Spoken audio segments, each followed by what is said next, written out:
love Israel? Israel number one. No politics here. Why you no love Israel?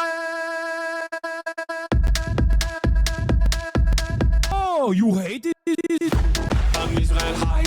I'm Israel high. I'm Israel high. I'm Israel high. I'm Israel high. I'm Israel high. I'm Israel high. I'm Israel high. You have forgotten to say I'm Israel high? Do you love Israel? You must love Hamas. You are Hamas. I'm Israel high. I'm Israel high. I'm Israel high. I'm Israel high. I'm Israel high. I'm Israel high. I'm Israel high. I'm Israel high. Oh, Israel not number one for you. Oh, anti-Semitism. Israel, small nation. Israel, tiny nation surrounded by scary Muslims. Ah, you are anti-Semitism. You are Hamas. You are Hamas. No politics here. Say Israel number one. Tweet Israel number one. No politics here. No politics here. No politics here. No politics here. No politics here. No politics here. No politics here. No politics here.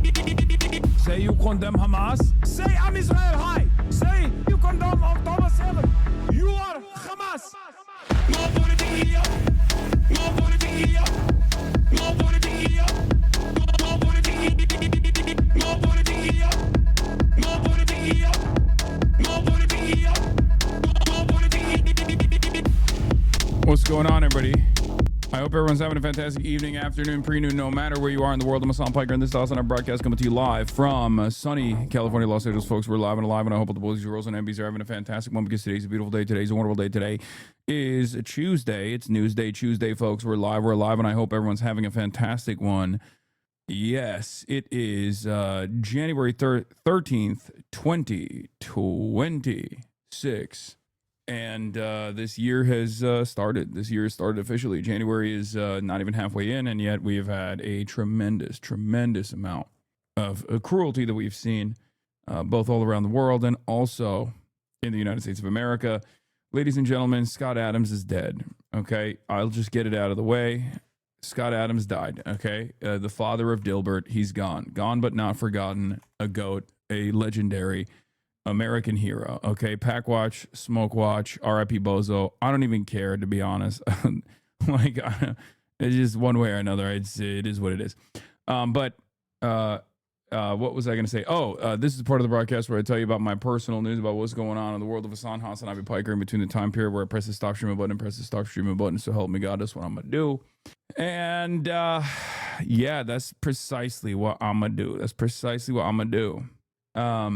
Ended the broadcast last night. What did I do? Tried to read a little bit, but didn't really have any ambition. Ended up watching a little bit of Jujutsu Kaisen, and that's pretty much it. And yeah, that's it. I went to bed early. Woke up super early. Worked out. Talked to the South China Morning Post about my trip to China. Did some interviews. Did some $20,000 media hits as always, and that's it. That's what's happening. That's what's popping. That's all I got. Nothing else. Did this really happen? Everyone keeps posting these green screen fucking. Did this really happen? Let's see. Here we are, and if you look, come to think of it, well, I gotta look at this place up. Wow, what a view. Wow. What a view. Yeah, that really happened. That happened for real. For reals. Chinese Hasan Piker, Lemon Bald is getting the HasanAbi treatment. Bro is thriving. Oh, this is my Chinese counterpart. Fuck this asshole. Shut the fuck up. We're coming for you, fucker. Get the heck out of our country. Yeah. Critical support to Lemon Bald, my Chinese counterpart. Buddha Wang is my hero. Yeah, mine too. Don't worry. Brother, dude, I've been going live at 11 a.m. Pacific time every single day, 7 days a week since 2020. Okay? Every single day. And now there are motherfuckers being like, why are you going live when Asmonbald is going live? Yeah, brother, you should ask him that question. Okay? This is the same time frame where I have been going live every single day, 7 days a week for the past 6 years. You understand? What the hell are you talking about? The most consistent streamer of all time. Anyway, where was I? There's not really much personal news-wise to talk about, honestly, because, you know, I have been tweeting up a storm as of late. I've been on Twitter quite a bit, and it's probably not good for my mental health, but I think woke is back, so we just got to keep fucking fighting and keep pushing, and that's basically it, you know? What is happening? Someone comes in and says something about Asmongold. I respond briefly, and instantly there's like a bunch of his fans in here being like, can you stop talking about him, please? Calm down, guys, okay? I know. It's going to be okay. The world is burning, but it's also turning, okay? It's going to keep turning.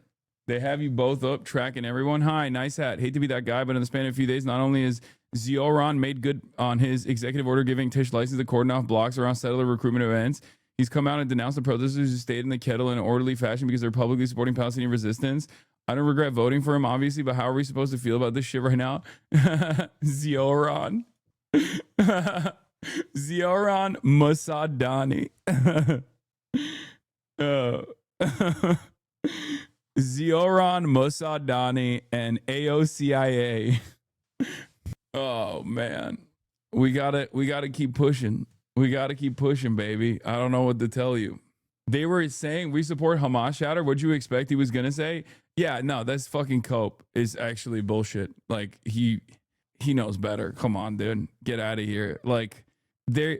What did I say from the start?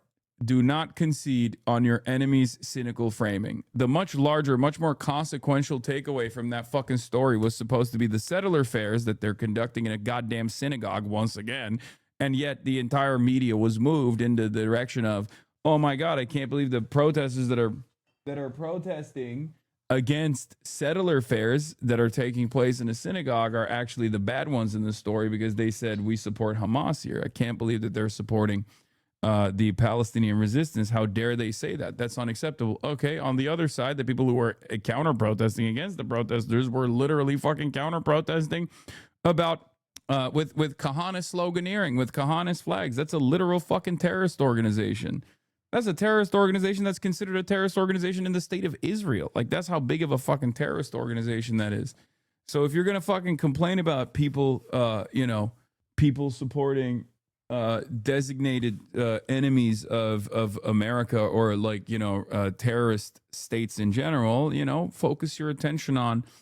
focus the limited amount of attention that we have in this media cycle on things that actually are productive, things that actually matter. Okay, just being like, oh my God, I can't believe they said they love Hamas or whatever is just fucking stupid. Of course he's not going to come out and say he's pro Hamas or anything like that. Don't be stupid either. All right, he's an American politician in New York City. That's not going to happen at all. I think it's just it's a misstep in the way that he managed or communicated through this issue. That's it. I think it's a cell phone in the same way that fucking Kamala Harris engages in cell phones or engaged in cell phones throughout the entire fucking campaign. At least the difference between Kamala Harris and AOC and Zohran Mamdani is that they have said something in opposition to Israel over and over again. So that kind of makes it even more silly. How should he have communicated it then? I've already said it a million times over in so many different instances, which is just you don't have to bring up the protesters that are saying fucking we support Hamas here. You never have to do that. That's just a completely cynical position, and you can just as easily turn it into a Trump style media opportunity by going, people want me to fucking condemn the protesters that are protesting outside of a synagogue, when in fact, the real problem that I have is that this synagogue is doing settler fairs. This is illegal. And as mayor, I'm going to be tackling that because I made a promise to my voters that illegal land sales are not allowed in New York State. We are going to be following international humanitarian law here, international human law here, and I will abide by that promise. That's it. That's it. Because, on the one hand, you got another settler fair popping up inside of another synagogue. On the other hand, you got people protesting that and saying, you know, say it loud, say it clear, we support Hamas here, right? Like, which one is the more consequential thing? If you look at that and you go, oh my God, I can't believe they said they support the Palestinian resistance. That's the real problem here.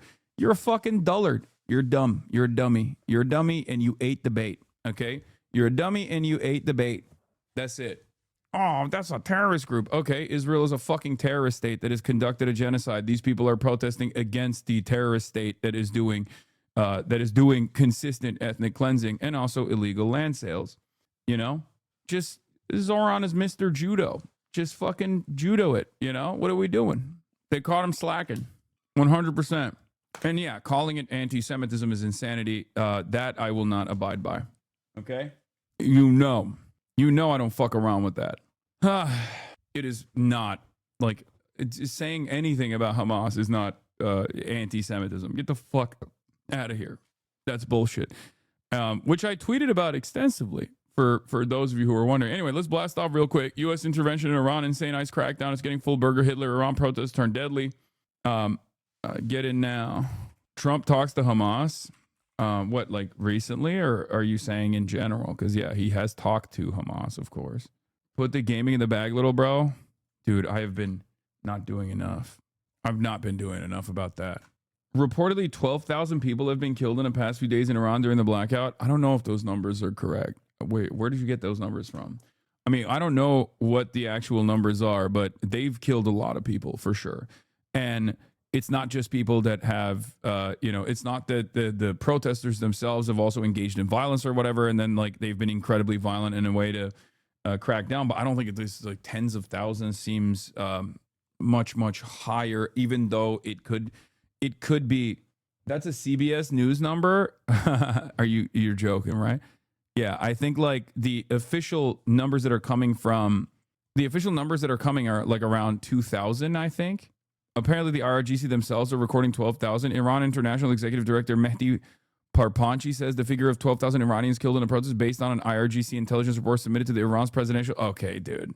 No, this has got to be another instance of casualty versus killed, where so in the reporting, when people write casualties, this happens with Hamas as well. Hamas communiques will say casualties.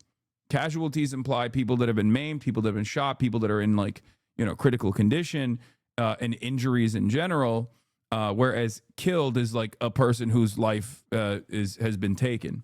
I have not seen the 10,000 numbers. At most, this could probably be, if it's real, at most it's probably a casualty figure that they misreported on as killed.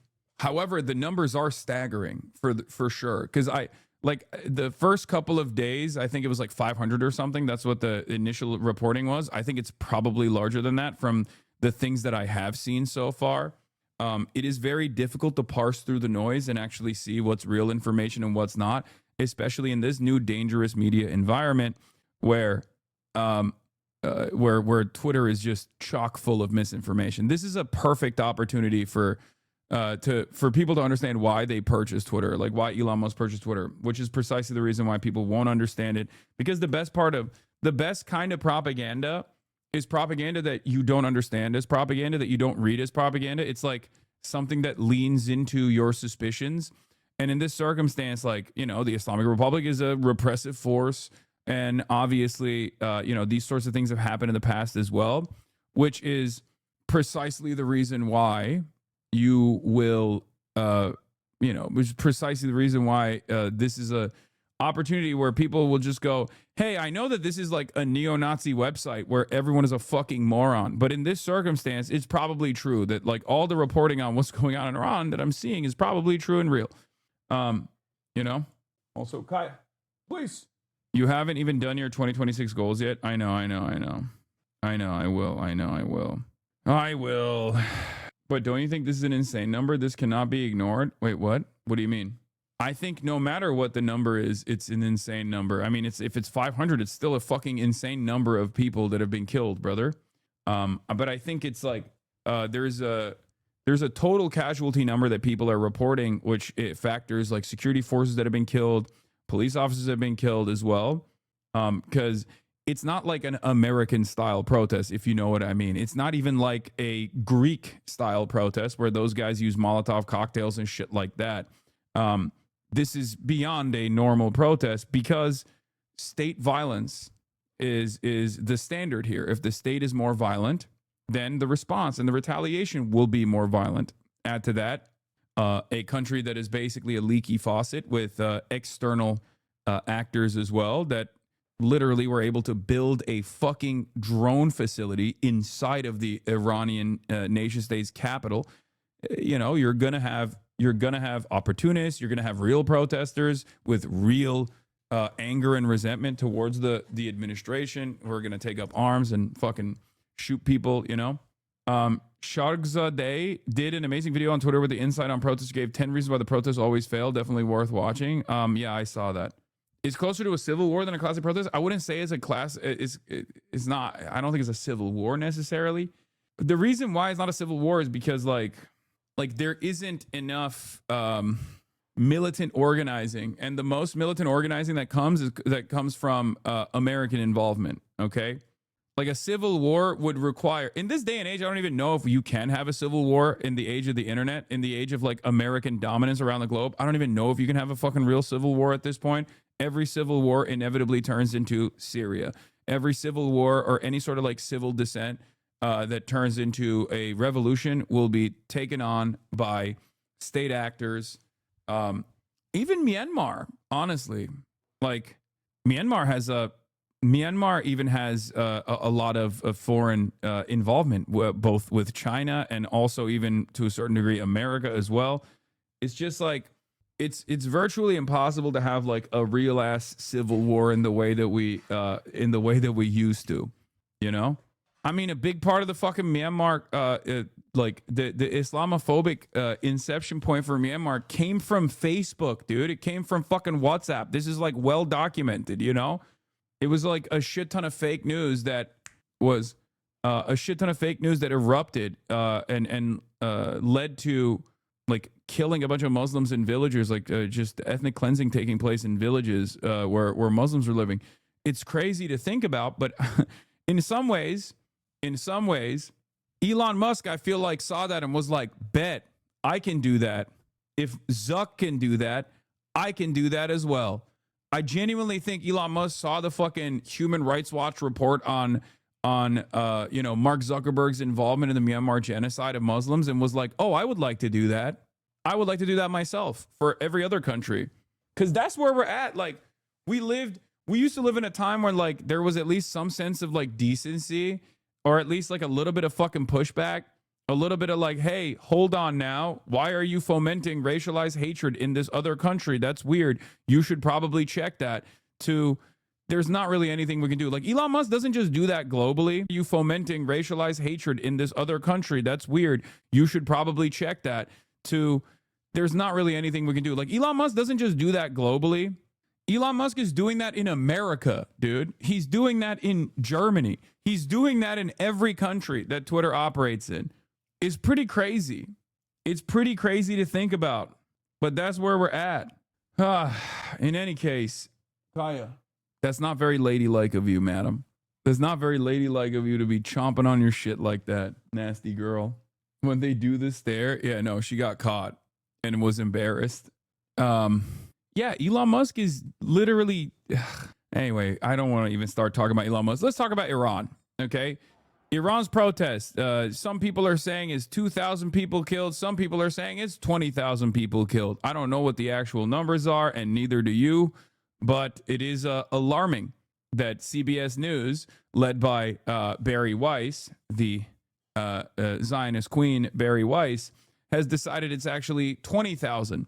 Iranian human rights monitors and most intelligence estimates that 2,000 people have been killed in the Iranian unrest, which is a fucking insane number, by the way. That is an unacceptable number. CBS this morning runs a story claiming up to 20,000 have been killed, citing an anonymous source. I wonder who their source was.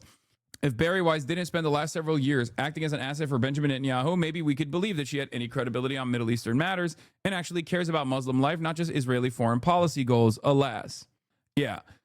One point that I will always go back to is that, you know, my heart is with the people as always, no matter which country that we're talking about. Okay. Having said that, however, I will never trust someone who is pro-Israel when they're communicating freeing Iran. Okay.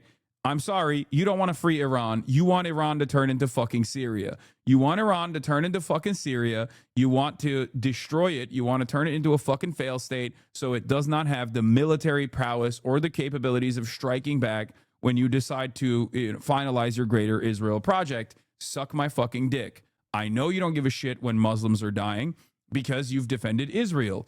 Okay, you've defended Israel over and over again. Is CBS pro-Israel? Are you fucking kidding me? That's why they purchased it. Yeah, 2,000 is enough for it to be insane. Why do these people always have to make it even higher? Well, it's the same as like October 7. You could have just looked at October 7 and been like, this is a fucking catastrophe. How do we get here? But it didn't matter. They had to be like, they're decapitating babies while raping them, you know? It's just, it doesn't, like the truth is not enough. They have to literally, they have to do atrocity propaganda. That's it. That's how it always is. That's how it always is. They have to just be like, no, they killed, like Israel kills hundreds of thousands of Palestinians in Gaza. That's nothing. That's just, you know, the cost of doing business. It's not a big deal. Don't worry about that, right?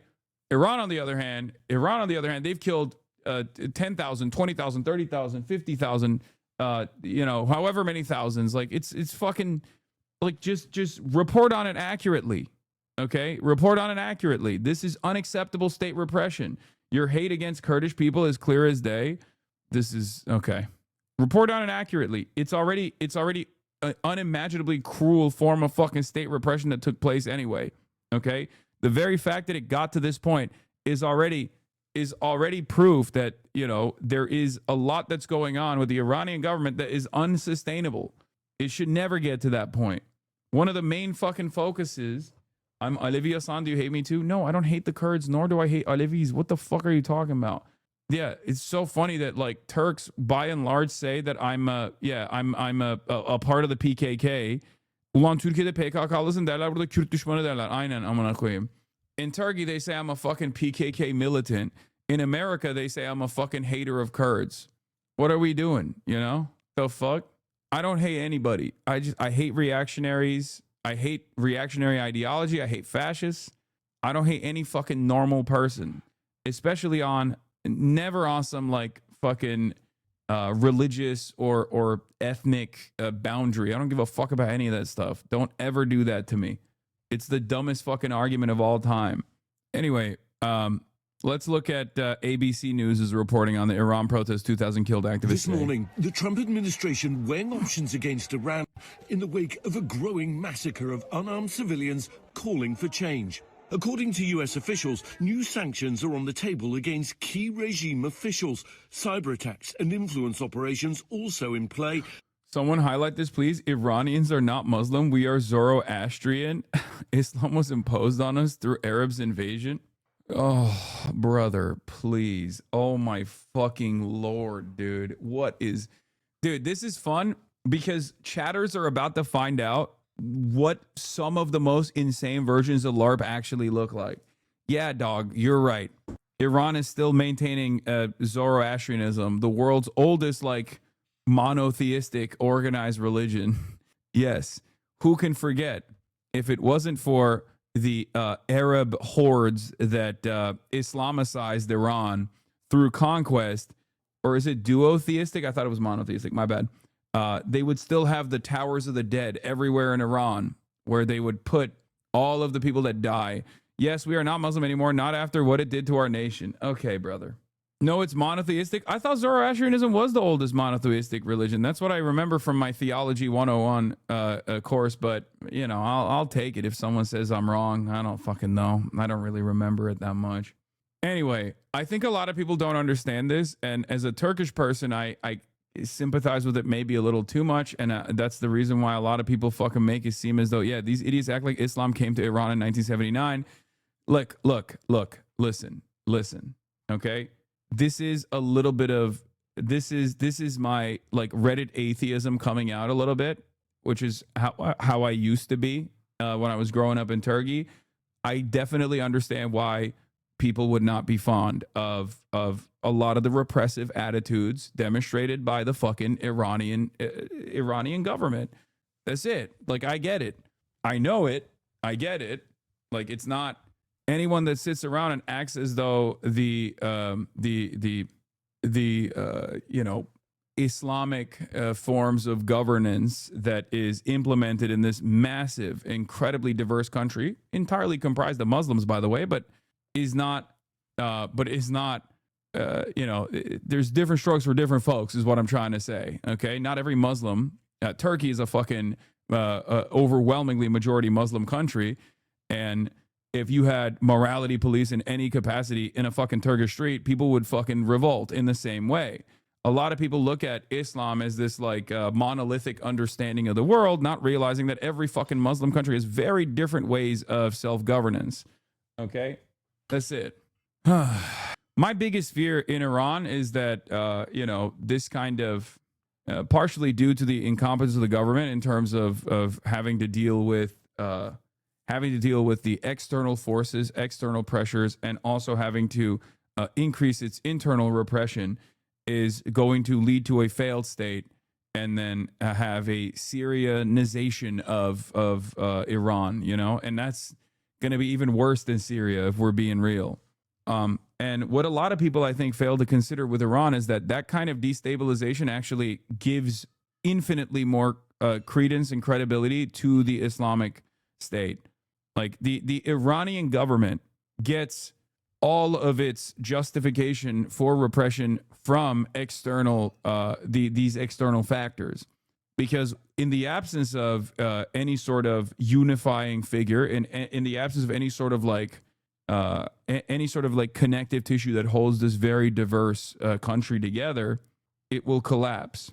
100% Turkey does the same, but to a lesser degree. I mean, what Turkey's done since Erdogan came to power is not even remotely similar to the way that the Islamic Republic has acted in terms of enforcing like religious mandates, and that's not even a comparison. It's weird because there's the good and the bad. On the one hand, there's like tremendous focus on education, and it is clear that the government is like, the government wants to maintain its power, and perhaps the reason why they want to maintain their power is not so that they can dominate the people, which is what everyone will say, you know, from afar, but they want to maintain its grip on power in order to keep the country together. But the way that they're going about it is like, is very clearly unsustainable. You know, they're very clearly unsustainable. You can't be constantly fucking chopping so many of the people that are rising up in arms. You know what I mean? You just can't do that. You can't fucking do that. It's eventually going to come to an end. As well as potential strikes on military targets. Iran's foreign minister shifting blame, saying demonstrations have turned violent because Trump said he would intervene if there was bloodshed. The inherent irony here is that this was low-key the reason why the Iranian revolution took place anyway.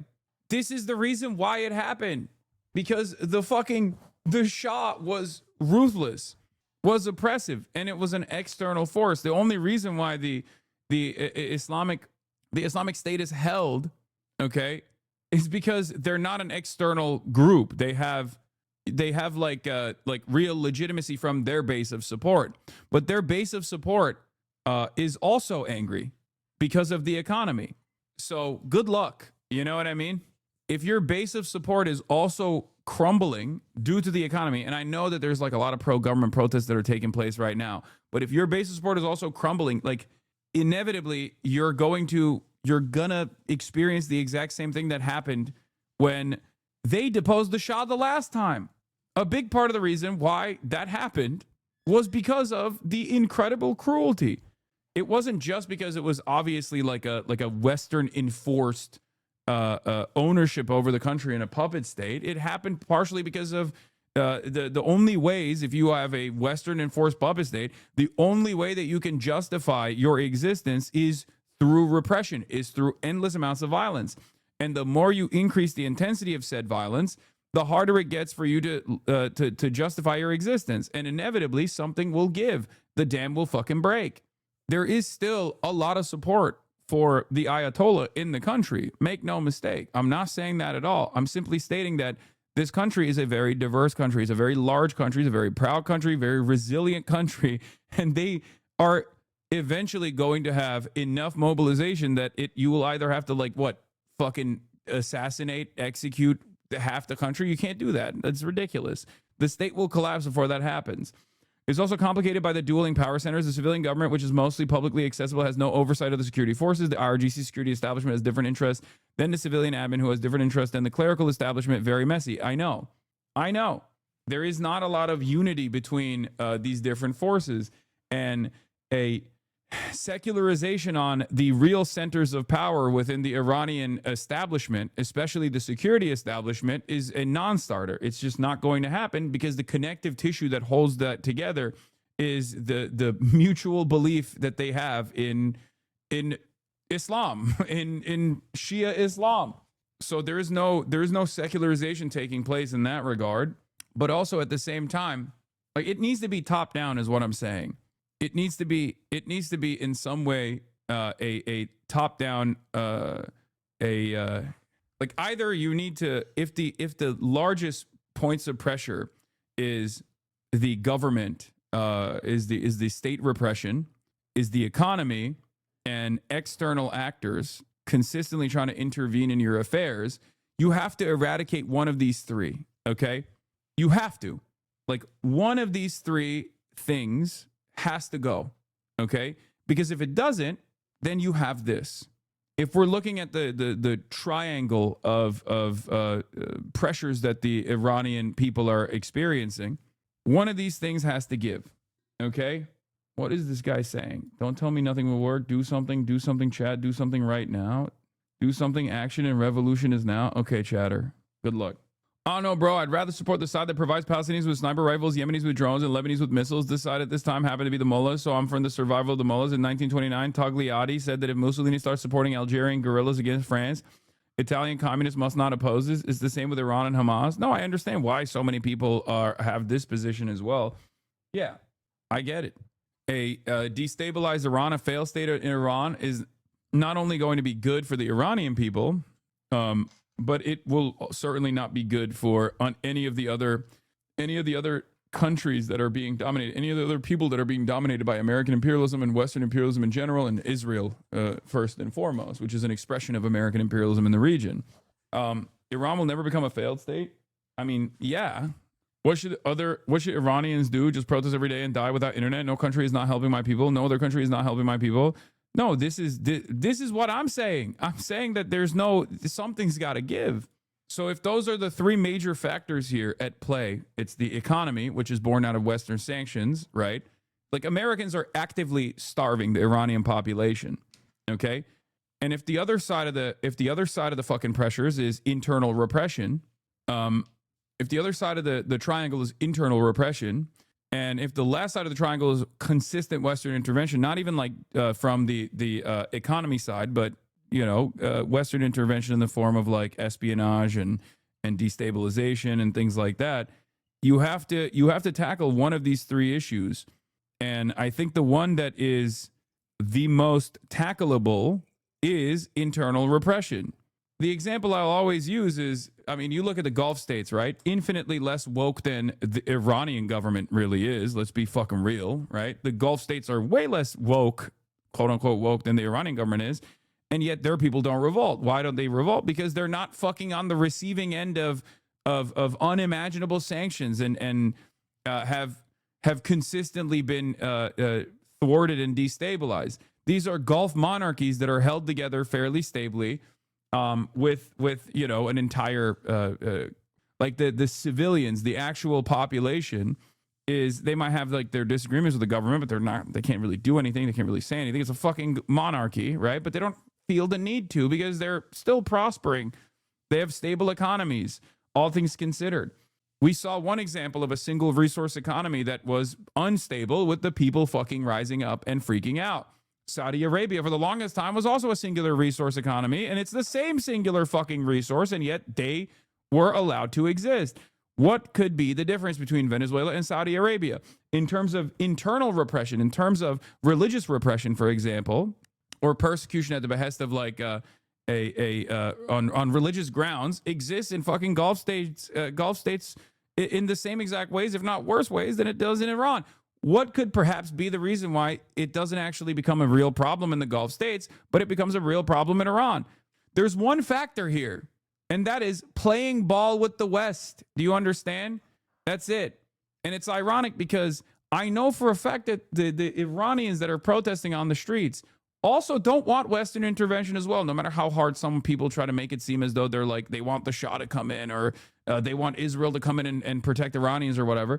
No, that's not how Iranians are. I'm sure there's some Iranians that are like saying all that dumb shit, but ultimately, no, Iranians just want sovereignty, okay? They want to live normal fucking lives as everybody else does. Like, I promise you, if there's one country on this planet that has been unimaginably resilient to external forces and external pressures, it has been fucking Iran. They already had a successful revolution for this reason. North Korea slander, fair. Facts. North Korea, another country that is like, has deep, long-standing ties to the Iranian revolution, ironically enough. Dead. Human rights activists reporting more than 640 people have been killed since the protest began 2 weeks ago. Over 10,000 arrested. The unrest sparked by a deepening cost of living crisis with massive inflation and a collapsing currency. Now, an internet blackout imposed to try to stop the flow of information, but activists say protests ongoing. Dr. Kayvan Miradi, an Iranian-American... What is this? You couldn't be more wrong saying the regime has a lot of support in Iran. If you're PR, the government in Iran, you are either benefiting financially or connected to RGC in some way. I knew you grew up in Turkey, but from my first-hand experience, you don't realize how bad things are? No, I do. I mean, come on.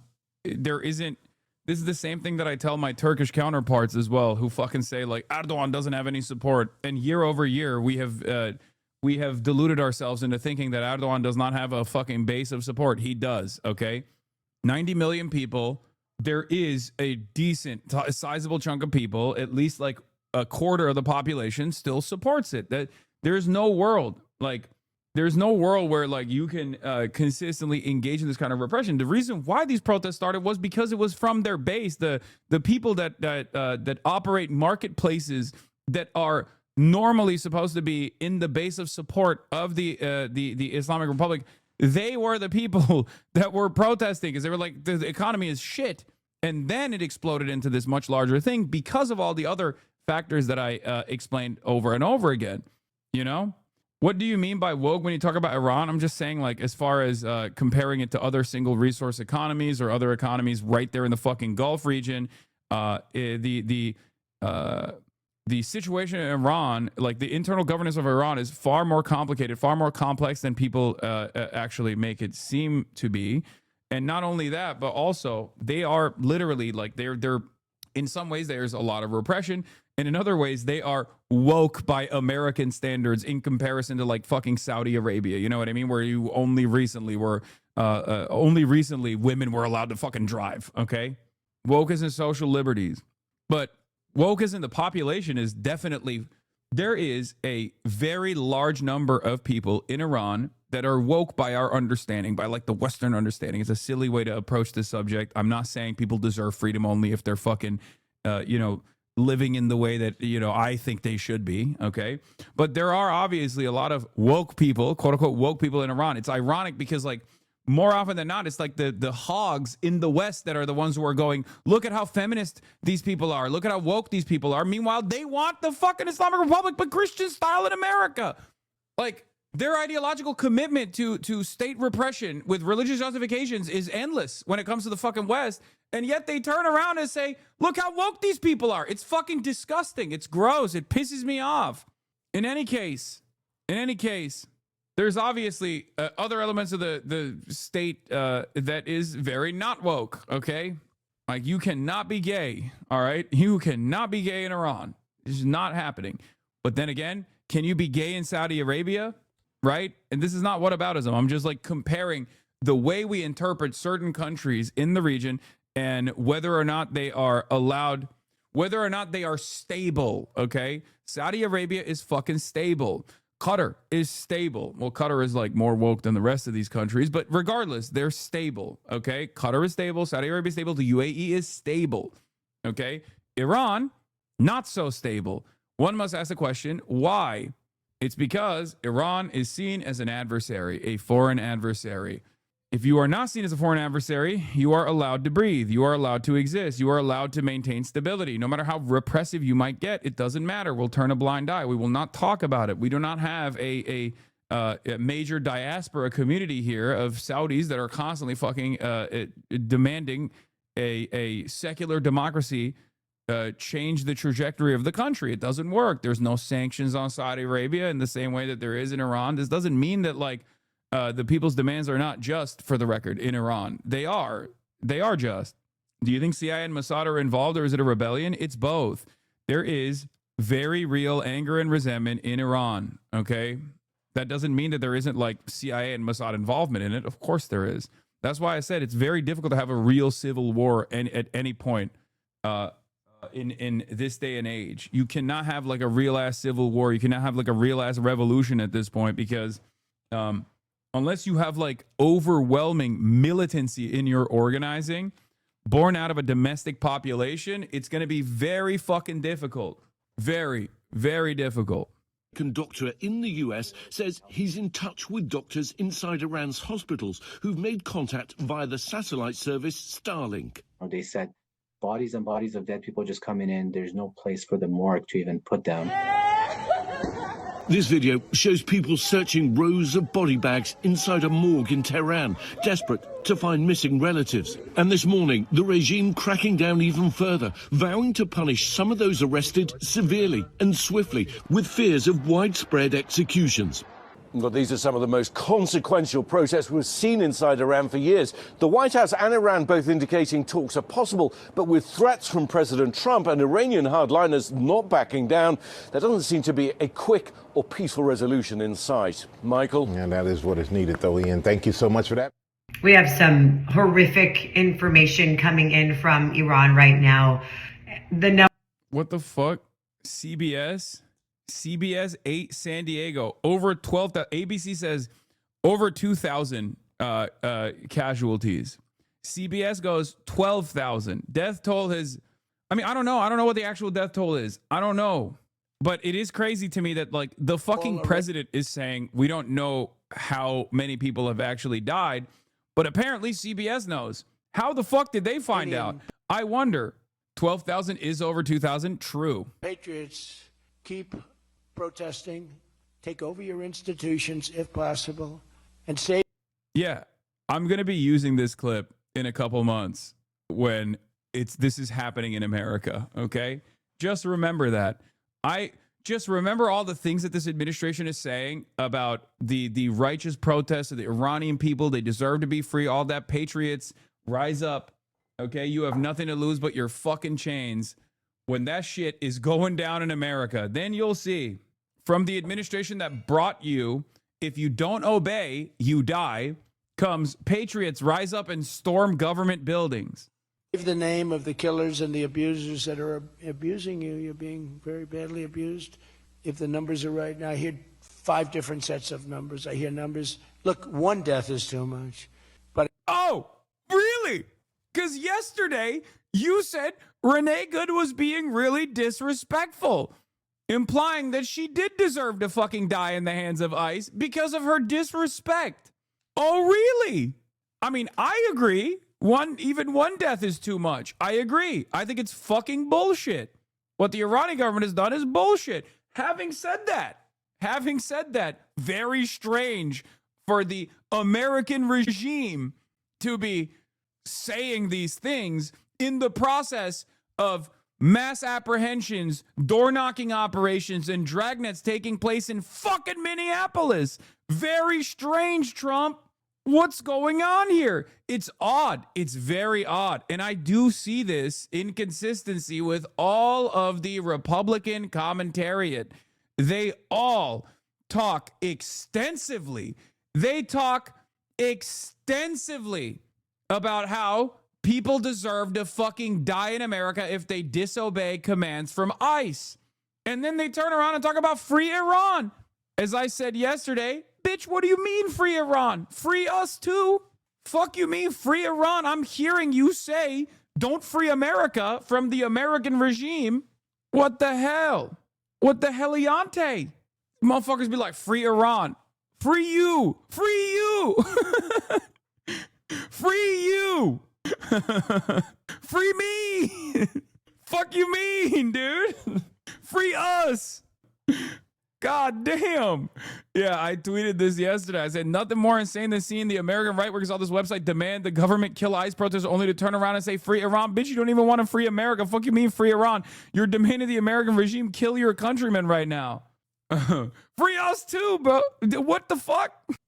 Rise up, patriots. Take over the institutions. I say some shit like that in America. I got a fucking squad car outside of my house in less than an hour. I hear much lower numbers, and then I hear much higher numbers. But I say save their names because they'll pay a very big price. And I've canceled all meetings with the Iranian officials until the senseless killing of protesters stops.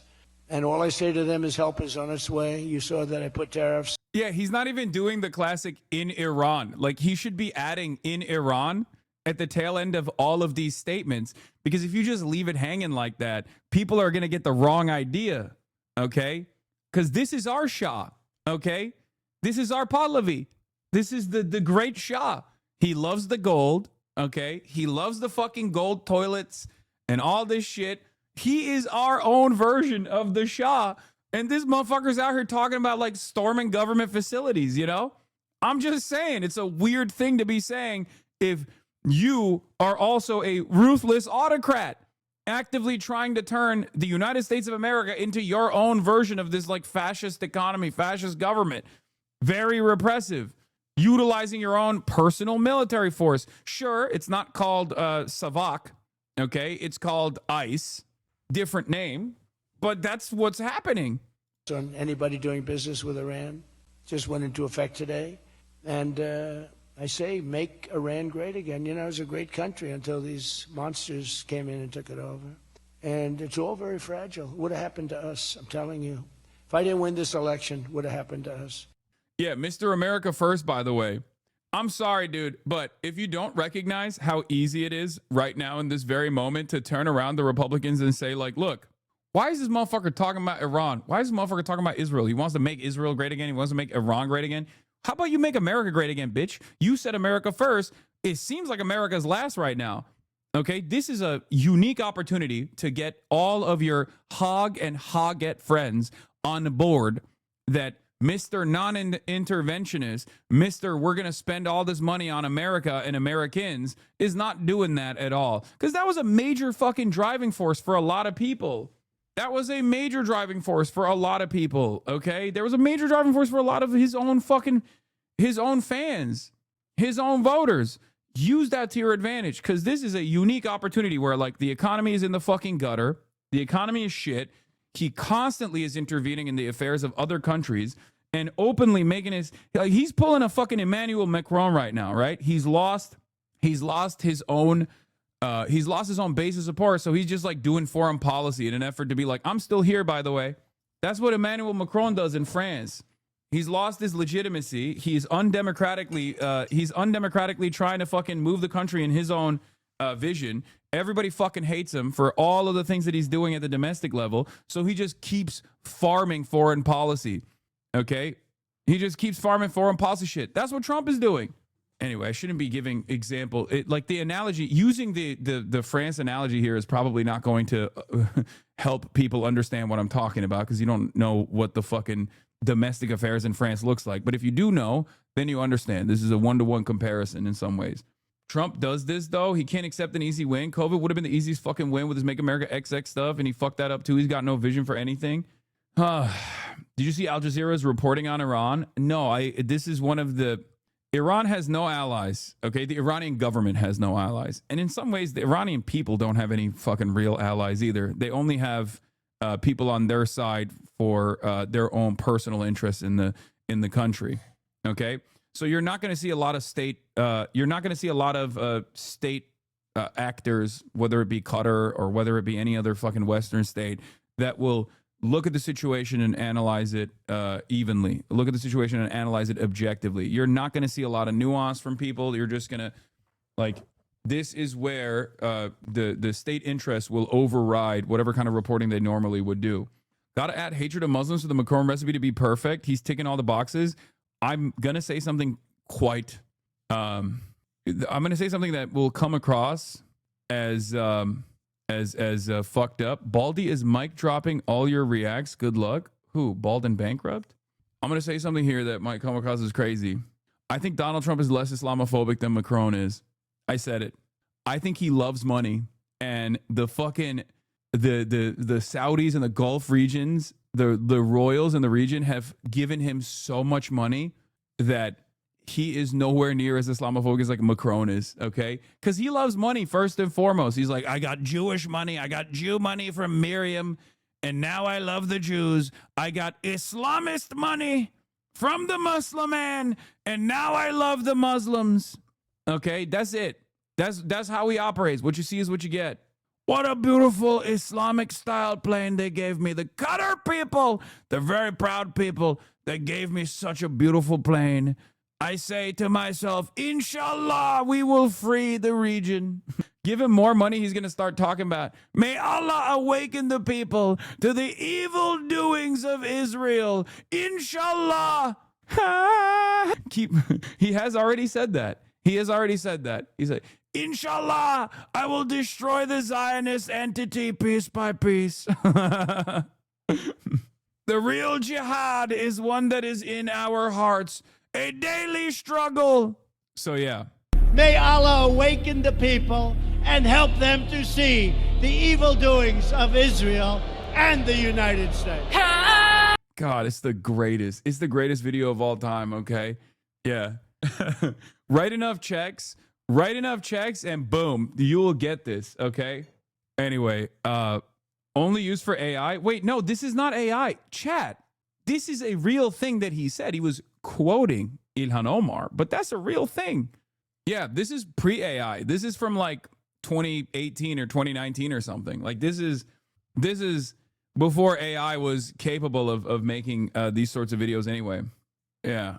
This is one of my favorite videos of all time, dude. Are you kidding me?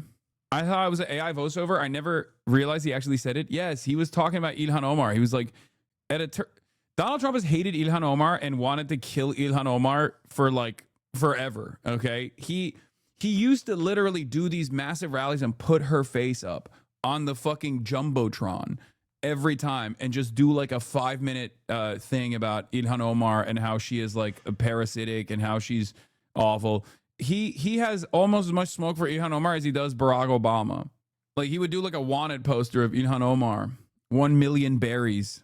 Biggest bounty. She's the biggest pirate. Anyway, I have that clip saved forever. Yeah. Where were we? What were we talking about? Yeah.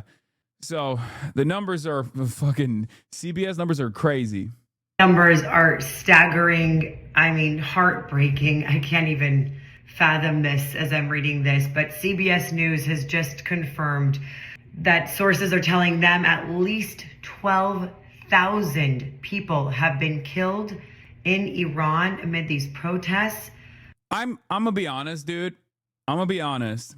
Controversial opinion. Everyone will fucking look at what I'm saying here and immediately lock in and say, oh, you're just a defender of the IRGC. You love the Ayatollah. You want Islamist fundamentalism, blah, blah, blah, all this shit. Controversial opinion for the chatters here. I don't think American mainstream media should be doing Twitter level propaganda. Okay? Like even in the past, you know, we had this iteration in the first Gulf incursion, right? Where you know, they were talking about how like babies were being flinged off the roofs and like you know, they saw it with their own 2 eyes, and it was a much more sophisticated version of like blood libel and propaganda that justified American intervention. This is not even as sophisticated. This is just like straightforward October 7 Hasbara level bullshit, you know? Yeah, incubators in Kuwait. For those of you who don't know, this was a very famous story in the first Gulf War. You had much less concern about the reporting death tolls from Gaza, brother or sister. Are you okay? Not trolling. Yeah, I don't think you're trolling. I think your brain has ceased to function. The numbers from the Palestinian Health Ministry have been backed by numerous international organizations over and over and over again. Of course, there is verifiable evidence there. including the American State Department uses official numbers from the Palestinian Health Ministry. At a time when Joe Biden was running around saying, I don't actually trust the fucking numbers coming from the Hamas health ministry or whatever, the American State Department and the Israeli government was still using the death counts that the Palestinian health ministry was giving. You know that, right? No, you don't know that because you don't know anything. There's reason to believe the accuracy in those numbers. There is not a lot of reason to believe the accuracy in CBS News' reporting, which contradicts reporting from all other American media outlets. Weirdly enough. Gotcha. Go back to Gotcha game gambling. You're better at that. I am so confused as to what this is, how this is relevant to this conversation at all. I don't even know if you're going to be able to like win people over with this. Everybody knows that I'm fucking anti-gambling across the board. But the bots are out in full force today. Possibly as many as 20,000 people have been killed. So this is according to CBS News. That's so if not eggs, where should the news be covered? Lamont pointing a problem out without a solution is a mid-skill. No, first of all, Twitter didn't used to have this level of misinformation flying around. And not only that, but instead of like mainstream media basically picking up the slack and getting better at reporting accurately, they've decided to lean into Twitter-style misinformation with one of the major fucking American news outlets, CBS, after the Ellison takeover. And I think that's really, really damaging. That is really, really fucking devastating. And if you can't see why that's devastating, I don't know what to tell you. Like, are you fucking kidding me? 12,000 people have been killed in Iran amid these protests. Possibly as many as 20,000 people have been killed. So this is according to CBS News. That's where we get our information. Our network has a lot of sources there, looking through all the videos, talking to several people. And unfortunately, this is the what the fuck is this information we're getting. As you know, the internet has been cut off. Just recently this morning, phone calls have been back on, but only for people in Iran to call people outside of the country. People are not able to call into Iran from outside. And still the internet, it's shut off for so many. We've heard people having to go several hundreds of miles to just upload some of the videos that you're seeing from Iran. So a source inside Iran was able to call out to CBS News today saying security forces were also visiting many of the private hospitals across Tehran, the capital, and they're threatening staff to hand over the names and addresses. I don't think this is good. I think purely from an American perspective, okay, selfish American here reporting, I think it's very bad that one of the major mainstream media resources is basically doing free press style coverage, like directly at the behest of Israel too. It is fucking nutty. Okay. Like we already have enough of it, but at least the New York Times and all these other fucking outlets have the decency to just, if they're going to lie in the direction of Israel, they will try to make that lie look more reasonable. This is completely insane. And just as there is price leadership in all of the corporate consolidated sectors, there is going to be a slop leadership here.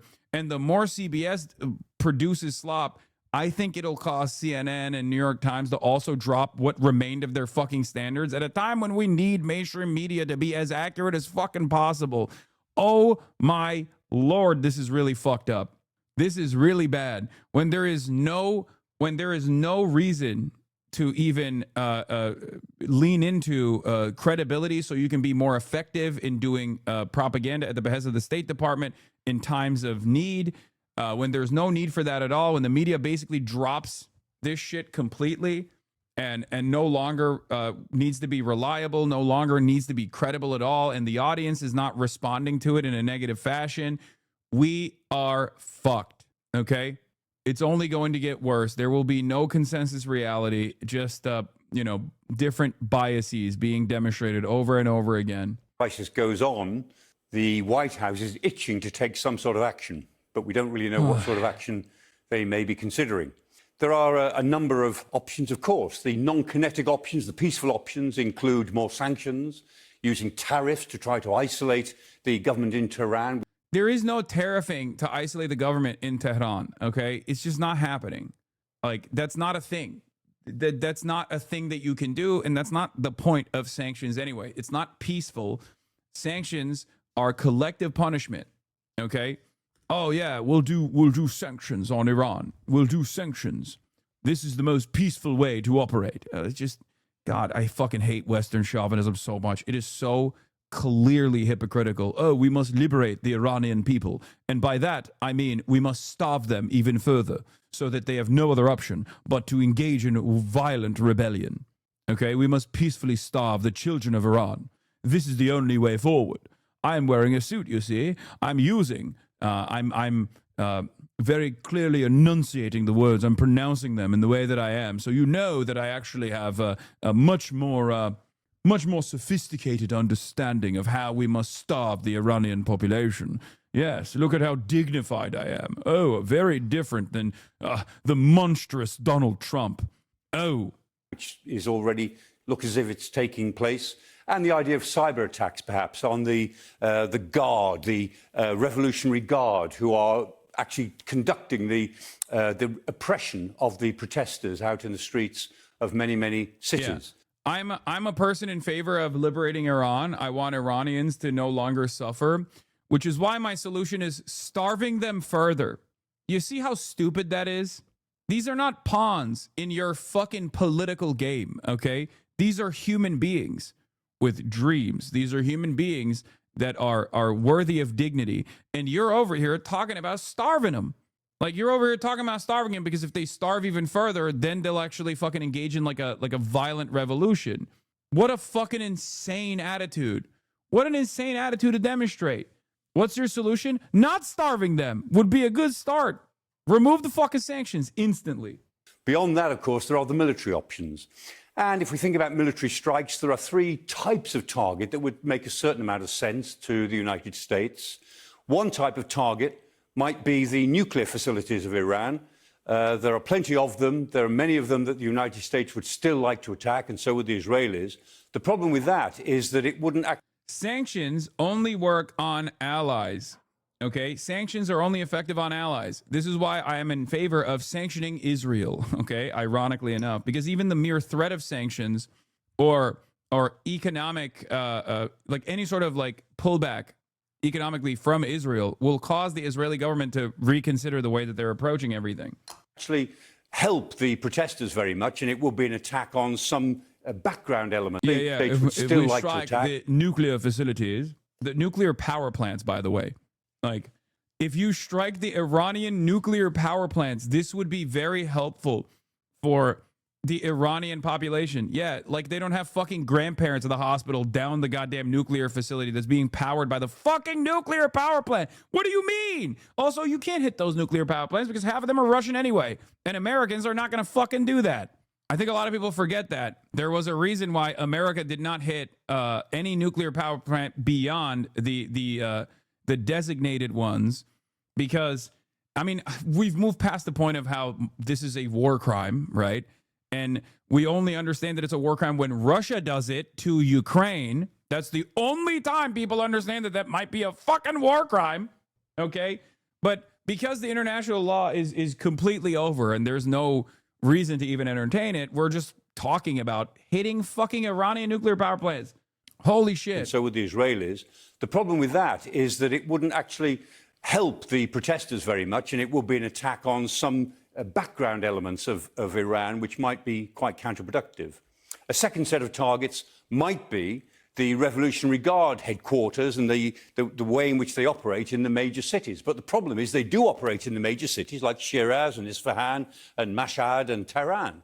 And so attacking their facilities almost certainly would cause civilian casualties, and that too might be counterproductive. A third sort of target might be the oil and gas infrastructure of Iran, and this would have an immediate effect, particularly in areas like Hag Island and Bandar Abbas. The South Pars gas field is the biggest single gas field in the world. It's shared with Qatar. It's literally fucking...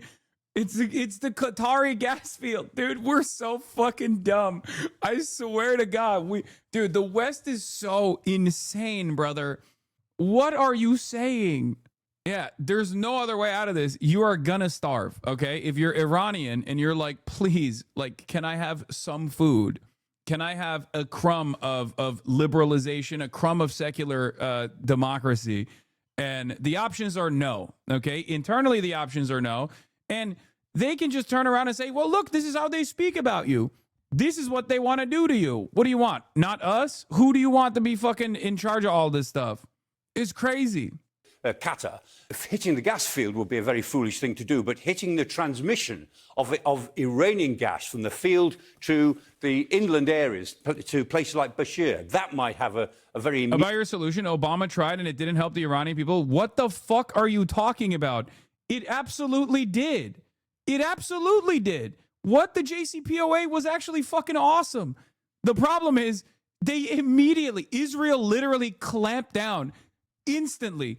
We are so fucking Israeli owned, okay? We are so goddamn Israeli owned that in the aftermath of JCPOA, which was supposed to come with sanctions relief, Benjamin Netanyahu went to Congress, was invited by Chuck fucking Schumer at the time, ironically enough, alongside, Republican counterparts, and got a fucking standing ovation against the American president for American intervention in the region that was beneficial for the Iranian population. What the fuck are you talking about? And then Donald Trump came in, the number one dick rider of Israel, okay? Shouts out to Sheldon Adelson, rotting in fucking hell right now, okay? He's looking up at us, Jabba the Hutt motherfucker. Sheldon Adelson gave, $200 million to Donald Trump, and Donald Trump immediately was like, the denuclearization agreement, we're putting sanctions on Iran. We're putting infinitely more sanctions on Iran. Iran just had more money to pay its proxies, didn't pat a penny to the Iranians. Really? So the Iranian population was starving and suffering in the same way right now as they were in the aftermath of like imminent sanctions relief. So strange to me how the only way to shut off the money faucet to Iranian proxies, or the only way to stop Iran from participating in the region, is not by de-escalating militarily, for the record, no, because they have to do the cleanup job of like American intervention, ISIS and things of that nature, right? But the only way to fucking stop this process is by starving the Iranian population. Sorry, no other way to do it. Yeah, let's keep starving and killing Iranian children, and then eventually they will find out. Immediate economic effect on the government in Tehran. Ultimately, of course, it would affect the people of Tehran. It would affect the economy pretty directly. But it would affect the government in Tehran even more directly. And that might be a tempting... Why are you saying the Iranians are starving as if it's a failed state under a famine? The Iranian economy is in a fucking dire situation right now, directly as a byproduct of American sanctions and American economic intervention. This is true. It's not a failed state under a famine, but we are basically trying to create a failed state under a famine-like condition for the Iranians with the open goal of fomenting revolt. It's not like this is a secret, guys. What are we talking about? They openly say it. They say sanctions are fucking awesome and great. And look how pissed off the Iranians are. They basically put up their W's on the board over and over again. Okay? Yes, corruption and incompetence plays a role in this as well, but you're out of your fucking mind if you don't think it's the sanctions first and foremost. You think the fucking Gulf monarchs are not corrupt or incompetent? They are, but they're utterly devoid of sanctions, so the population doesn't rise up. It's that fucking simple. Oh, kind of insane that the pro-sanctions position in 2017-2014 was that sanctions don't work. As with other things, Israel would never ask America to fight its wars. Of course you have to die for Israel. The hawks lie and lie right until they have what they want. Exactly. Time was broad sanctions or a form of collective punishment against civilians was a fringe far-left conspiracy. Now it's openly talked about by its supporters. So now we can drop this pretense, I guess. Yeah. Americans are becoming way more open about the American foreign policy and the violence that it dishes out in the region. Way more open. This is another one of those moments. And it's like, you have to figure out which side you're on this issue, okay? You have to figure out which side you're on. You either look at the situation and Trump saying the quiet part out loud and decide this is a good thing, this benefits us somehow. You try to fucking justify it to a certain degree in your own fucked up, twisted, distorted morality. Or you look at the situation and you say, this is fucked up and wrong. There has to be a more peaceful solution here. ...to targets for the United States. Is this the new Syria? No, it's not. It's not. It's not the new Syria, at least so far. The reason why it's not the new Syria, this is the Zoroastrian chatter, by the way. Just answer my question for 1 second. Removing the sanctions will help the regime prevail. We, the Persian people, want the mullahs gone. We're done. We don't care anymore, and we don't want extremists ruling our country. Okay, you can actually have a more healthy and robust base of support that can organize against the fucking mullahs if you aren't starving, okay?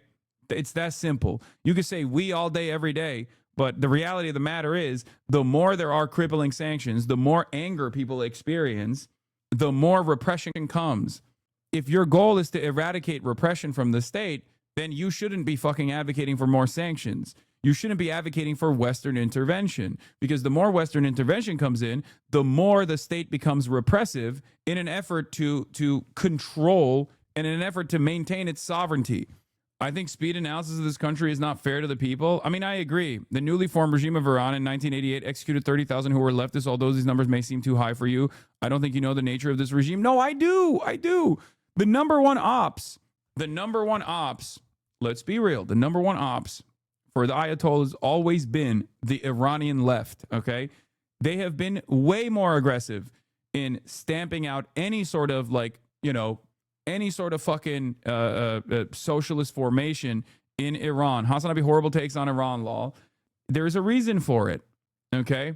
Now, of course, part of the reason is because you got the MEK, which it's not dissimilar to how Erdogan used the real existing parallel state that Fethullah Gulen had cultivated in an effort to go after all of his fucking liberal and left-wing enemies in the country. There is a good reason for why you engage in this kind of state repression when you have like a psychotic cult, for example, that presents itself as like a socialist formation that is directly propped up and backed by the American government. You know, it's a CIA operation in its entirety at this point, with no real base of support internally inside of Iran. I'm talking about the MEK right now. Okay, but then beyond that, which is deeply unpopular inside of Iran. But beyond that, there are, Iranian communists, Iranian socialists, Iranian trade unionists, like plenty of academics that are very progressive, very leftist, that have been kept at bay over and over again, that have been on the receiving end of unlimited state repression, because those are the guys that could potentially build a real robust movement in the direction of secularization.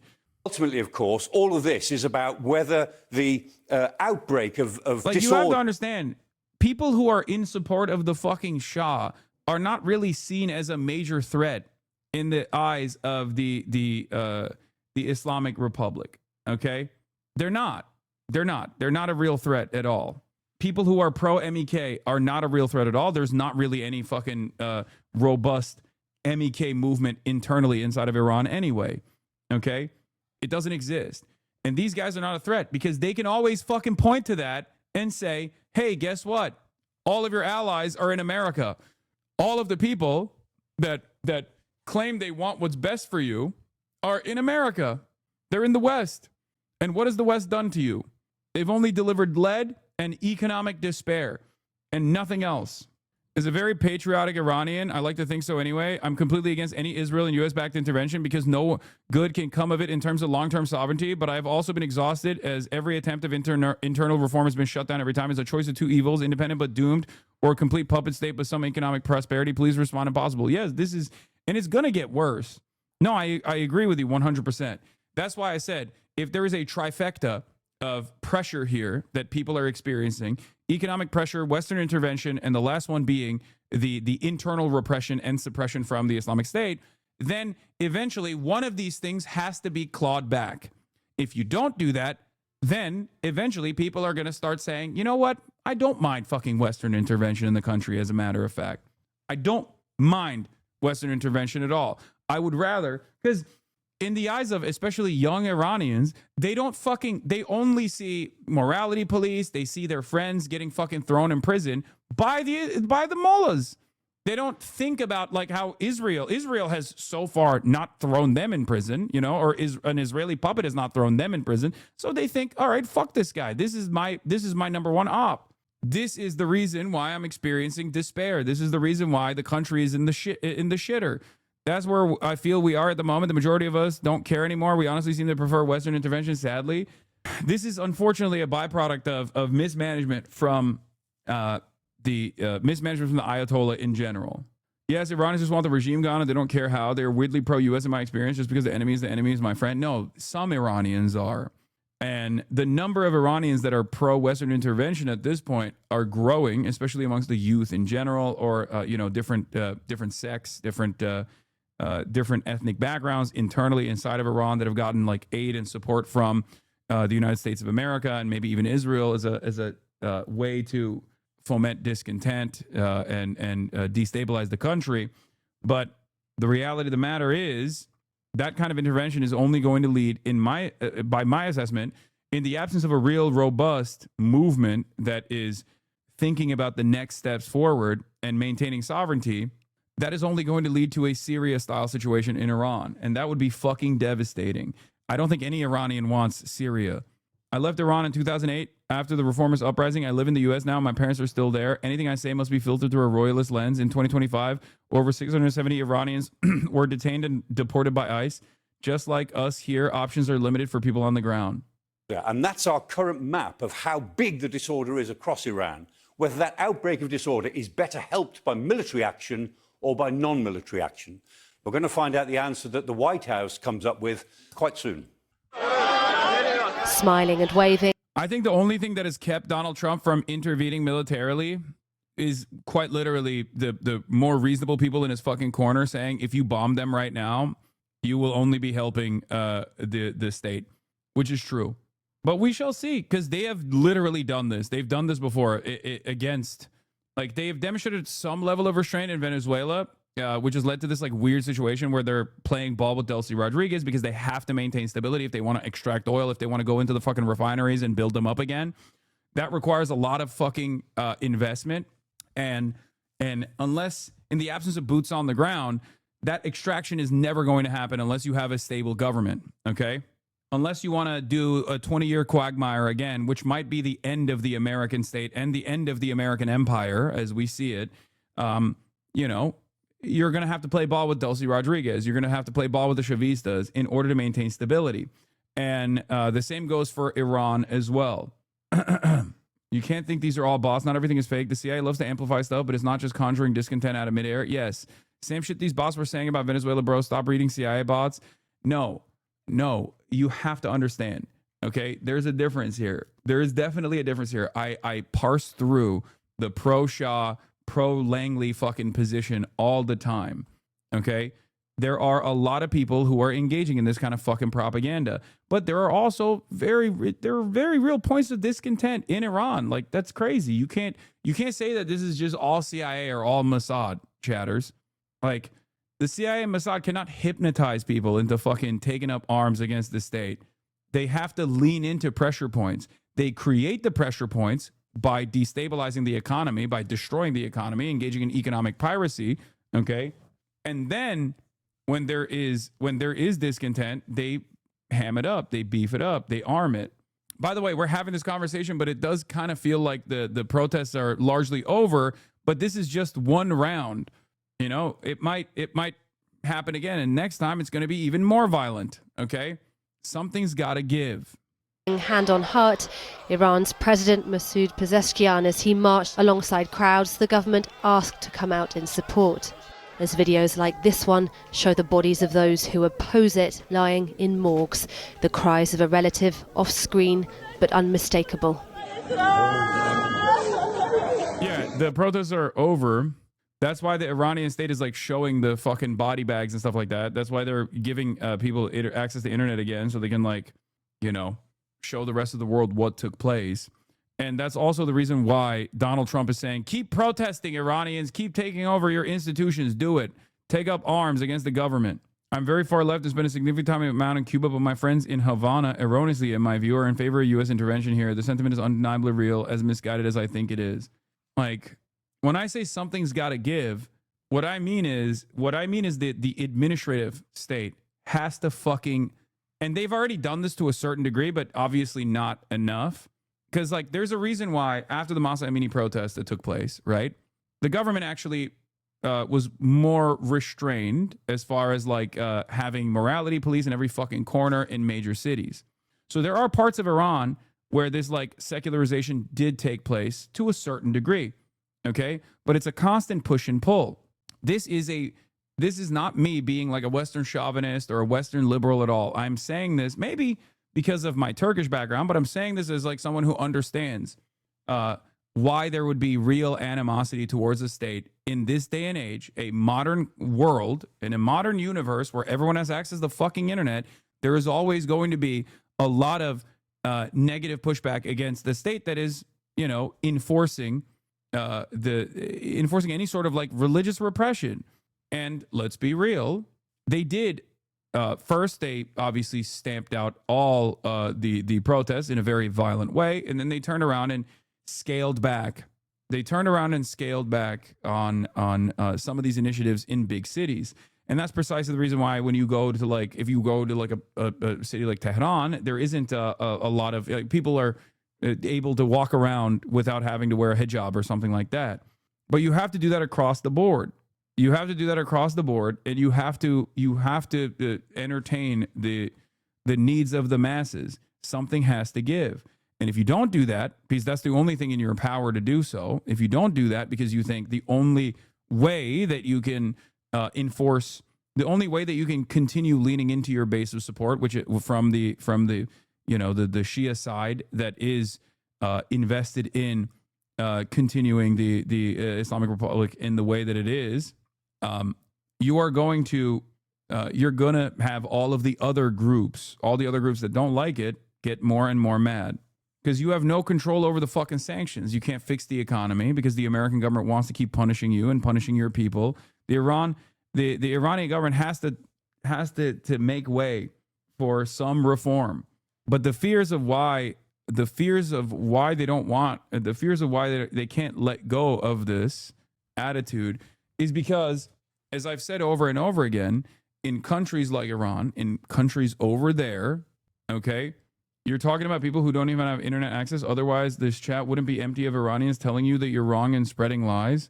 What have I said that you think is an abject lie here? What, like, are you, I can't tell if this is like the pro-Ayatollah or anti-Ayatollah and thinks I'm not being anti-Ayatollah enough or something like that. Like, oh, you said the protests are over? Is that what you're saying? That is what I'm saying that the protests have largely, they're not completely over. That's why I said we shall see what happens. But this round of the protests are over because they violently suppressed them. This is not incorrect at all. What do you mean? This is why I can't understand if it's like someone who is assuming a much more campus position than I am, or someone who is saying I'm not going hard enough. Let's see. Putting aside all the partisan talk and all the war-driven narratives you're using, your support of Mossadegh clearly shows your political stance. But as an Iranian patriot, the story of Iran is different. We love our country, and without a king, our nation feels incomplete. After 2,500 years of monarchy, these past 50 years are the first time we have not had a king. Just look at what has happened. Go and read Iranian history. Iranians want only their king. I know this may be difficult for... Incredible work, my friend. Incredible work. Thank you. Keep up the good work. As the regime-imposed internet blackout enters its 5th day, snapshots It's so disrespectful to all these fucking people that are protesting and died in the process to be like, oh, they all died because they wanted a fucking monarch. Okay? Yeah. How do you claim to be a fucking Iranian nationalist? See bodies of your countrymen slain in fucking body bags outside of hospitals and go, they all died because they wanted milord. They all died because they wanted the Western puppet to come in and seize control over the country. Yeah, dude. That's what they wanted. That's why they fucking died. It's disrespectful as shit. What Iranian authorities don't want you to see continue to emerge slowly and with caution. I would suggest this longer Channel 4 updated report that just came out. This is the Karazakh Medical Forensic Center in southern Tehran. We understand that this footage was... Oh, my... What, right? I mean, I'll look at that, and then I'll look at the other video as well, because I want to see what's happening there, you know? This is the Karazakh Medical Forensic Center. Oh, there's TOS here? Fuck. Okay, god damn it. Okay, I can't play it yet. These images, too distressing and dangerous for relatives to show unblurred, reveal families looking for their loved ones among the dead, with so many body bags that some are left lying outside. Just how many have been killed is still unknown. An Iranian official told Reuters the death toll was now at 2,000, while rights groups say it could be much higher. A spokesperson for the UN human rights chief today said he was horrified not just by the violence meted out by security forces against protesters, but suggestions they could soon face the death penalty. It is also extremely worrying to see public statements by some judicial officials indicating the possibility of the death penalty being used against protesters through expedited judicial proceedings. The High Commissioner stresses that Iranians have the right to demonstrate peacefully. Their grievances need to be heard and addressed, and not instrumentalized by anyone. 2 weeks ago, President Trump said if Iran killed protesters, the US would come to their rescue and was, quote, locked and loaded and ready to go. Today, he posted help is on its way, telling Iranians, take over your institutions and save the names of the killers and abusers. They will pay a big price. US fighter jets have increased their activity in Qatar, close to the Iranian border, and Trump is today being briefed by aides on a raft of responses from military to cyber attacks. Yesterday, Iran said it was ready for war, but with a conciliatory caveat. As I have repeatedly said, we are also ready for negotiation. Ahead of his meeting, Trump deployed one of his favourite weapons, slapping a 25% tariff on countries continuing to trade with Iran, angering China, its largest. They're just saying out loud, why do people think this would be better? Oh yeah, Israeli media, when Iran falls, we will strike everywhere in the country as we did in Syria. I know. Look, my point is, I'm in favor of stability. And I'm in favor of Iranian sovereignty, okay? I think the Iranian people deserve sovereignty. I think the Iranian people deserve to be free of any sort of state repression. But in the absence of the state actually caving to some of these very righteous and reasonable demands, and without actually solving the economic hardships, which is completely outside of their fucking control, because obviously America is very clearly doing everything in their power, this will only get worse. It's only going it's only going to get worse. It's that simple. The fucking U.S. president has more care for people outside his country when it comes to government killing civilians. I mean, he doesn't. He doesn't give a shit about the Iranian government killing Iranians, okay? He would kill just as many Iranians with one fucking bombing campaign if he wanted to. He doesn't give a shit about that at all. Anyone that believes that is stupid, okay? You know, anyone that believes that is a fucking idiot. I'm sorry. If you believe that, you are the dumbest person on the planet. He cares about doing the bidding of Israel. Let's be real. And Israel wants a failed state in Iran. And it's not like they're hiding that is their main ambition here. These overt foreign signaling coincided with the rapid escalation of violence in Iran's protest. Journalist Samira Mohiuddin told Dropsite News live this morning. She pointed to January 1st tweet by Mike Pompeo welcoming Iranians in the streets while referencing Mossad agents walking beside them, followed by Israel's heritage minister Amichai Eliyahu telling Israel Hayom, our operatives are on the ground. We have had a hand in this. protests started on December 28th in. Yeah. Protests started because of sanctions, and then it escalated into this. Tehran's Grand Bazaar by merchants when the rial dramatically dropped. And, you know, it was really on January 1st when you saw Mike Pompeo a couple days later tweet out on New Year's Day, you know, Happy New Year to all the Iranians in the streets, and the Mossad agents walking beside them. I mean, it was wild to behold. Iran is already a failed state. Our parents cannot even buy eggs, brother. Yes, but also you don't know how bad it will get. Okay. Oh, it'll get much, much worse. Such a statement, reckless statement being made by Mike Pompeo. And then from there, you saw Israel's heritage minister, Amichai Eliyahu, giving an interview. This was printed in Israel Hayom, one of Israel's most read digital media, saying, our operatives are on the ground. They're working there. The direct quote was, we have a hand in this. And so that's when you saw really the state violence escalate, because in the first couple days of this protest, Pezeshkian, the Iranian president, came out and said, people have a right to protest. Our economy is in shambles. We need to fix it. Like, Iranians keep voting for whoever they can vote for that will be a reformist, and then no reforms come. So obviously, if you don't have the fucking pressure valve of like even a fake democratic process, then you are no different than the Shah. Sure, you're not a Western puppet. You are actually abiding by the base of support that you have, and there is a real base of support for the fucking Ayatollah. Okay, whether you agree with it or not doesn't matter. We're not. I'm not here to spare people's feelings. I'm here to tell you exactly what the fuck is going on to the best of my ability in a country that is like otherwise inaccessible. Okay, but when the people make these demands and you don't abide by those demands, if you get a fucking reformist president and then you don't actually do reform, then people are going to go, okay, what the fuck is this? It's that simple. And when you lose like the 25% due to the economic collapse, then you got nothing. But to be fair, ultimately, the biggest problem here is still the economy. We need to listen to what people are saying, but then things churned very quickly. And what began as, protests about economic hardship really turned into, you heard people on the streets calling for the death of Khamenei and all this. And it's important to note that's not new either. I mean, Iran has been in this just hamster wheel of successive protests really since 2017. And in 2019 is when you saw, the oil prices go up, and then you saw more protests there. Then you had the Mahsa Amini uprising, and now this.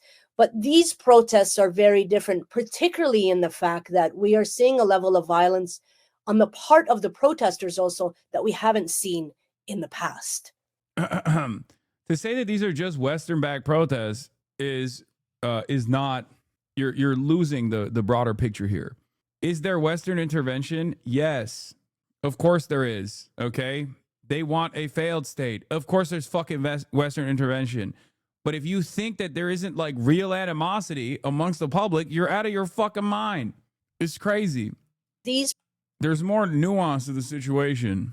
No, it's not racism. Iranians, like everyone else, are susceptible to propaganda, and U.S. and Israel do expend a lot of resources on propaganda campaigns targeted at Iran. By the way, speaking of propaganda, they refunded Voice of America as of this week.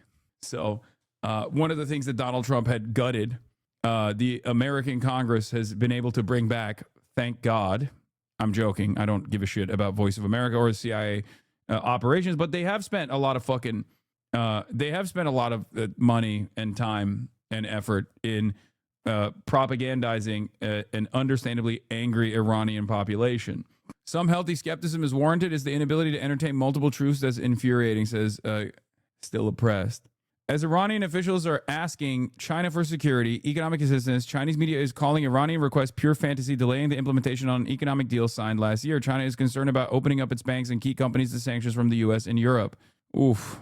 An isolated Iran finds China's friendship has its limits. In southern Tehran. We understand that this footage was filmed on. Yeah, you guys really can't depose Ayatollah like Mossadegh. They don't even have an embassy there. They have no influence in the Iranian army. Only thing they could do is turn Iran into Libya. Exactly. Saturday, huge anti-regime street protests. They're showing the body, so I'm not going to show it to you.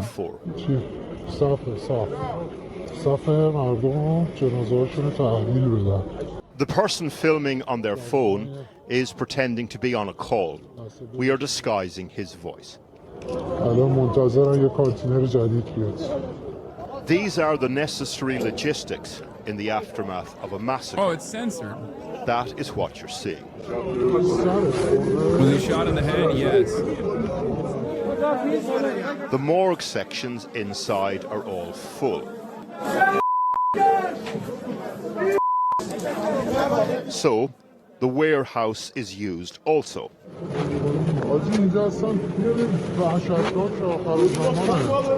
The person filming in secrecy is saying it's horrific. It's like the end of days.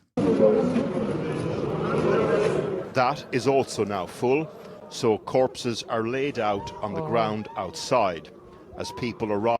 What is this? Do you think the Iranian regime wanted us to see this footage exactly? The internet's been shut down. I think the reason why the Iranian government is trying something new here. I don't know what it is, but it feels like they're showing this stuff to say it was actually like these protesters are not protesters, they're terrorists, they're Western-backed terrorists.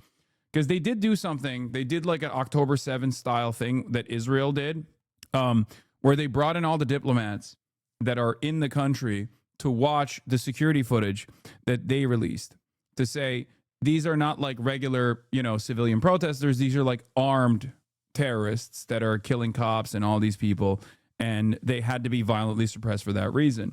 And a big chunk of the people that were killed, like not the major part, obviously. The major part of this is just like regular ass protesters. But a big part of the people that were killed in the process were, part of the security forces, part of the police. There was a firefighter that was lit on fire, I think. So they're trying to turn around and say like this is all CIA, this is all Mossad, but the casualty numbers don't fit that narrative at all. And it doesn't even matter because you're the fucking government of Iran. Everyone is an op to you. Even China, it seems, is not going to help you out. So you're all alone. There is nothing you can do here.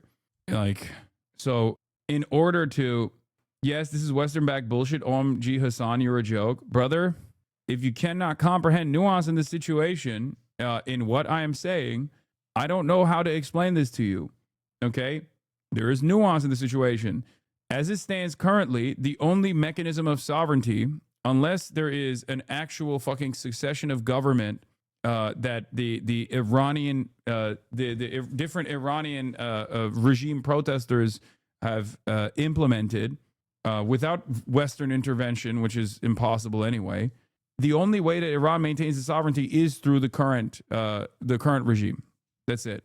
In the absence of that, because there's no way to like apply pressure points to the Iranian military, because there's no like direct beyond the espionage and beyond the CIA operatives or Mossad operatives inside of the country, there is no like diplomacy at play here. There's no embassy.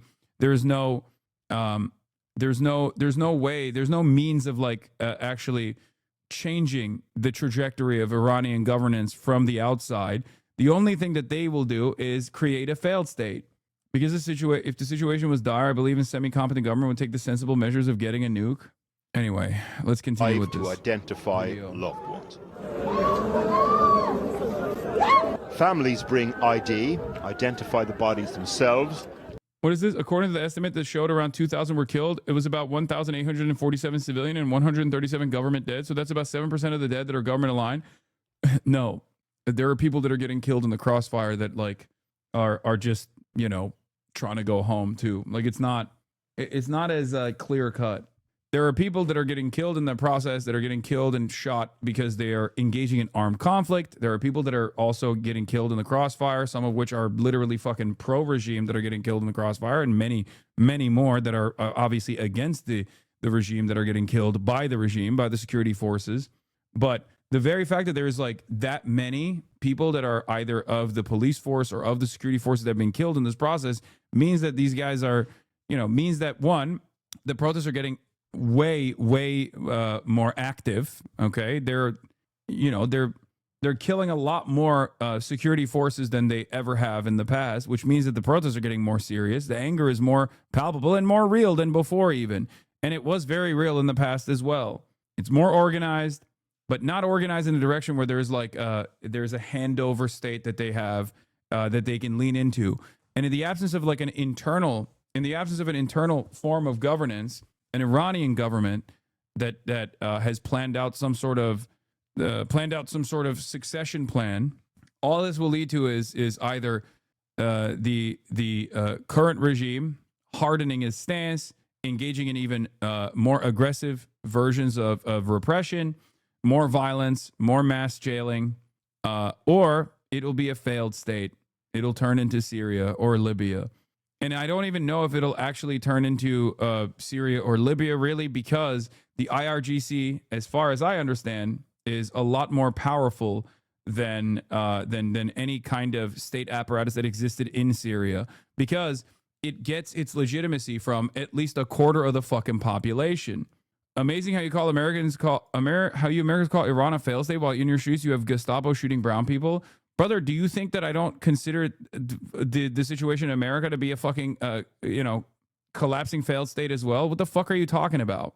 That's why I keep saying free Iran. What about fucking freeing America? These dumbass hogs are talking about how like more power to the Iranian protesters. Meanwhile, they're like, if you disobey a cop, in a fucking traffic stop, you deserve to be raped by the cop. Your coverage is worse than CNN. Yeah, if you're a fucking dumbass, you would say that. And once that happens, the medics are called. They verify the documents and conduct a quick autopsy. Does the body have a code? Yes, it Each has family everything. is given a code, then the death is registered. In this one site, the person filming says he estimates there were some 2,000 bodies here. This is the minutiae of a massacre.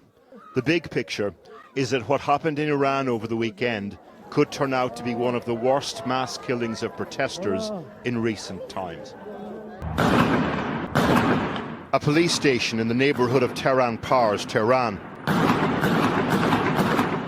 We're confident that this was filmed during the protests which were taking place there. Dude, there is no productivity in fucking denying that the state suppression of these protests have been ruthless and brutal. Okay? I need you guys to understand something, okay? For all the Marxist-Leninists in the chat, for all the anti-imperialists in the chat, please, there is no reason. There is no reason to deny that, okay? It's fucking stupid. You come across like a silly goose, okay?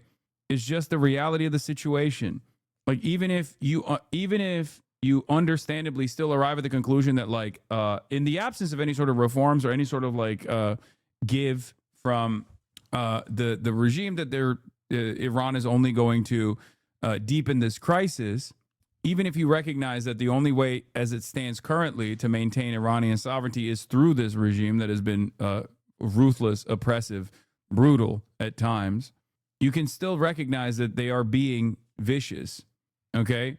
You can also call out American hypocrisy in this regard, obviously, as I have over and over again, but it's just like there's no reason to deny abject reality, okay? It's ridiculous. The brutality of the crackdown will log Iran into a deeper and more dangerous crisis, as Sina Tusi. The protests may be suppressed, but stability won't be restored for the system. Without meaningful transformation in governance, the system may survive, but in an even more brittle form. Over the weekend. The video lasts for over 6 minutes. On the right-hand side of the screen, you can see people shooting from the roof. The sound of gunfire is constant. Human rights groups are trying to be precise about the killings they've recorded in Iran over the last 48 hours. Mahmoud Amiri Mukhadam is a doctor, has been monitoring human rights abuses in Iran as scientifically as he can for almost 20 years. Acknowledges that his organization's figure from yesterday of 648 killed is an underestimate, to put it mildly.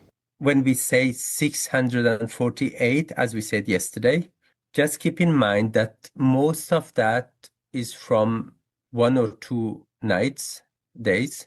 They are from 14 of the 31 provinces in Iran. They are from 7 out of 100 hospitals in Tehran. And then when you start thinking that what does it mean? And these are only, for example, some of the, in the hospitals, only the bodies that families took to the hospital. Then you come up with a picture that it sounds like a massacre that have been taking place. The funerals of protesters next door to the forensic center in Tehran. Donald Trump said today that, quote, help is on its way, and encouraged Iranians to keep protesting. But that begs the question, why do Marxist-Leninists deny that? Because, guys, it's objectively hypocritical for people to fucking sit around and act as though they have any care or consideration for the fucking Iranian public, okay? They don't. So they harden their stance because it's the only fucking state in the region that has the capacity to militarily oppose Israel, that is doing this kind of thing on a daily fucking basis. And when it's not doing this kind of thing, as it did every single fucking day pretty much over the course of the Gaza genocide, it's still destabilizing other countries in the region for its grand plans. Okay? That's it. That's the reason why people who have a hardened position that you could consider campist here have this kind of output. They're basically behaving in the same way that like fucking Israel supporters do, but ultimately it's not. They're not on the same moral playing field. I'm not saying that at all, but that's the reason why they're doing it. The reality of the matter is, in the absence if this government falls, it's fucking Syria. That's the reason why the people who take somewhat of a campus stance here are making that statement. Okay, that's it. America is obviously still far worse than the Iranian government, even in terms of like the dire economic situation that Iranians are facing is also a direct consequence of American intervention. So every Iranian that is in a state of disarray due to the real dropping in value to zero, or due to not having any sort of due to people not having any sort of commerce in the country, that's all America. That's all American intervention. So they're still worse than even the fucking most repressive, most authoritarian version of the Ayatollahs. Yes, it's always either the Jews or America's fault. I can't tell if you're being sincere when you say this or if you're saying this sarcastically. But yes, in the case of Iran, it is not the Jews, okay? But yes, Israel has played a fucking major role. What are you talking about, dumbass? It's not like America and Israel are hiding this either. I mean, what the fuck are you talking about? They openly say that they're doing it, and these motherfuckers are like, where are you coming from with this? Oh, here we go again. Protesting. But thousands have been arrested, some like Irfan Sultani facing execution. His family told us that was due to take place tomorrow. Whatever form help comes in, they're wondering whether it will come in time for him. Like, listen, chatters, two things can be true at the same time, okay? The weaker a regime feels, the more repressive they get. And if you're this dude's fucking friend, okay, you're not going to like the government. And if you actually also, if there's no economic improvements in your life either, you're inevitably going to say, all right, fuck this government. Maybe Israel is better. That's the problem. That's the failure on the part of the regime. Yeah, come on, bro. How can you blame Israel? It's not like they engaged in constant missile strikes and terror campaigns within Iran just in the last few months. Oh, wait. Yeah. How can you blame Israel? They were only bombing Iran, literally Iran, like bombing it only a couple months ago. How can you blame Israel? Yeah, execution as bad as the U.S. Tankies are brain dead. If the impact of the sanctions is death, okay, death due to not being able to get accessible medicine, for example, then how is that any fucking different? The only difference is it's invisible, so it's harder to fucking shift the blame back to the country doing the sanctions. You could say, yeah, sure, all you want, but that's what it is. And it's not like the American government is hiding that. They're openly saying it. They're like, yeah, fuck yeah, our sanctions are working. Fuck yeah. This is a testament to how our nation and Israel broke Iran. That's a fucking American senator saying it. Quiet part out loud. Cotton confirms blockade goal is to harm Venezuelan civilians. The lights are literally going to go off. They're not going to be able to pay policemen or fighters or teachers unless they begin to cooperate with President Trump. These guys are openly saying it, and some of you guys are still living in fantasy world. This is pure liberalism, okay? I swear to God, I was thinking about this earlier today. There are people that are just as fundamentalist and just as overzealous, like demonstrating zealotry towards liberalism as the Ayatollahs are about fucking Shia Islam. You are no different than a mullah in the way that you keep fucking going back and forth about how liberalism is not actually collapsing around the world. We must maintain liberalism. Do not stop. No alternatives. As the country is turning into a fucking fascist failed state in front of our eyes in the United States of America. And you're basically the mullahs, but for liberalism.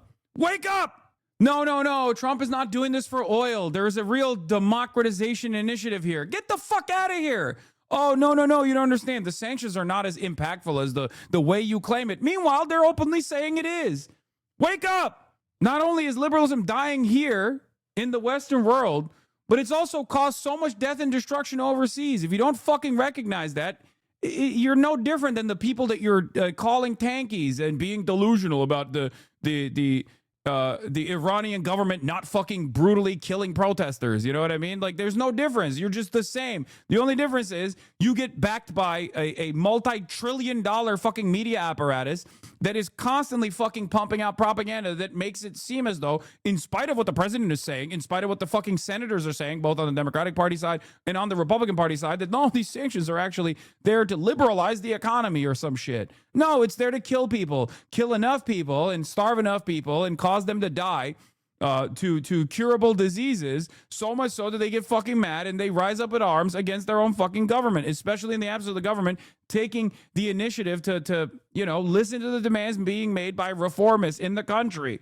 Oh, the entire world is shifting right in front of our eyes. It serves nobody to just deny this reality, okay? You have to always say the truth. We must find truth from facts, first and foremost. Mao Zedong.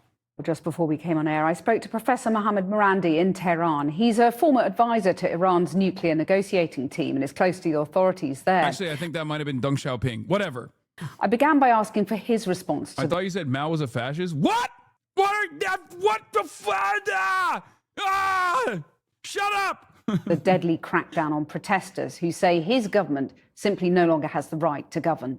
Yesterday, Well, we saw Hassan rallies was wrong. across What do you the mean? country. What was wrong about what? And the footage is online. And it was broadcast live, even though now people like Musk and others are trying to pretend it was AI or These were people old who were footage. forced to go out and protest, but people of their own free will bravely went out. And in return, the government, your government, has slaughtered them in their thousands. And for what?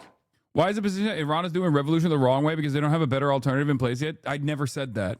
I never said that at all. I just said that in the absence of any sort of plan, next steps forward, it's just going to collapse. It is a far too diverse of a country and far too fucking backed up or propped up by different sectarian groups that have gotten fucking money and weapons from, you know, outside forces, whether it be Israel or America. Okay, that it will collapse into a fucking fail state. That's it. There needs to be, and if your goal is to, if your goal is for Iranian people to survive, that is my goal, Iranian people to maintain sovereignty, to have a secular democracy, if that's what they want, then you can't accomplish that if it turns into fucking Syria. This guy's a government shill. Do not platform this bozo. Brother, we looked at people who are very openly against the government. It's important to understand a diversity of fucking opinions in this situation in a country where, again, 25% of the public is still very much firmly committed to the government. Shut the fuck up. There were 2.3 million people in Tehran yesterday on the streets, and reporters from Al Jazeera English, Arabic, RT, CGTN, CCTV, and others, Al Mayadeen, were there, and they witnessed it. How can you force millions of people on the streets in Tehran because you instill and other fear streets? into the people of your country. Your government instills fear into the people of your country. No, the pro-government protesters are not fucking going out to the streets at gunpoint. This is so stupid. What matters is not that there are pro-government people. What matters is the fucking forcible suppression of all the discontent that has led to conflict, violent conflict in this iteration. And it's only going to get worse. Ugh. Like what stupidity? Like, Iranians are not fucking magical people that are this malleable where they just went, oh no, at gunpoint, they're sending us out into the fucking streets. No, there are people who are still pro-regime. That's it. What the fuck? I think that you are living in an alternative universe and you're drowning in your own fake narratives. If you think that the people of Iran support the MEK terror organization or the monarchists that your governments fund and support, I think you really know literally nothing about Iran. Your government says that 2,000 people are dead. Are you denying that? Our government never made any statements about any death numbers at all. You're talking about Reuters. Iranian Ozzy here again. The mass body bag videos which families go to identify are definitely fake. Iran famously doesn't release dead bodies, and if it does, it makes them promise quietly to bury their loved ones so another protest doesn't emerge from the burial. Brother, you are crazy. That is not fake. What are you saying? Okay, come on, dude. They are not fake, okay? It's unique that the Iranian government this time actually is doing this, okay? You could say that, but it's not fake.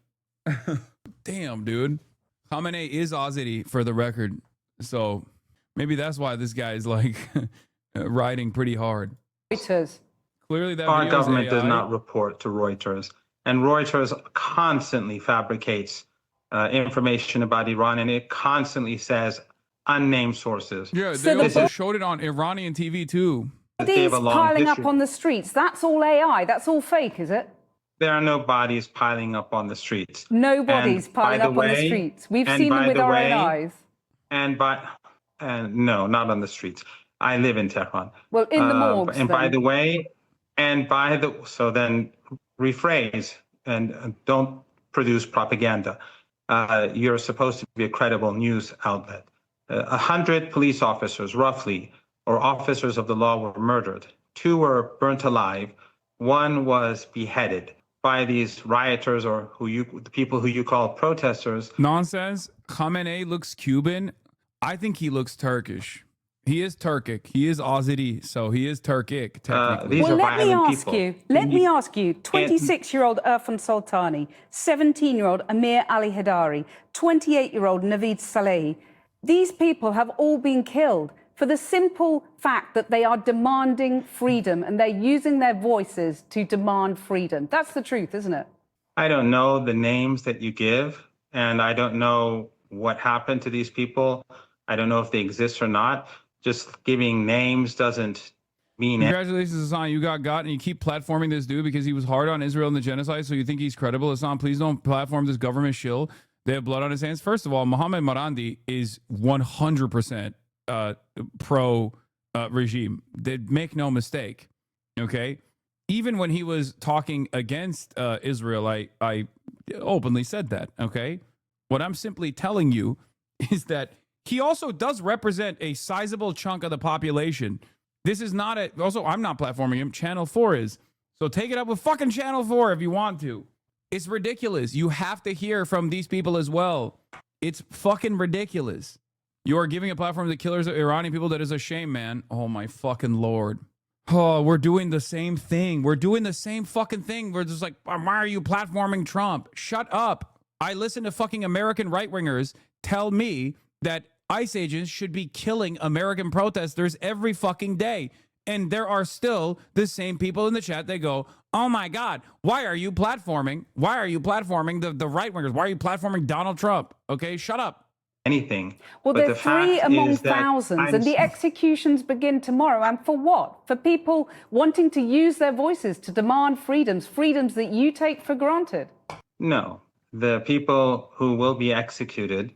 This feels like Venezuela 2.0. No, I think that although there is, it's yes and no, because while there is a sizable percentage of the population, there is an even larger percentage of the population that, if left to their own devices, would definitely depose of the Ayatollah. Okay? Like, I would go so far as to say that there is actually less support percentage-wise for the Ayatollah than there is for any form of like Chavista-backed movement in Venezuela. And even then, it's not to say that Maduro was like super popular either, okay? But if there was like a real democratic process and Iranians went out to the ballot box to vote for the Ayatollah, they would not be voting in reformist presidents as a fucking protest vote over and over again. Like, there is nothing has come close to this level of violence, like real street violence in Venezuela as it has consistently in Iran. Obviously, the factors are different. Proximity to Israel plays a big role in this, and American intervention has obviously played a big role in this as well. I guess what is this? Sizable chunk of the population, if that were true, they wouldn't need to bus in Afghans and Pakistanis to fill their rallies. Just accept that you know very little about the reality of Iran and how we actually live here. You said sizable chunk. How many people does that mean? Well, in most circumstances, it was about 25% of the population. But I feel like, especially with the economic collapse, that number has gone down. But we are still talking about a nation state that has, that would still mean tens of millions of people. Okay, at any given point, it swings from 15% to 30% of the entire population, the Iranian population. Afghans, we are shit on by everyone. Oh my God, I love Middle East racism. Yeah, shut up. You're being bussed into Tehran right now so you can have numbers. Don't laugh. I experienced firsthand that they pay people money to come to protest. They fill buses, dog. You don't know nothing. Oh my God. This is the same fucking attitude in Turkey where it's like Erdogan is only winning people by giving them money. He doesn't have a real base of support, okay? I never said it's the majority population. As a matter of fact, the majority population doesn't actually want this government, okay? The majority does not want this government. I'm not saying that at all. I'm not saying that the majority is like saying that this is the like there is more support for Erdogan than there is amongst Turkish people, whether we want to admit it or not ourselves, than there is support for the Ayatollah in Iran. Okay? If they are convicted of the people who burned people alive and who beheaded others. These are people who were rioting, and these were people who were shooting at police officers, and there's footage of it. And that footage is online. So what is the point of listening to this guy then? Because he represents the position of the government, which is still gaining its legitimacy from at least a quarter of the fucking population of Iranians. Okay? This doesn't mean it's the majority position. I never said that it's the majority position. I've never maintained that it's the majority position, but it's still a sizable percentage of the population that currently is running the country. And like what it feels to me, what it feels to me is people being like, I don't want to learn about this. I don't want to hear this. Just fucking put the Western intervention as an absolute necessity in the bag and move on, little bro, is what people are saying. Driving me nuts how people on the left can't seem to realize Iranian people can't want change while also not wanting the U.S. and Israel involved. They insist this is just the West making a fake revolution when the Iranian leaders are actually killing people protesting. People have no idea what the fuck they're talking about. I know. Is this your most lib take? No, I don't think it's my most lib take, especially because people are not capable of reading between the lines or seeing nuance in the situation, because what I'm stating over and over again very clearly is that no matter what takes place, if the Iranian government, current regime, continues doing what it's been doing, it is going to collapse, and it's going to be a Syria style situation. If the Iranian government does not give in to the very reasonable demands being made by the population, it is going to collapse into Syria. If Western intervention reigns, and if Western intervention comes in and destabilizes the country, then it's still going to turn into Syria. Okay? Some of the major demands, and this is a decentralized movement for the most part, but some of the major demands revolve around secularization and also less control for the IRGC. You would never give an Israeli official the same grace as this dumbass because you know they're full of shit no matter if they're representing the government. Yes, and I still listen to what they have to say nonetheless, don't I? It's on the accounts of many people, and people can see it. Mainstream media in the West, and obviously your media, since you are trying to create an environment for war and to justify illegal activity on behalf of your regime and the Trump regime, you're of course creating a narrative of thousands of peaceful protesters. Are there socialists in Iran? Yes, they're in prison. On the streets being slaughtered. If you don't like my questions, Professor Morandi, let me put to you what the German Chancellor said. Friedrich Merz said, when a regime can only maintain power through violence, then it is... I don't think you actually care about Iran. Do your chat rules literally say Ottoman Empire over Persian Empire? Like, what do you mean? Yeah, that's called a fucking joke, dumbass. It also literally says everyone gets a state-mandated boyfriend/girlfriend. Do you think that I'm being sincere? What the fuck is going on, dude? Are you that stupid? Effectively at its end. Do you accept your government is nearing its end? It's in the final days. First of all, who said that I'm afraid of your questions or I don't like your questions? Second of all, who makes the German Chancellor any more credible than you? The German Chancellor has been elected by his people, and you accused me of propaganda when many would accuse your government of propaganda day in, day out. So I just ask you again, is your government entering its final days? No, and have no doubt that any strike on Iran, which is illegal, and obviously you're trying to promote it and to justify it, is illegal.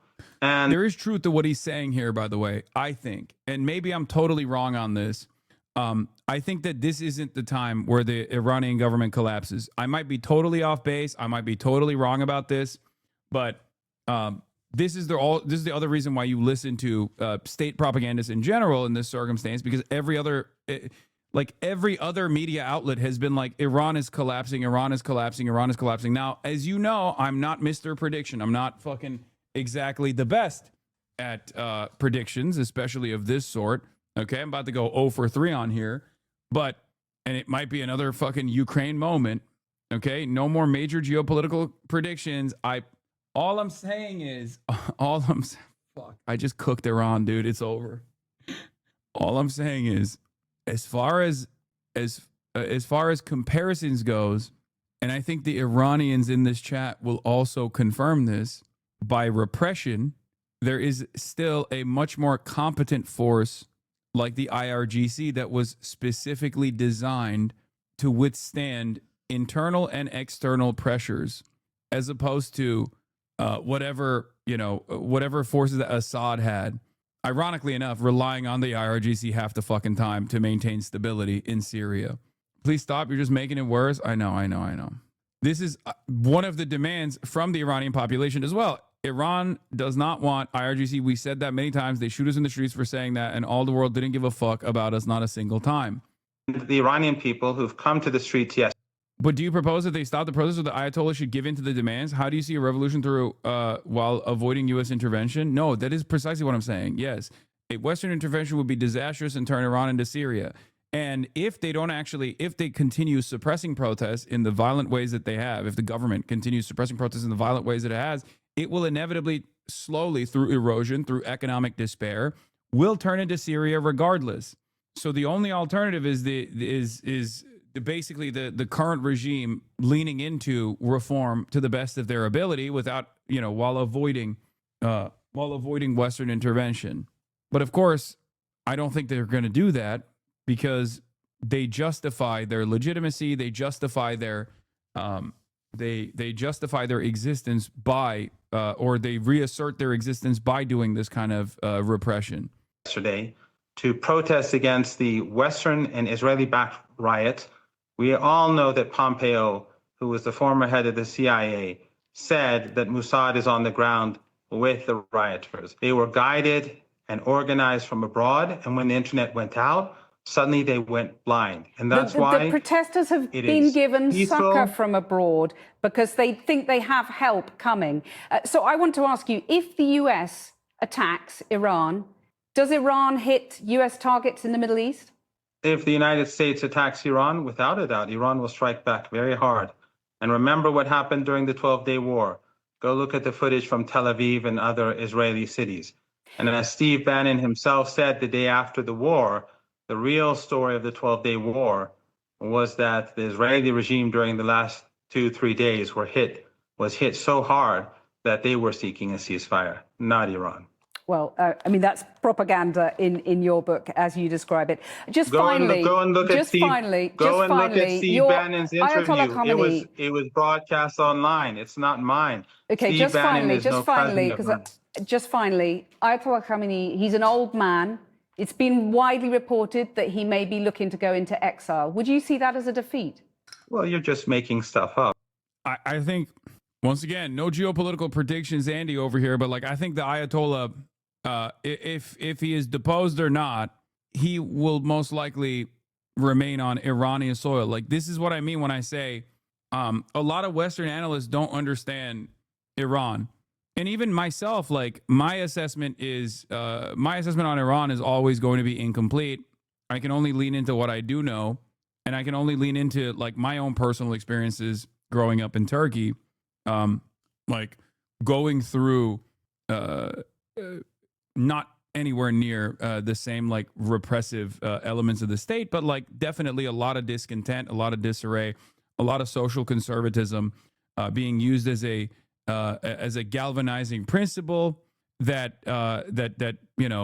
created legitimacy for the Erdogan regime, and then all of the pushback and all the violence that unfolded in an effort to suppress said pushback. When someone says oh, these guys are gonna fucking escape the country and they're gonna go to Moscow or whatever, it reminds me of Like there is a very different attitude here with Assad versus the Ayatollah. Okay, and the reason why I say that is because like when you compare it directly to Assad, when you compare Assad's weak ass regime in Syria to the Iranian regime, your analysis is going to be stunted. He's not going anywhere, and your government and the U.S. government, if they get involved in a war with Iran, global economy will go downhill and collapse. And your people will come after you and say, why did you do this to us? Yeah, Assad ran a government that no longer existed. None of the soldiers were getting paid. All the state had been hollowed out to sell meth to the Saudis. Professor Mohammed Marandi, thank you very much for joining us. Bro, you said absolutely nothing. I'm simply stating that I think the Ayatollah will go down with the ship if it ever gets to that point. If he's passing due to old age, or if he's passing because like they somehow got to him, he's most likely going to die on Iranian soil. If he were to escape to Russia or whatever, it's over anyway. Like there's nothing. There is no like Shah style propped up government from Moscow. Like there's no, Russia doesn't have the capacity. Russia doesn't have the interest to prop up to basically prop up the Ayatollah like that. It will just inevitably collapse into a failed state. Thank you. So what might the American president do now? Our US editor, Anushka Astana, is in Washington for us. Anushka. So, as so often with Donald Trump, he has taken to Truth social media to talk about all of this. He wrote a post in which he said he was addressing Iranian patriots. He told them to keep protesting, to take institutions, and in capped letters, as Porrick mentioned earlier, he said help is on its way. Now, he is in Detroit, the president, at the moment, and as you might expect, a journalist asked him, what help? Listen to how he responded. Just went through the roof. You said to Iran this morning that help is on the way for protesters. What did you mean by that? What kind of help? You're going to have to figure that one out. I'm sorry. How many people have been killed in Iran? That's the most terrifying.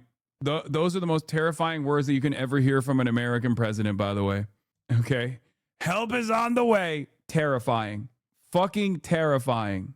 Saying help is on the way while also adding additional sanctions or tariffs to other countries that are helping prop up like what remains of the Iranian economy shows exactly what kind of help is on the way. Nobody's been able to give me an accurate number. I have heard numbers from everything's a lot. One is a lot. But I've heard. It's so funny to do this next to fucking Jimothy Farley over here. Mr. Chinese EVs are going to steal our lunch money if they're ever allowed on U.S. soil. Numbers much lower, and I've heard numbers much higher. We'll be knowing.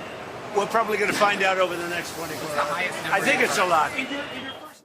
So, look, no guidance there from President Trump. But what we do know is that he has spoken to his advisors. His national security team met this morning. Axios is reporting that his envoy, Steve Witkoff, has secretly met with the former Crown Prince of Iran, who is in exile. We know that they're considering sanctions against individuals. He's talked about a 25% tariff on those doing business with Iran, but there's also military options on the table. They tend not to want to go for broader military action at the moment, but we know he hasn't shied away from striking countries, Syria, Iraq. We saw what happened in Venezuela, Nigeria, and actually as we've been on air, he's been talking about how flawless his previous strikes on Iran have been. Of course, the risk with a surgical strike, as we have seen, is that it doesn't actually lead to regime change. And there's also the issue that Congress behind us are unhappy that they are not asking for permission. I went down earlier and I asked some Democrats, is Iran different for you?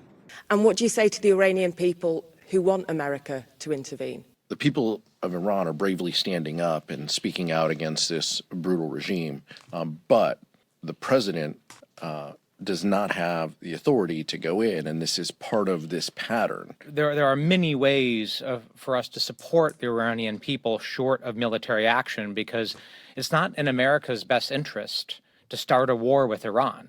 In fact, it's not even in the Iranian people's best interest.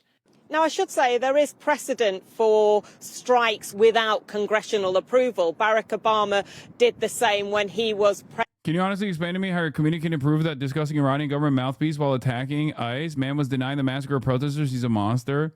Yeah, it's really cool if you're fucking hallucinating an alternative reality while you're watching, okay? I don't think, I mean, there might be some people in here that think that like the brutal suppression of protesters in Iran is appropriate or whatever, but it's far from the fucking majority.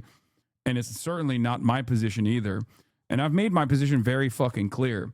But of course you have to do this because you don't have a real argument, because my position is consistent on this, whether it's happening, whether it's fucking happening here in America or whether it's happening in Iran, I'm still standing with the fucking people. It's so funny, though, that there is one group of people that is inconsistent here. One group of people that is inconsistent in this position, okay? Which is the American right, talking as though they give a fuck about the Iranian population, specifically Muslims in general. They don't care about that shit at all. Let's be fucking real. And also simultaneously, defending Israel's death and destruction campaign, defending America's ruthless crackdowns on its own fucking protesters, while simultaneously going, oh man, I love Iran, we got to free Iran. Get the fuck out of here. The reason why you have to maintain this position or like try to fucking find some sort of inconsistency, is because you recognize that your side is inconsistent here. President here, but there are a lot of concerns about where all of this leads, whether a single strike, for example, on Iran would actually result in regime change or actually lead to more concerns down the road. And also a question about what is Donald Trump's motivation. Before Venezuela, he was talking about human rights. Afterwards, he hasn't mentioned the word democracy, only largely the word oil. And we know that America has strategic interests in Iran, not just around security, but also it is another energy-rich country. So the concern is, if there is a strike, as they are considering, what does the follow-up look like? Anushka, thanks very much for joining us. Well, a short while ago, I spoke to Barbara Leaf, who served as Assistant Secretary of State for Near Eastern Affairs under Joe Biden and was Ambassador to the United Arab Emirates before that. So I would guess... Why is no one talking about the brutal regime in Turkmenistan? Because they are surrounded with friendly countries? Yeah, I mean... That's the reason why I brought up the Gulf states as an example, because there is no protest in the fucking Gulf states, even though there is brutal repression similar to the Iranian government, but they're an aligned country, so no one gives a shit. And also, their economy is not fucking imploding. So the protests or the organized movements never actually take root in the country. That's it. It's that simple. That the president has in mind, yes, some element of military action, presumably strikes on IRGC and other. Regardless of motivation, the right is doing something that the left also agrees with. Can we just take the rare W for everyone? No. What the fuck do you mean? The right doesn't give a shit about the Iranian people. They're not saying free Iran because they actually want to free Iran. They want to fucking bomb Iran. What are you talking about? What kind of freedom will come from Donald Trump and his interventions in Iran? Are you that fucking delusional? We just went over this with Venezuela. Let me explain. No, dude. Also, the UAE population is tiny. A protest would be what, 20 people? What the fuck would the UAE population protest? More support for Israel? The UAE, the fucking Emirates are protesting. They want to do more pro-Israel, and they're not saying, they're saying the government is not sufficiently pro-Israel. Yeah, all 20 of the Emiratis are going to be protesting that they don't have enough Lamborghinis, and also there is not enough pro-Israel sentiment going on here. Okay, we need elements of the security forces, headquarters, arms caches, etc. But I think he's also got in mind to use psyops of various types and. So you mean psychological cyber warfare? Just spell out what you mean by exactly. The problem. Much of the left doesn't understand liberalization will only have a marginally positive effect if it's even possible to implement, given the power dynamics within the IRGC, the Shia base, etc. I mean, some's got to give. If they don't do that, they're fucked. Okay, it's coming. What do you do? You just keep fucking killing people. America starves the Iranians. Okay, and then the Iranians in the aftermath of that starvation and lack of access to like medical care or whatever, turn around and understandably get more and more angry. So then they fight back. They fight back in more militant ways, in more organized militancy. And then the government comes back in and kills another 1,000 people, 2,000 people, 10,000 people, 40,000 people. Where does it end? The more hopeless the Iranian population feels, the more they will be willing to engage with Western intervention. That's why I keep saying something's got to give. It ends with all Mossad agents are dead. You are on maximalist copium if you think that all of the fucking protesters are Mossad agents, brother. Please stop. This is what I mean. It's more nuanced. It's more complicated than that. It's not. That's crazy. As we already see, and this was evident even before there was such a dramatic shut off and shut down of the internet, but there is a huge amount of disinformation in the air. So it's quite hard to discern what is real and what is not, but it's... For the record, this isn't to say that there isn't like Mossad involvement, okay? Please. I mean, Mossad literally had a drone factory. I need you to understand something. Mossad had a drone factory inside of Tehran, and if you recall at the time, one of the things that I said was a big reason as to why there are so many fucking collaborators internally in Iran is not because they're all like fucking Shah dick riders or whatever. Far from it. It's because their friends were arrested or tortured or killed. So, of course, when you do that, people are going to look at that and go, all right, well, fuck you then. I'll work with whoever I can to do revenge. Okay? That's it. That's it. Like, what do you expect? Yeah, if you fucking kill someone's friend, okay, or their family members, they're gonna want revenge. But I think he plans to stir the pot. How risky is this? What's at stake here? And what is he trying to achieve? In this region, you can stir the pot. The pot may boil over, but you don't know where all of that goes. I think one of the things that Israel did this time around, and one of the things America did this time around, was just like openly say that they're intervening. You know, the Shah coming out, or the succession of the Shah coming out and saying like, oh, take it to the streets, or America saying take it to the streets, or Pompeo saying, Mossad, do your thing. You know, the reason why they did that is because when the fucking government hears that, they go, okay, now is the green light to kill even more protesters. And when you kill even more protesters, next time around, there's going to be even a larger number of protesters out there that are going to be even more violent. I think that's the reason why they were so overt with their interventionist rhetoric in a way that you normally don't see from Israel at all. Normally, Israel will keep quiet and be like, oh, in the aftermath, when the protests have quieted down, when the government has come in with the security forces and just like killed a bunch of people and arrested even more, they'll turn around and say, oh, free Iran, free Iran. But this time, it was different. This time, they straight up were like, go off, kings and queens. We're with you from the start.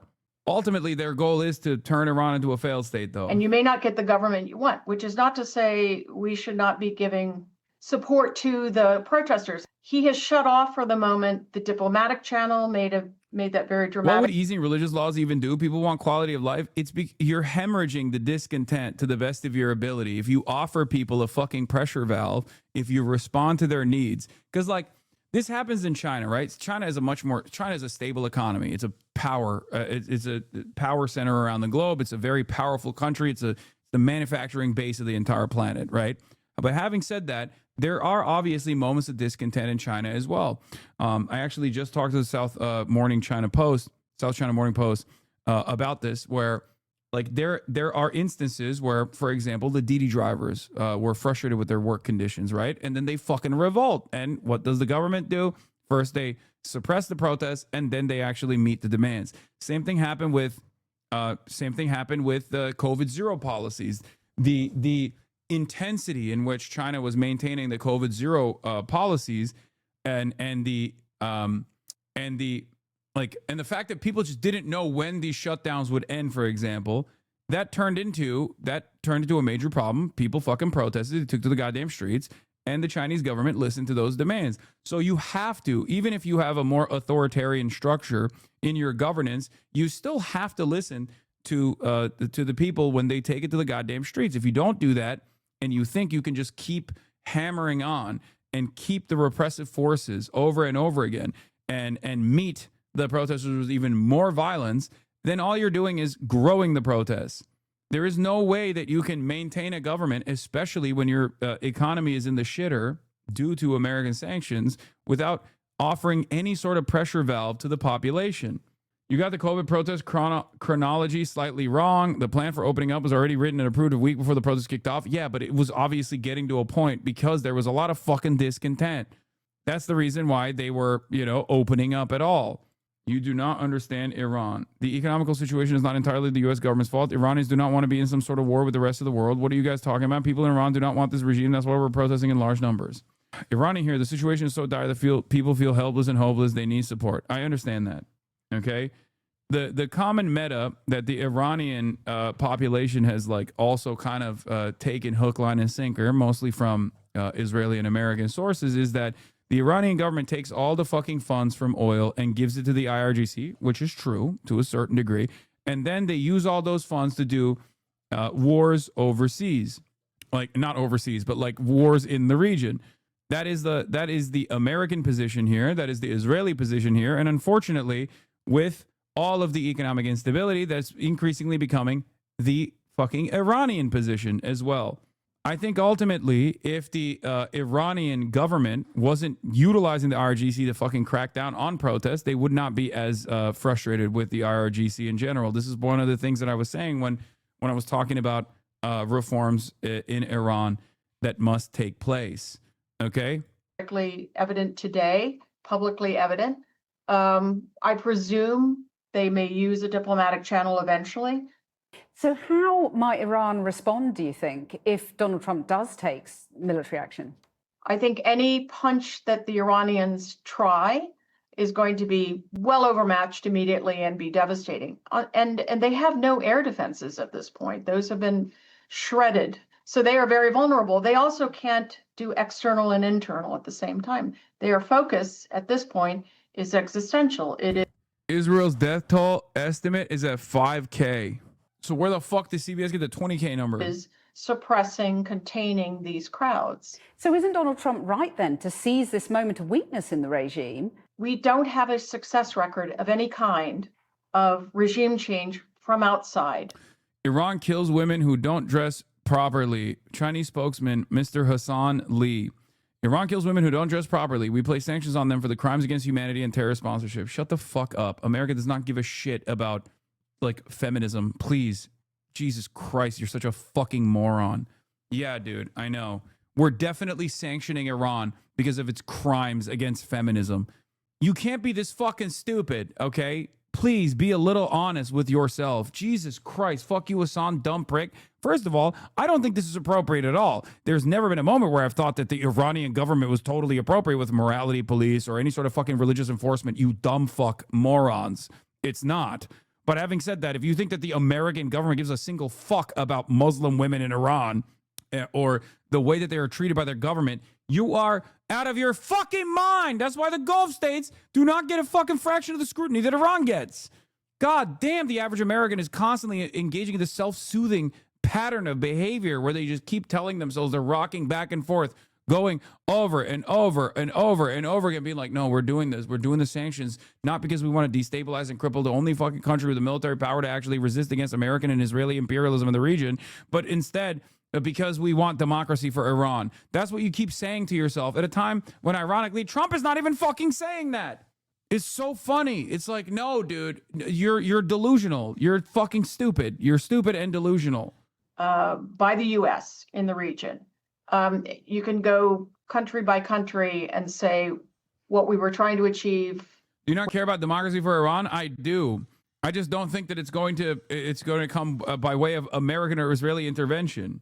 Was limited, perhaps, in 2011 in Libya, tried to prevent a terrible massacre that Gaddafi's forces were aiming to perpetrate. But in the end, it led to a decapitation of the regime, which led to chaos, which led to a huge vacuum into which all sorts of... Yeah. This allows me, in order for me to believe the idea that Americans are implementing democracy or trying to install democracy in Iran by way of sanctions, I have to believe that John Bolton is a third-wave feminist, okay? I have to believe that Mr. Grab him by the pussy Donald Trump is a third-wave feminist, okay? And I'm sorry, but I am not that stupid, okay? I say I'm a stupid guy, but you have to be a real fucking moron to believe that, okay? terrorist where? You are a terrorist. I don't think this person is talking to me. I think this person's talking to the lady on screen. You know, Trump attacked at least 7 countries last year, Venezuela and Syria this year. And this from the man who promised to end wars. What's going on? Venezuela is a story that is still evolving. We still don't know the end point of that exercise. It was a law enforcement exercise. It was anti-narcotics. Yeah, okay, dude. Yeah, this lady definitely is a serious analyst that I must listen to seriously and sincerely, because America is doing law enforcement narcotics operations. Here, let's hear from the fucking big guy himself. They walked away and they gave us a lot of money, but they did a great deal for themselves because their stock has gone up.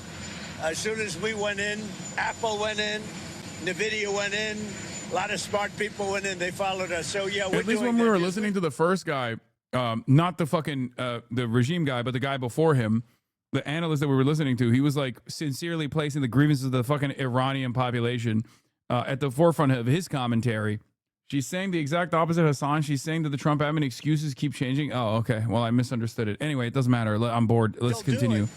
If you were a private guy, you'd say, "What do we get for doing it?" I need to hear it from the fucking I don't want anything mouth for of the myself. admin. I want our country to be rich as hell.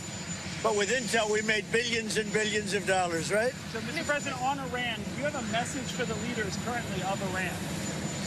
Yeah, the message is they've got to show humanity. They've got a big problem, and I hope they're not going to be killing people. And I'm going to have a report very soon. It would seem to me that they have been How are you going to platform the university professor which is receiving the regime propaganda and denies everything, but you don't show someone who's a Persian journalist and have first-hand experience from the oppression? Please watch Masih Ali Nejad's interview with CNN or CBS. Well, it was a disaster. We'll get to that later, for Jimmy Chatter. Carter. They had all sorts of problems, and they Chatter, we're listening to our Shah, okay? We're listening to our Ayatollah. We're listening to our Shah right now, okay? Big Dog is speaking. You be quiet and you listen, okay? Who are you with? Who are you with? I'm with the Financial Times, sir. Oh, good. Well, it's a nice paper. So are you committing not to sending It's U.S. time for me to troops fucking into platform a real your- American patriot. You that? Quiet. I don't talk about military strategy with a reporter, you know? Even though I do like the Financial Times. Secretary Bessent. Are you consulting with our allies regarding Iran? What are they telling you, and why do you think the Well, I'm not going to tell you what they're telling me. I don't tell you what why they... do you think the Iranian leadership continues to defy you, Mr. President? You think they are? Well, it's only been a couple of days. Hassan, have you seen the Khazriak hospital videos? That's one hospital in one city alone, 60 minutes of dead bodies on everything that I love. Wallahi billahi, 60 minutes of dead bodies. Do you still blame the sanctions? Brother, do you think I said that the sanctions killed those people? Are you fucking stupid? What is this position?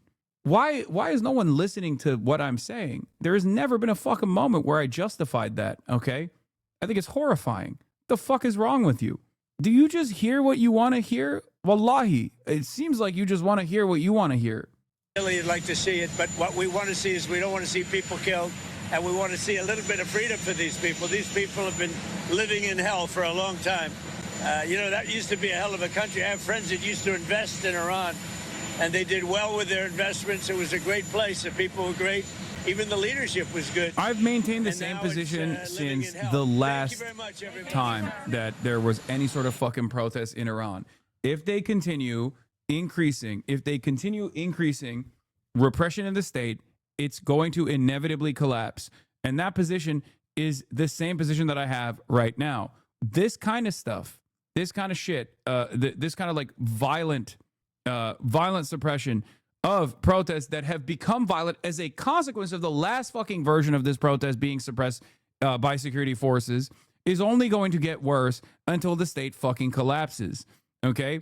Especially when you have the American sanctions crippling the economy on the side and eating away at the popular base of support that exists for the Ayatollah.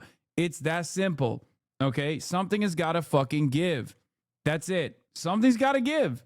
As it stands, if the goal here is to maintain Iranian sovereignty, the thing that has to give is the IRGC's the cruel ways of and the security forces' cruel ways of fucking violently suppressing any sort of reasonable fucking take that the Iranian population might have. It's not going to work. That's it. It's not going to fucking work at all. Wall Street Journal, Iran's Gulf rivals warned the U.S. against strike on Iran in public. Gulf states have kept silent, but Iran's Arab rivals across the Gulf, led by Saudi Arabia, have been lobbying the Trump admin against a strike on Tehran after the U.S. warned them. Yeah, Bonzer Berry is probably seeing the same thing that I'm seeing, which is that there's not a lot of aircraft carriers in the region right now because they're too busy with fucking Trump's adventurism in Venezuela. And the closest like carriers or strike groups that are near Iran are in Japan right now. So I don't know what kind of striking is going to happen in Iran anytime soon. I mean, I guess they've shown that they can hit Iran from America if they want to. So, but they won't be able to defend the regional actors if they are not there. What about Israel aircraft carrier? Brother, if you think Israel on its own is capable of defending Israel, let alone the rest of the fucking region, you are out of your dang mind. Israel with American aircraft carriers and with American Israel with American defenses in the fucking region was not able to defend Israel, let alone defend the fucking oil refineries. We had so many. And even then, Iran was capable of penetrating the Iron Dome. Is not happening. New 2-minute footage from inside Iran during the blackout. Here, let's take a look at what's happening in Iran inside of the blackout during this 2-minute.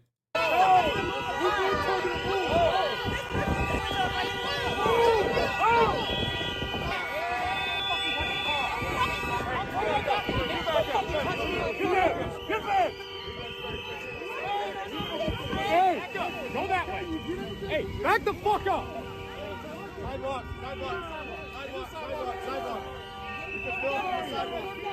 They sound American. What the fuck? I know, it's crazy, right? Yeah, no. This is Iran, dude. This is yeah. No, it's yeah. This is happening in Iran, okay? Yeah, those are the Islamic Republican Organization, okay? ERO. It stands for Islamic Republican Org. Yeah. They're doing Islamic style repression, brutal repression.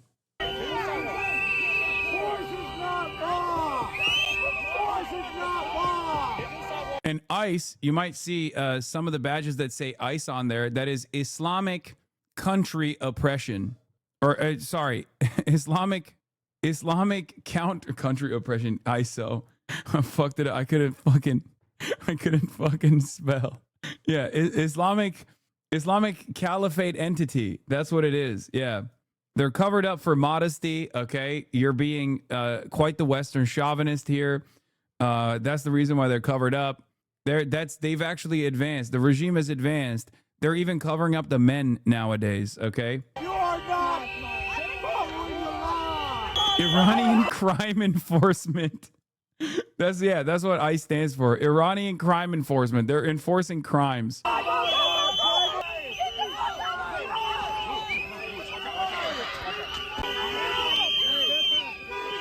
Too bad in this forum, I can't fast forward past your insensitivity.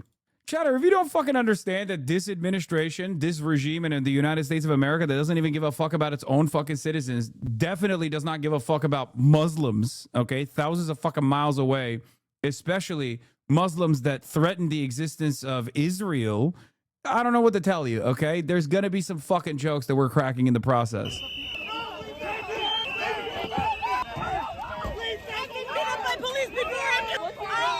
As I don't agree with you about Iran, I have to agree with you on the inside things in the USA most of the time. Just make you feel strong. This is your duty. Why don't you help that woman? Help that woman. Why don't you help someone? All you do is hurt. All you do is hurt. I got this fucking. Where is the law? Anyway, this clip is going viral right now. Trump was called a pedo protector by a Ford worker. Trump showed him the middle finger and mouthed, "Fuck you." No. President Trump mouths "fuck you" and flashes the middle finger at a Ford plant worker in Detroit, Michigan after the worker yelled "pedophile protector." Oh! Oh! Oh! Oh my God.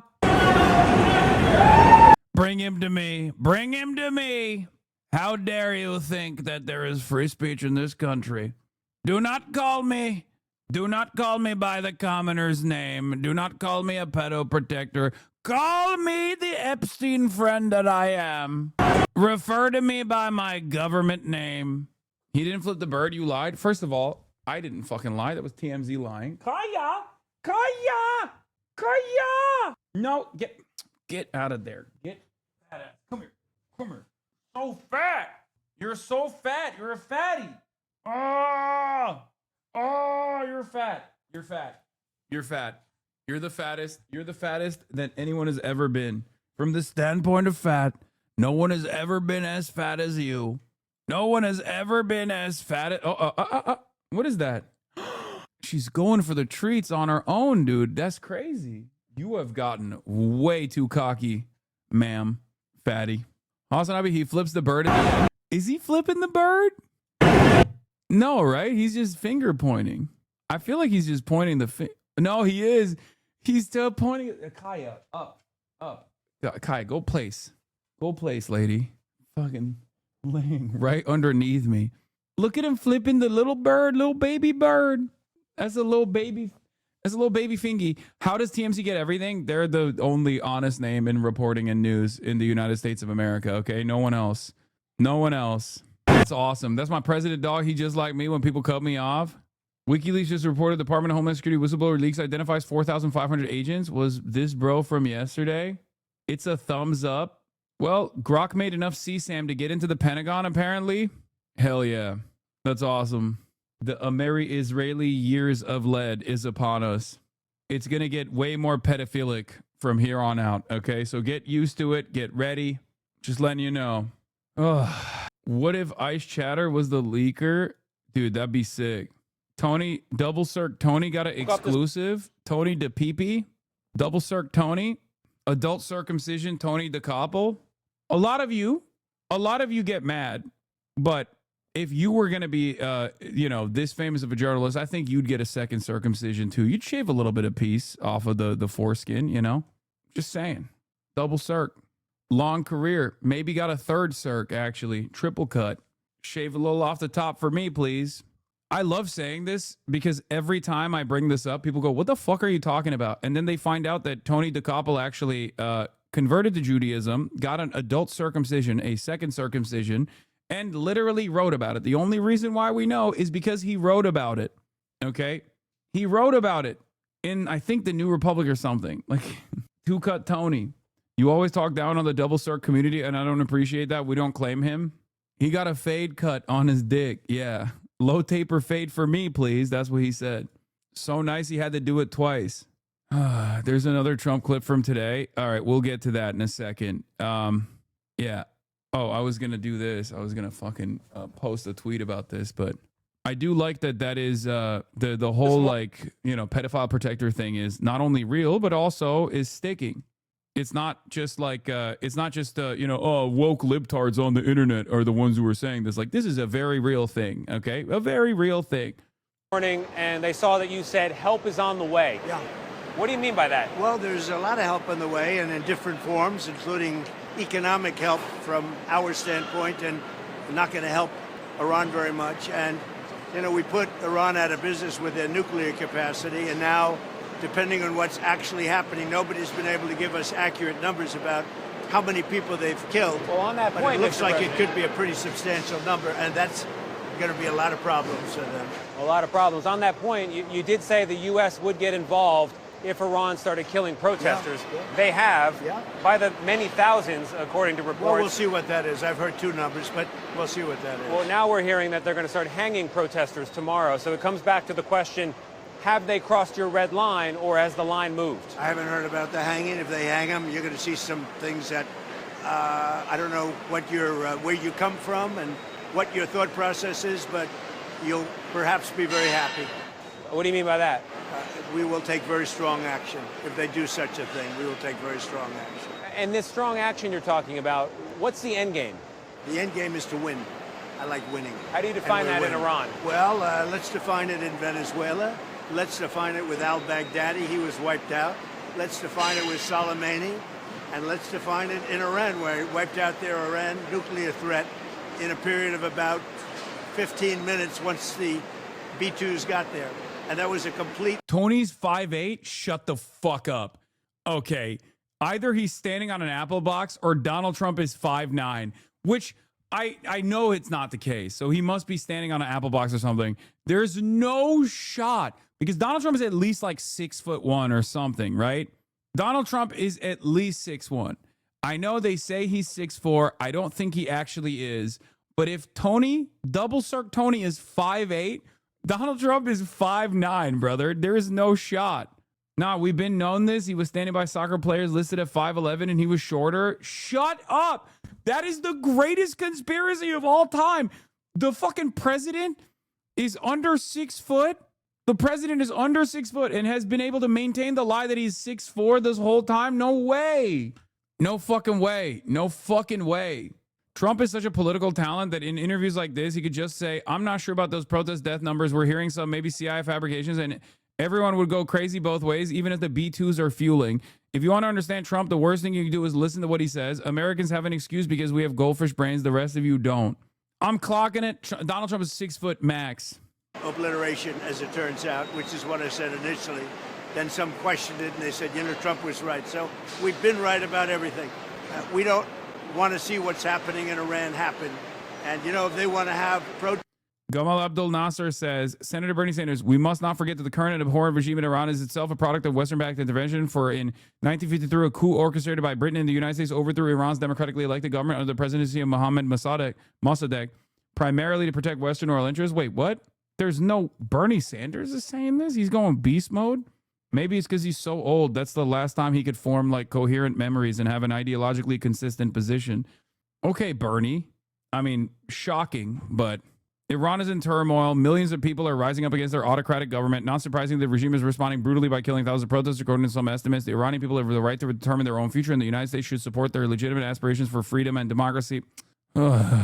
Brother, this is inconsistent with everything else that you're saying. America will never support the legitimate protests and legitimate aspirations of a sovereign peoples, okay?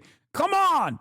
You literally say that the fucking coup was the reason for why the revolution happened to begin with. But we must not do so at the barrel of a gun. Let us not forget that the current abhorrent regime in Iran itself is a product of Western-backed intervention. In 1953, a British and American orchestrated coup overthrew the democratically elected government of Mohammad Mossadegh in Iran. This was done primarily to protect Western oil interests. Yeah, Bernie Sanders probably hasn't heard of this, but the Iranians are actually Persian and they're Zoroastrian, and they got Arabized by the Arab imperialism, and that's the reason why they're Muslim now. The Iranian people yearn for Zoroastrian towers of death. And that chatter informed me on that. So I was wrong. I was wrong about what I knew about Iran in general. It was actually the Iranian revolution was fake. It wasn't real. It was actually supposed to be a Zoroastrian revolution. Yeah. So that was my mistake. Curse you, Abbasid Empire. Like, this is the inherent contradiction with liberalism in general, where Bernie Sanders in the same breath says the United States should support their legitimate aspirations for freedom and democracy, but we must not do so at the barrel of a gun. Well, then in the same breath, he goes, and the United States at the time said that they were doing this to support the legitimate aspirations of the Iranian people.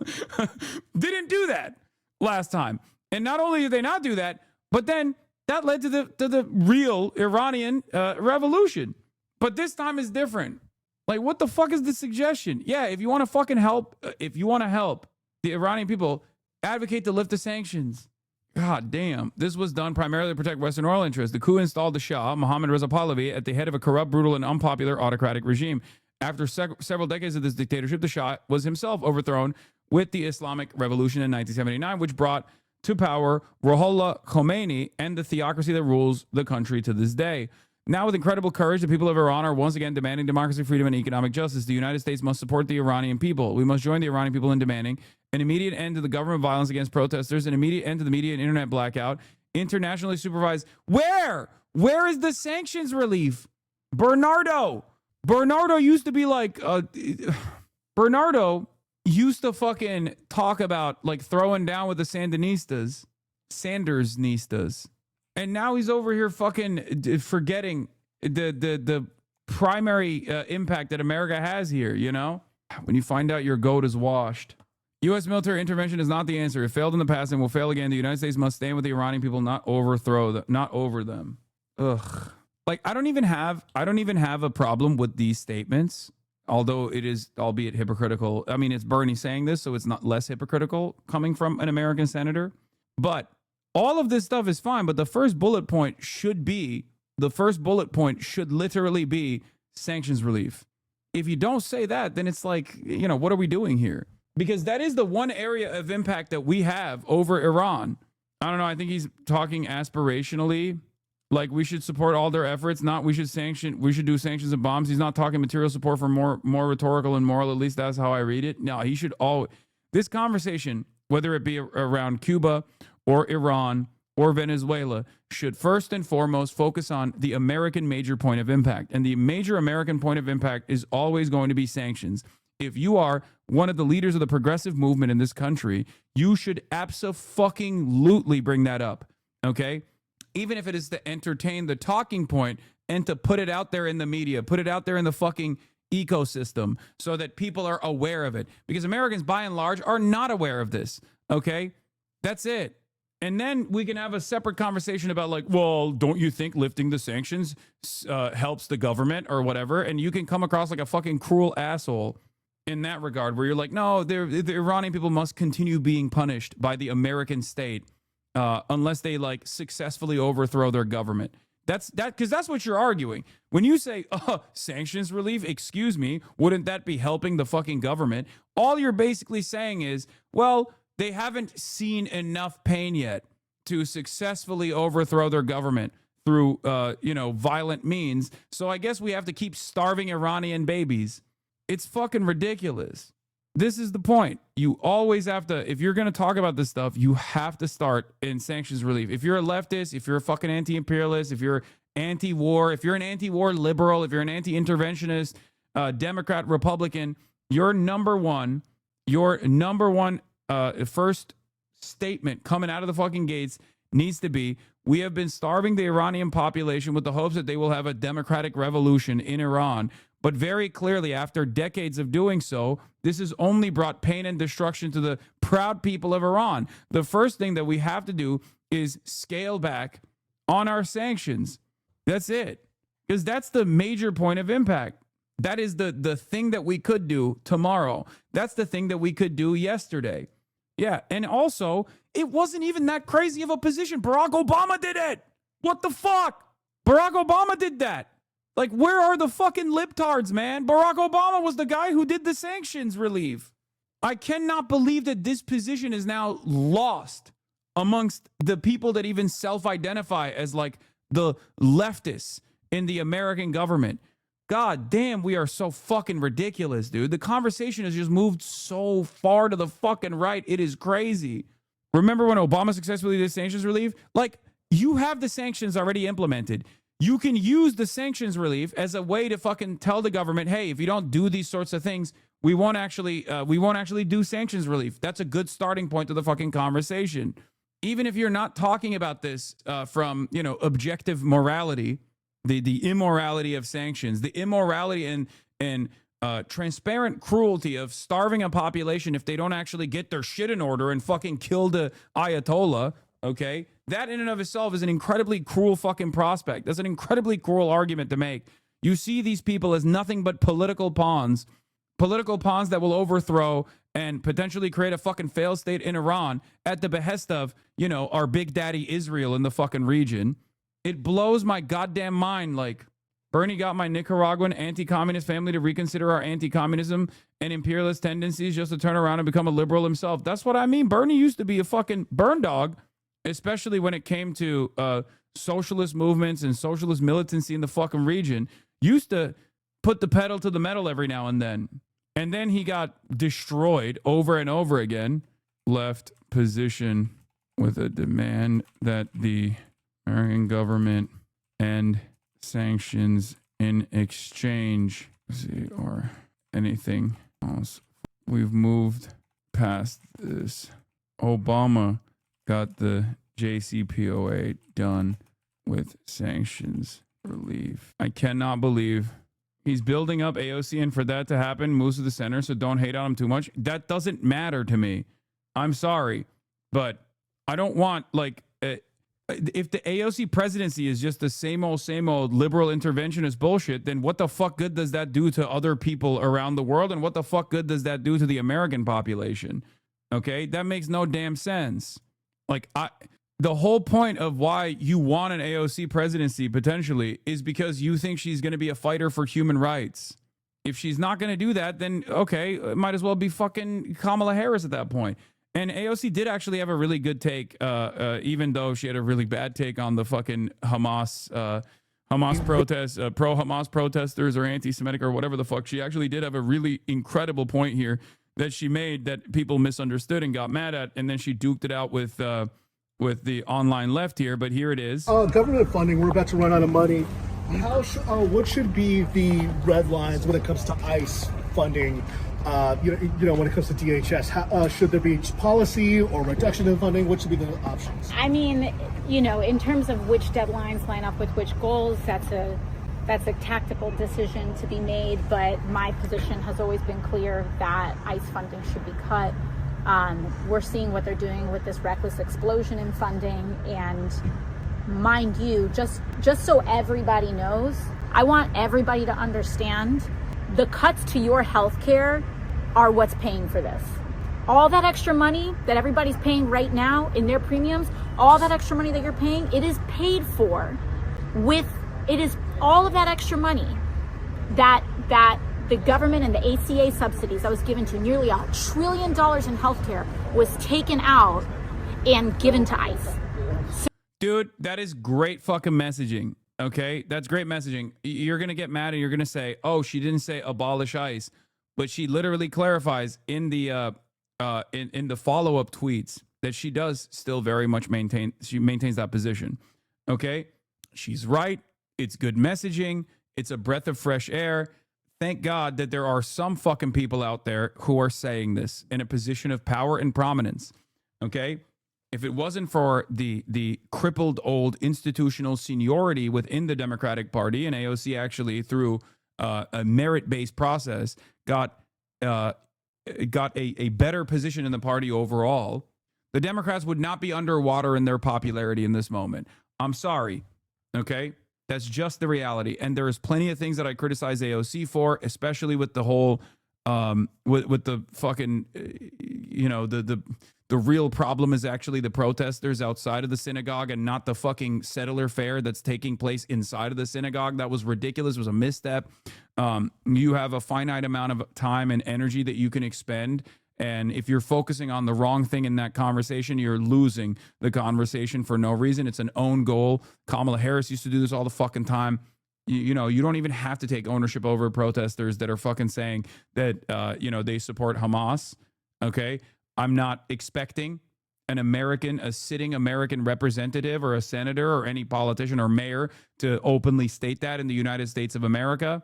Okay. But it's a tactical error to ever take ownership over that instead of turning around and talking about the real problem here. Okay. The real issue here is that there is a settler fair that is illegally doing another stolen land sale inside of another fucking synagogue. That is unacceptable. That's illegal. And Zohran Mamdani literally ran on putting an end to that sort of thing. Okay. Zohran Mamdani actually advanced bills like Not on Our Dime when he was a part of the state assembly to stop this sort of thing from happening. Okay.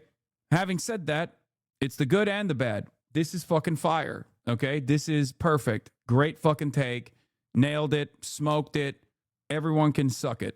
Okay. So understand how these dots. By the way, this same exact narrative also extends to Israel as well and our unlimited, adventurism overseas. For the record, I think she should say that as well.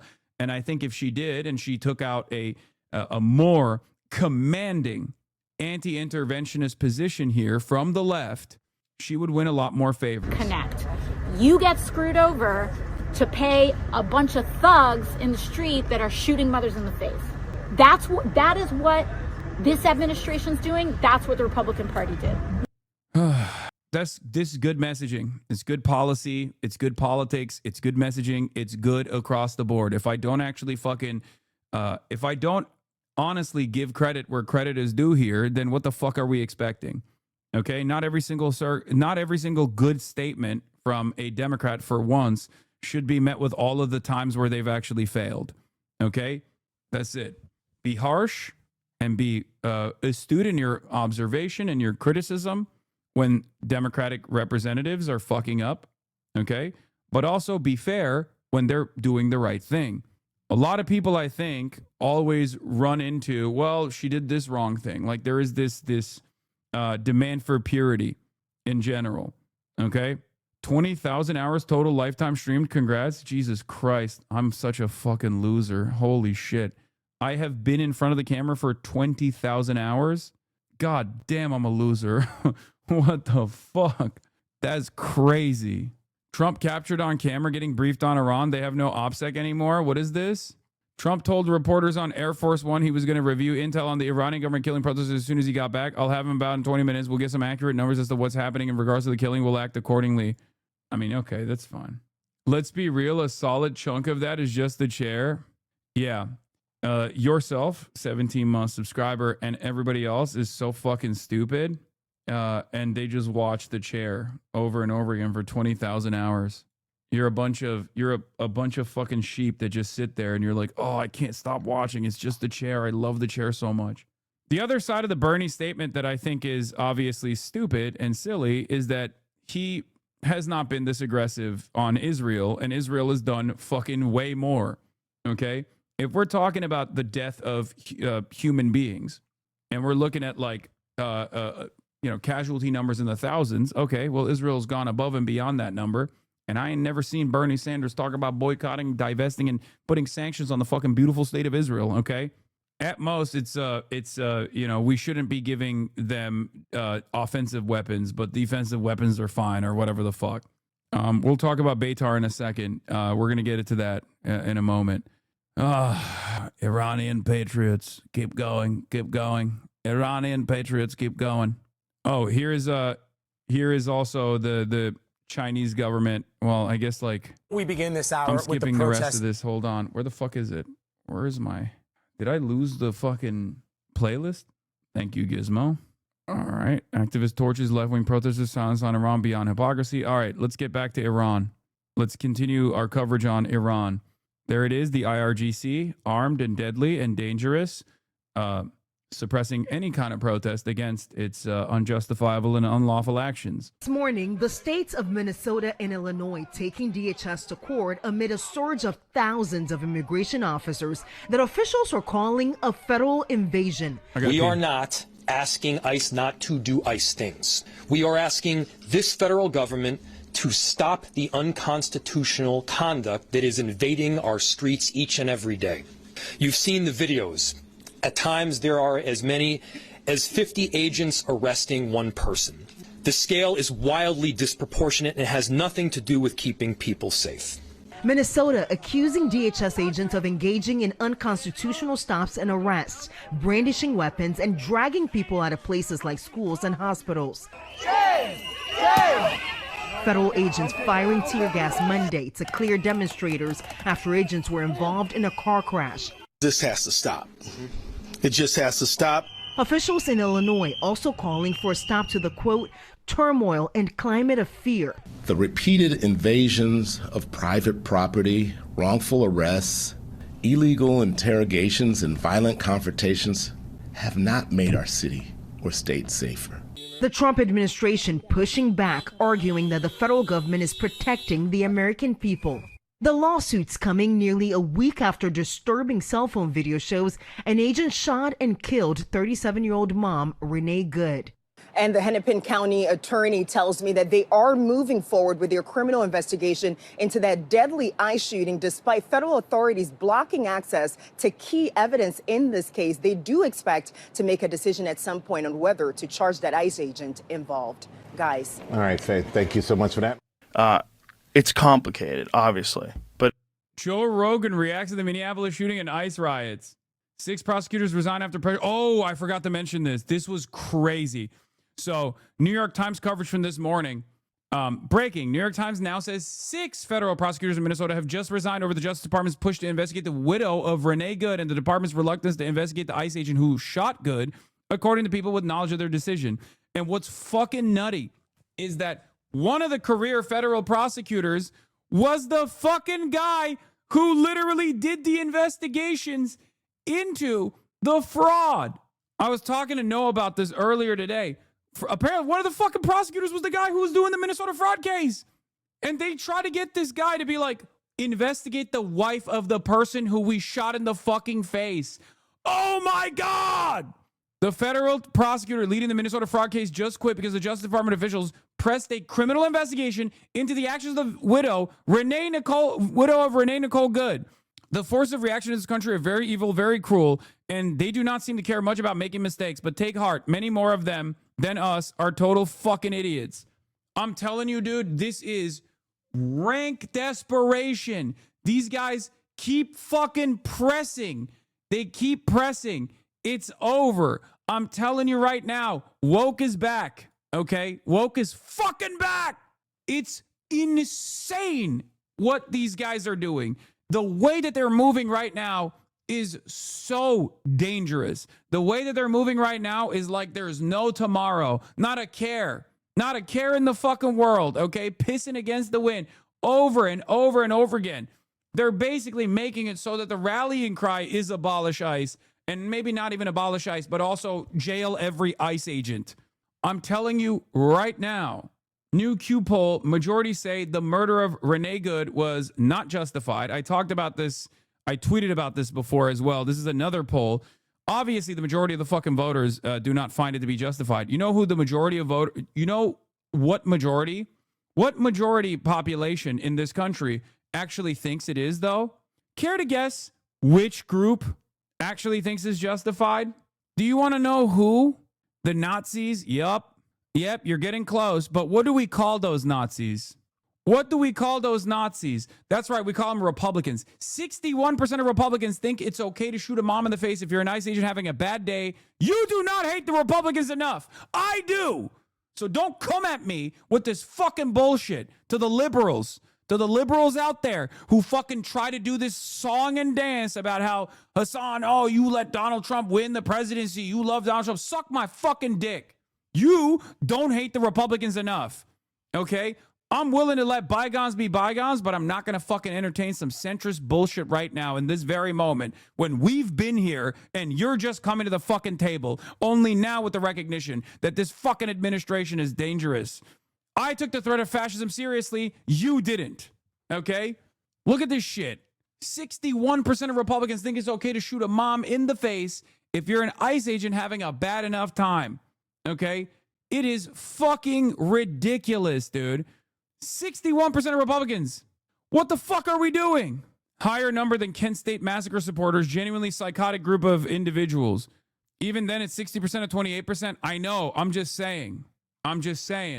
It's not the majority. They don't have the fucking numbers. It's just the majority of a fucking minority, okay? It's the majority of a tiny group of people that is getting smaller and smaller every fucking day. Just remember that. That's why I don't entertain any fucking reactionary bullshit around these parts. Okay? None of this like, oh, we got to hug and kiss the Republicans. We got to smell them. We got to be Republicans. Suck my dick. Is not 61% of 28%. The polling account phrased it poorly. No. No, Nice Bathroom is saying 28% of the country at any given moment is like self-IDing as Republicans. That's it. It's 61% of Republicans, and Republicans by and large in the broader population is representative of like about 28%, maybe even less. Now back to the American regime collapsing with unlimited fucking cruelty. Okay? These are sites that are becoming more commonplace as we found out that ICE's internal memos have shown that they are very aware of the discontent that's brewing, but ICE agents and Customs and Border Patrol and Department of Homeland Security officers actually feel emboldened because Kirsty Noem, according to Ken Klippenstein's reporting from an anonymous Customs and Border Patrol officer, that Kirsty Noem lying her ass off, according to the reporting from Ken Klippenstein, Kirsty Noem lying her ass off to defend Renee Good's murderer has made ICE feel even more emboldened. Okay? Now they feel like if they end up killing someone, if they're having a bad day, Kirsty Noem and the Department of Homeland Security will not hold them accountable, but instead will go out to defend them and will lie to defend them. That's how fucked up the situation is. Yesterday, I showed you the Target employee that they brutalized and then dumped in a Walmart parking lot because they were annoyed.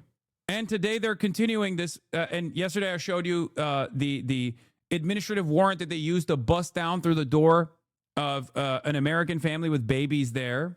Okay. And this is where we're at. ICE agents in Minneapolis violently detained, threatened, and arrested a U.S. citizen for one reason only. He refused to prove his citizenship. In this video, agents immediately escalate to physical force. A man stands with his hands up, repeatedly saying, "I'm not doing anything," while agents shove him, force him against his car, and begin an illegal search. No crime, no warrant, no probable cause. An agent falsely claims that's assault, while they're actively assaulting a U.S. citizen who's complying and not resisting. Let's take a look. Get the fuck on the car before you get fucking arrested. Get the fuck on the car before you get that's fucking assault. Don't move, you're gonna get fucking tased. Don't fucking move or you're gonna get tased. Because you want to be an idiot. I'm not moving. Because you want to be a fucking You're idiot. a fucking pussy. You're a fucking bitch. And you're gonna learn the fucking hard way. I just asked you for an ID. That was I don't it. give a fuck what you asked me for, bitch. Shut up. You shut up.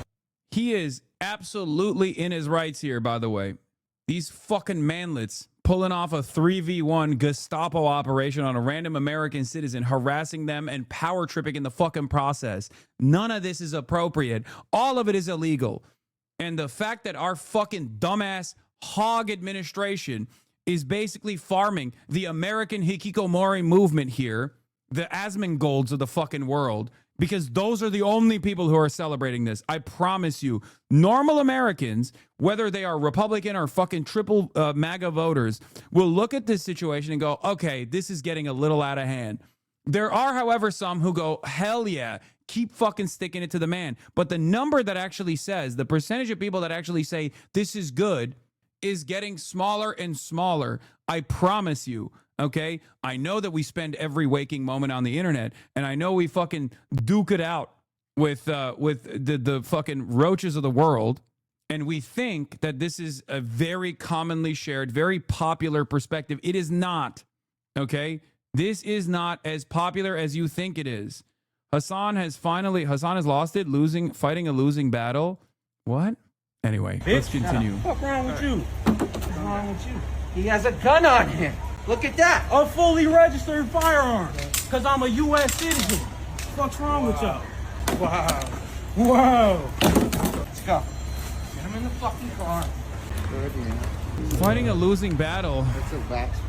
I don't think you guys are ready for what comes next. If there is a competent administration, I don't think you guys understand. You should pray that the Democrats are fucking the servile little cowardly babies that they are. Okay? You should hope to God that they don't actually do what's right here, okay?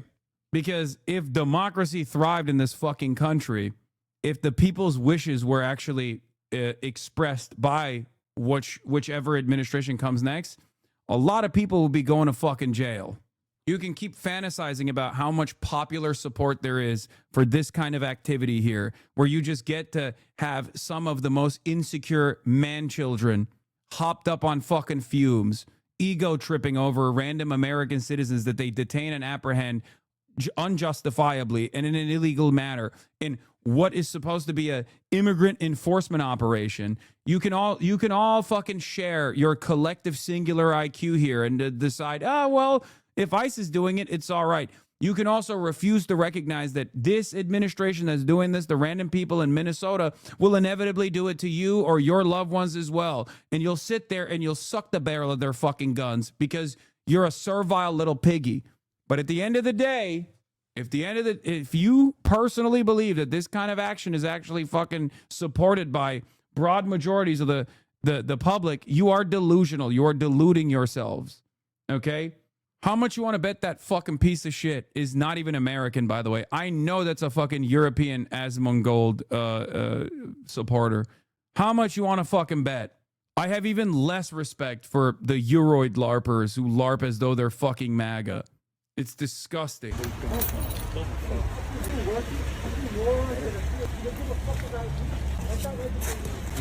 No laughing at idiots. Yes, we did win. The majority voted for this. The majority voted for this. We voted for this, you idiots. Yeah, no, totally. Yes, all these assholes are impeding federal officers is disgusting. Saltwater 90. I voted for this. I voted for this. You deserve what's coming next. The majority did. The majority didn't fucking vote. Shut the fuck up. And there's a reason why the Fell for it again awards is the most common thing that people slap on every single fucking moment. You want to know why? You want to know why it's so goddamn common? Because you're fucking stupid. That's why, okay? I know I shit on the Democrats a lot, but a big part of the reason why I shit on the Democrats a lot is because they cave and capitulate to fucking right-wing reactionary framing on issues for no goddamn reason whatsoever, and they end up failing. But make no mistake, the amount of smoke I have for you fucking mouth-breathing, single-digit IQ morons is endless, okay? You are advocating for your own demise. You are not a part of the fucking pedophilic billionaire cabal, okay? You are not going to be spared for what comes next. You are going to be on the receiving end, okay? No, I'm not a lefty, thankfully, this guy says. He's still doing the fucking left-right dynamic here, as though the left-right matters in this circumstance. You're the only one bracketing yourself into the right by saying, this is my shit, this is what I voted for, because you're a fucking moron. Not only do you not understand that your loved ones and your parents will be impacted in a similar fashion if this government is left unchecked, but also on top of that, none of this is actually good for you. So you have to sit around and cope and say, oh, I voted for this. I voted for this cruelty. Like a fucking little bully, like an insecure little bully that you are. You go, oh, well, as long as someone else is getting fucked over, I'm fine with it. I voted for it. Did you? Did you vote for the current state of the economy? Is that what you voted for? You wanted inflation to continue? You wanted the housing crisis not to be solved? You wanted Donald Trump to actually defend the pedophilic elite and the Epstein files? Is that what you truly voted for? Or can you be smart enough to, at the very least, take a deep breath and say, hey, you know what? Maybe some of the things that I voted for is not happening. Eventually, you'll realize it, or maybe you'll rot away in a fucking prison in El Salvador when the administration inevitably comes after you too, because they don't give a fuck. They don't give a fuck about anything, and they certainly don't give a fuck about you. Some of the things are not happening, but this is. Really? This is what you voted for? Do you think this is mass immigration apprehension taking place? That's an American citizen and a Second Amendment, a Second Amendment enjoyer here getting apprehended for no fucking reason other than the fact that another cruel, pathetic, insecure fucking loser such as yourself that got a fucking paycheck from the government that could have gone to your healthcare, by the way, that could have gone to your infrastructure development, that could have gone to your fucking schools getting funded adequately, but instead is going to these fucking Gestapo dipshits, the Heil Hitler Brigade, is actually going around and bullying random American citizens. Is that what you voted for? Even if you voted for mass immigrant apprehension and detention, that's not what's happening here. So why the fuck are you turning around and justifying it? Perhaps it's because you just are a part of the dual sadisms, as Matt Christman likes to call it, okay? You just want your enemies, your perceived enemies, to be dominated by the administration because deep down inside, you know they're never going to do right by you. So at least you can feel comfortable knowing that someone who you decided is woke, someone who you decided is an ideological enemy of yours, is being brutalized by the fucking administration, not realizing that the money that is going to this thing, okay, not even immigrant apprehension, by the way, because this is not immigrant apprehension at all. This is just a random American citizen who's pissed off, getting fucking humiliated and bullied by a bunch of Gestapo agents. If you turn around and you say you voted for this, I say you are the biggest dumbass I've ever encountered. Okay, lawbreakers. No, I want the illegals to be deported and the people impeding law enforcers to stop and be arrested. It's not hard, but you are not smart. None of you are. Nope, not a Democrat. Keep coping, little boy. Keep coping.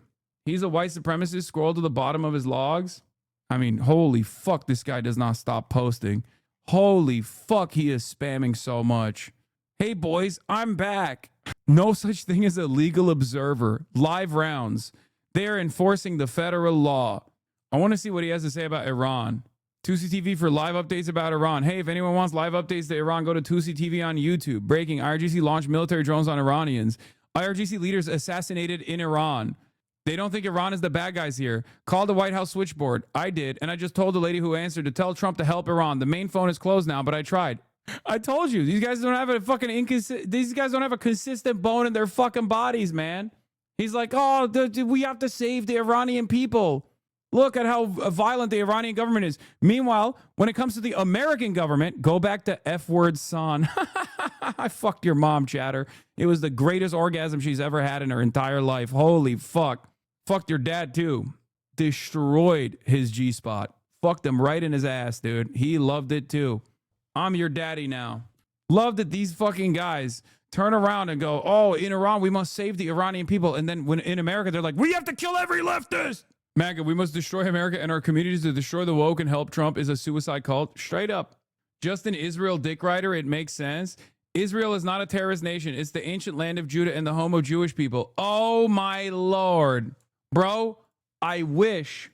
You know how they fucking do the internet blackouts in Iran? I wish for one day where we would be free of just Israeli interference in our affairs, okay? For one fucking day of the week. They saw the Israeli flag and got triggered. Israel is not a terrorist nation. It's the ancient land of Judah and the home of the Jewish people. Israeli bot every time. Every fucking time. Every time. You should search his logs for white. I'm white. Make our countries white again. White people are the global minority, and these are our countries. Deport them all. White women are sus. Oh! Oh, that's awesome. Oh, you fucking dumbass virgin, dude. Of course. Contributing to the white genocide, too, by being an unfuckable loser. Okay? Type Iowa and oh my God, is he an Iowa chatter? I'm from Iowa, Wheatland, Iowa. Greetings from Iowa. First stream and first time chatter and new sub. Love your content, man. You just give your thoughts and it's agree to disagree. One of the most down to earth people. Keep it, man. I'm a white guy from Iowa who has white supremacist leanings, but I also think Israel is the justifiable land of all Jews, and it should be a demographic majority ethno-state. Hello from Iowa. Oh, DJ, that was so fucking awesome, dude. Let's see what he said about women. White women are sus. They lied to you about migrant invasion. They lied about them being women and children. Honest media, ladies and gentlemen, women. Orwell knew about the danger of women. Oh, you are a fucking lobotomy recipient, dude. Women. Oh, oh, so many unfuckable losers. Jesus Christ, dude. How is this a real person? I mean, this is only a real person on the internet, okay? You need to understand. This person does not exist in the real world. And by that, I mean, he's too afraid to go outside. He might accidentally see a woman if he goes outside. So that's terrifying. I learned the fucking hard way. Wheatland is a city in Clinton County, Iowa, United States. The population was 775 at the time of the 2020 census. Oh, that's awesome. Where you at, Israel boy? Where you at? What happened? Why'd you stop posting? Yeah, he went nonverbal. Excuse me. I'm an inbred, incel, Nazi, white supremacist who hates white women from Iowa, and Israel is my hyperfixation. Still here? I didn't. Wow. Oh, I'll keep wowing you, okay? Just like I wowed your mom when she was going, wow, in my 775 person town, ain't nobody's throwing dick around like you, HasanAbi Piker. The real white genocide is when you have a half Muslim brother. He's coming up. She never had dick like that. You ain't man enough? Did you just say I'm not man enough to fuck your mom and give her toe quivering orgasms? Oh, you ain't man enough to fuck my mom, boy. Oh, no. Oh, that's awesome. I should know. Truth hurts? Wait. What the fuck? Oh. Okay, man. Doubling down on me. Doubling down on knowing how hard I fucked your mom and arguing on the fact that her orgasm was fake is insane, but you know, do you, I guess. Yeah, only Salty Water 90 is man enough to fuck his own mom. Genuine one brain cell working here, okay? Oh, fuck, it's awesome. God, I love Asmongold chatters. They're so fucking brilliant. I should know, my mother never came. I tried so many times. You should have just quietly moved away, you know? What is this? He stole your take on white women? The left needs to accept and learn to weaponize white women? Oh, no, I I've been on this. I've been on the fucking Karen brigade for a long time now. Weaponized Karens. What we're dealing with on the White women are the most powerful force in this goddamn country, okay? This is I stand on that. dealing with what we're dealing with on the ground, Yup. all over. That's right. Actually, I'm very respectful, and you're not respectful at all in any way. I just want to ask, do you believe White women vanguard, dude. Everybody talks a big game about revolution now, okay? None of y'all have that energy. White women do. Just weaponize the white ladies. in illegal immigration? Do you think U.S. taxpayers should be funding housing for illegals and medical care? Smart man. He is so intelligent. This man, he's got That woman makes a mean ass dessert salad. Yeah, respect. He's got nothing to say. I got a lot to say. He's a All right, now, Now I'm a Nazi. I love these.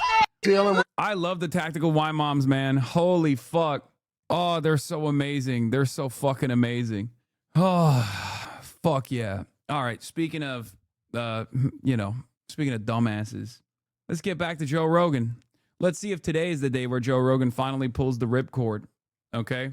Joe Rogan reacts to the Minneapolis shooting and ICE riots. Now, first statement out of the gates is, let's see if it's complimentary to the administration still, or maybe he's finally pulling off the exit ramp. It's complicated, obviously, but it's also okay. Never mind. Very ugly to watch someone shoot a U.S. citizen, especially a woman, in the face. Right. Where it's like, I'm not that guy. I don't know what he thought. And again, this is a guy who had almost been run over, but it just looked horrific to me. I mean, when people say it's justifiable because the car hit him, it seemed like she was kind of turning the car away. It seemed like she was out of her fucking mind to begin with. That lady seemed crazy. Oh my God. He is still in the cult, dude. He is still Joe Rogan, even like 6 years ago, Joe Rogan, even 5 years ago, would look at the situation and be like, nah, this is completely fucked up. Okay. Straight up. He is so gone that he's still trying to defend the indefensible. The new unbelievably rare Trump. ladies and gentlemen. What? Right? And didn't she move there specifically to get involved in all this? Yeah, I don't know. She didn't seem mentally healthy, but does that mean she should be shot in the head? Is there no other way to handle this? But and then you got these people that are showing. Oh yeah, she was mentally unhealthy. Shut the fuck up, you bald ass bitch. God up damn. at these ICE people and they're blocking traffic, and she was one of them that was doing those kind of things where they think they're an activist and they're an agitator. Right. But I get back to my initial sort of argument about having local police do it. They're not doing it, but in an ideal world, the way we fix this and have less ICE agents in cities where they're having a very difficult job is the local people do their job and they're not sanctuary cities. Well, how could you stop sanctuary cities? Well, I'm not Is it sure I legal? can. What I'm saying is that some of the blame for ICE being there is the left and their policies of sanctuary cities. Right. So when they want to just say, oh, we hate ICE and we don't want to. Dude, aren't you a libertarian? What the fuck are you saying? I thought this motherfucker was a libertarian, like Mr. Freedom of Movement. What the hell? What kind of libertarian looks to justify police brutality and also gets annoyed at the fact that, there is even a sanctuary city to begin with? Bro is bootlicking. He's only a libertarian when it comes to taxes and age of consent. ICE in our city, maybe they should be reflecting that ICE is in your city because you're disobeying the law. And when someone is arrested and they're clearly not. Come on, brother. Jesus Christ. Libertarians that argue on whether or not there needs to be a fucking driver's license, going on the Joe Rogan Experience and talking about how, well, if the state punishes you with the oppressive force of militarized ICE units, then you were basically asking for it. What the fuck? God damn, dude. Mr. Don't Tread on Me over here talking about how, well, sometimes treading is fine. Tread on me a little bit. Maybe I was asking for it.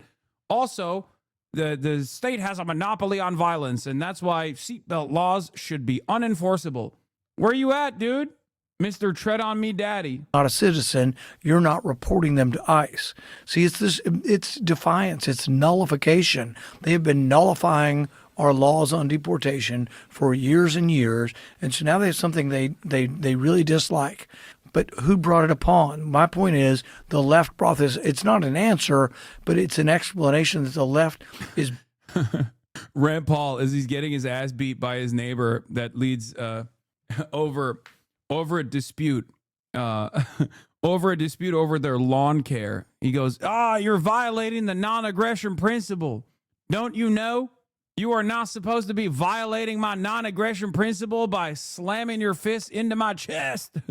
Please, stop. I guess he was also asking for it in the same way that the good people, the American citizens, the good people of Minneapolis, Minnesota were asking for ICE. What happened to Knapp, dude? Bringing this to their cities because they're refusing to enforce the laws. Right, and they don't want those laws. They don't like those laws. They think that once people... Wait, did that happen? Yes. Rand Paul's neighbor came into his house and violated the non-aggression principle by beating his ass in an orderly bout of fisticuffs, okay? He broke his ribs. And the reason for why they fought was because he was not I think he wasn't clearing his leaves or something, and his neighbor got so fucking mad that he walked into his house and beat his ass. Yeah, over raking leaves. Unfortunately, there was no video. Rand Paul is saying that local authorities need to enforce immigration law. He's just lying about sanctuary cities. People here, they should be able to stay. And, this is what my friend Gad Saad calls suicidal empathy. Yep, I follow him. And I think there's a balance. It is suicidal empathy to allow Gad Saad to exist in the Western world, honestly. That is true. He should go live in his favorite country, Israel, instead. Achieved. I just don't know how it gets done. Because I see both perspectives. I see the perspective of the people that say, hey, there was an illegal program moving people in here to get votes, moving people in here to get congressional seats, and we've got to change that. We've got to take those people that got in and send them back to where they came from or do something, because if we don't, they're going to keep doing it if they get in office again in 2028, and it's going to accelerate. And you're going to have to take away some of the damage that's been done to a true democratic system because you've kind of hijacked it, and they kind of have. And then Does being bald cook your brain? I mean, how do you explain the existence of Northern Lion then? You can't. Anti-bald advocates have no justification or explanation for Northern Lion, who is a wise sage, wise beyond his years, and yet he is bald. Okay? Or Slime, or Lenin, Vladimir Ilyich Lenin, famous balds, okay? Just saying. As you guys know, I'm a bald fetishist, so don't come at me with bald slander. Joe is just a regular old dumbass. I also see the point of view of the people that say, yeah, but you don't want militarized people in the streets just roaming around, snatching people up, many of which turn out to actually be U.S. citizens that just don't have their papers on them. Are we really going to be the Gestapo? Where's your papers? Is that what we've come to? Yes. The answer is yes, dumbass. And a big part of the yes is because you knew that was going to happen. Donald Trump campaigned on this, and you endorsed him. So, yeah, that is where we're at, and you fucking endorsed him. It's not like he was hiding this. He kept saying it. He kept saying it over and over again. He kept saying, "Oh, we're gonna do the Bracero program reversal, just like old administrations did. We're gonna deport every Mexican." How the fuck do you pull that off logistically? Of course, you're gonna fucking do papers, please, over and over again in American streets.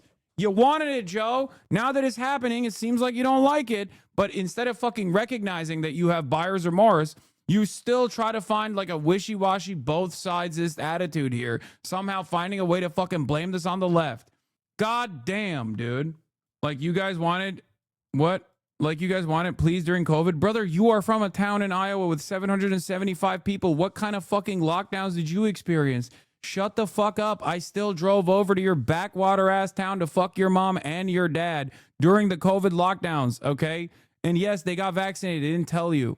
Just like your mom lies to you when she says that her orgasms with me weren't real, okay? Address the points. There is no point. You didn't experience a fucking lockdown at all. Shut the fuck up. And that's not the same as ICE agents, dude.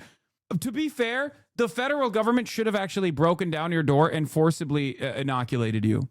If that's your ask here, I think the federal government should have busted through your goddamn door, sat your bitch ass down, and inoculated you by force. Okay? That's what I think. I think they should have done that. Yeah, 100%. They should have given you the gay vaccine, okay? The gay autism vaccine, so you could be as gay and as autistic as the rest of us. The only shots that your mom received are the back shots that I gave her. So it's more complicated than I think people want to admit. You know, people want to look at this as a black and white issue. I'm from a town like that, and police were pulling people over if they left their house at all during weeks of COVID. Brother, what are we talking about, dude? You're still holding on to resentment from like 4 fucking years ago for epidemiologist-backed healthcare measures at a time when there was a fucking novel virus that was actually killing your stupid, fat, diabetic parents. Shut the fuck up. Get over it. Get the fuck over it. Build a fucking bridge in this goddamn crippled infrastructure and get the fuck over it right now. It's been 6 fucking years. God damn, the amount of fucking resentment that Americans experience when they were literally unable to get their Cheesecake Factory treats for like a week at most has been carried over into bringing about a fucking fascist government. Fuck. You people are irredeemable. I like how you can't construct a valid point, so you scream. Brother, your inability to understand the point that I'm making right now does not mean that it's not a valid point. Show one example of Rogan ever endorsing Trump, not having him on the podcast, but actually endorsing. Either we have to lobotomize these people or I have to get a lobotomy so that we can all live happily ever after, okay? But someone needs to get a lobotomy. Brother, Joe Rogan was at the fucking inauguration. He openly endorsed Donald Trump. What the fuck are you talking about? Why does the truth hurt so much?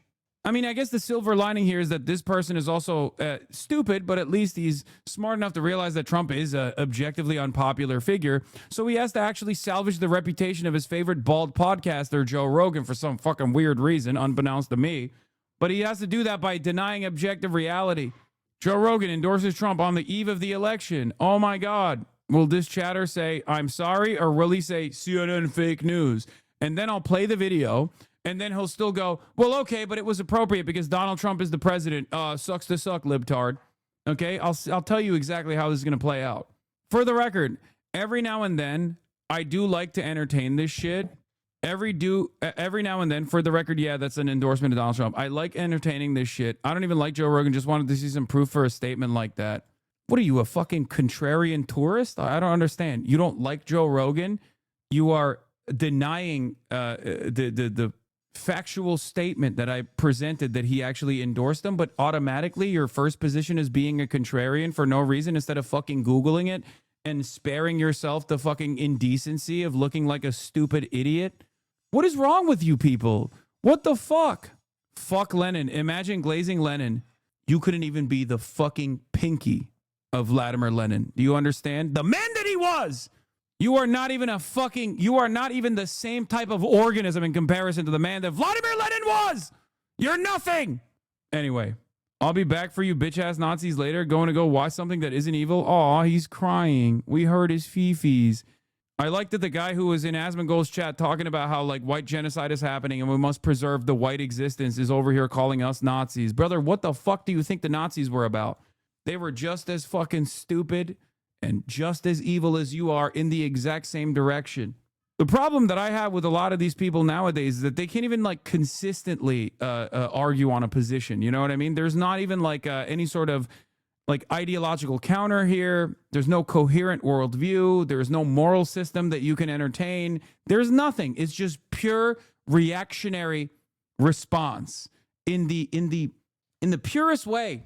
The average American has become just like an NPC style bot that just responds to you by saying, nah, you're wrong, over and over again. You literally just advocated for forced inoculations at the point of a gun. Yes, dude, I did. I was joking, but honestly, you probably should be lobotomized. Let's be real. Which is kind of like a vaccine, an intelligence vaccine for you. I used to think Hasan was sort of wrong until I spent some time in Asma's chat and saw real evil. Don't worry, they fucking come in here when they get bored of their dumbass favorite content creator just going, yeah, based over and over again. That's why so many of the fucking stupid-ass naysayers in here are logged in Asmongold's chat going, oh, take it, fuck Hasan, fuck Hasan, fuck Hasan, and then they don't get enough of that anger out, so they come in here and they go, oh, I need to say to you, the fuck Hasan directly. But hey, thank you exactly for being I hate everyone who attacked Poland, so fuck Lenin, fuck Trump too. He treats us like dogs. Be kind to him. He's Polish, okay? He doesn't mean it. He's just Polish. Thank you for revealing to us why you have this take. I got it. He's just Polish. He doesn't mean it. You know, if you're a compassionate person or if you're a pragmatic person, and I don't think that's true. I think it's both. I mean, I think after that woman was shot, I think unfortunately he's not a real Pole. That's a Belarusian LARPing as Polish to destroy Poland. Well, everything's unfortunate about it, right? But one of the real problems is now ICE are villains, and now people are looking at them like murderous military people that are on the streets of our city, and they're masked up, which is also a problem, right? Because if you get arrested by a cop, you're allowed to ask the cop, what is your name and badge number? And you could film that cop. If you get arrested by an ICE agent, you have no such right. They're wearing a mask. They don't have to tell you. Silence Commie, the AI centrists are here. A friendship forged in winter fire. Renee Good and Ashley Babbitt attribute one example of what AI is good for, making politically harmonious human artists would refuse to make. God almighty, what the fuck is this as austerity is theft? There are levels of centrism you couldn't dream of. Dude, I fucking love that. I love that. I was also ripping into centrists earlier in this moment where centrists almost accidentally took the fence out of their ass cheeks for a brief moment and were forced to take a side because of the unlimited cruelty from the Trump administration, and they're still trying to do this thing, okay?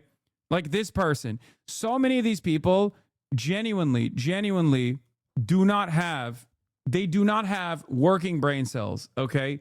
They cannot comprehend that in this moment, like, it's time to fucking get together and let bygones be bygones. If you want to fucking say fuck Trump, fuck the Republicans, just say it. You don't have to constantly couch it with like, but the left is bad too. Okay? This statement in and of itself, Hasan fans are basically Asmongold fans, but woke. I saw it on my timeline and immediately I had to respond.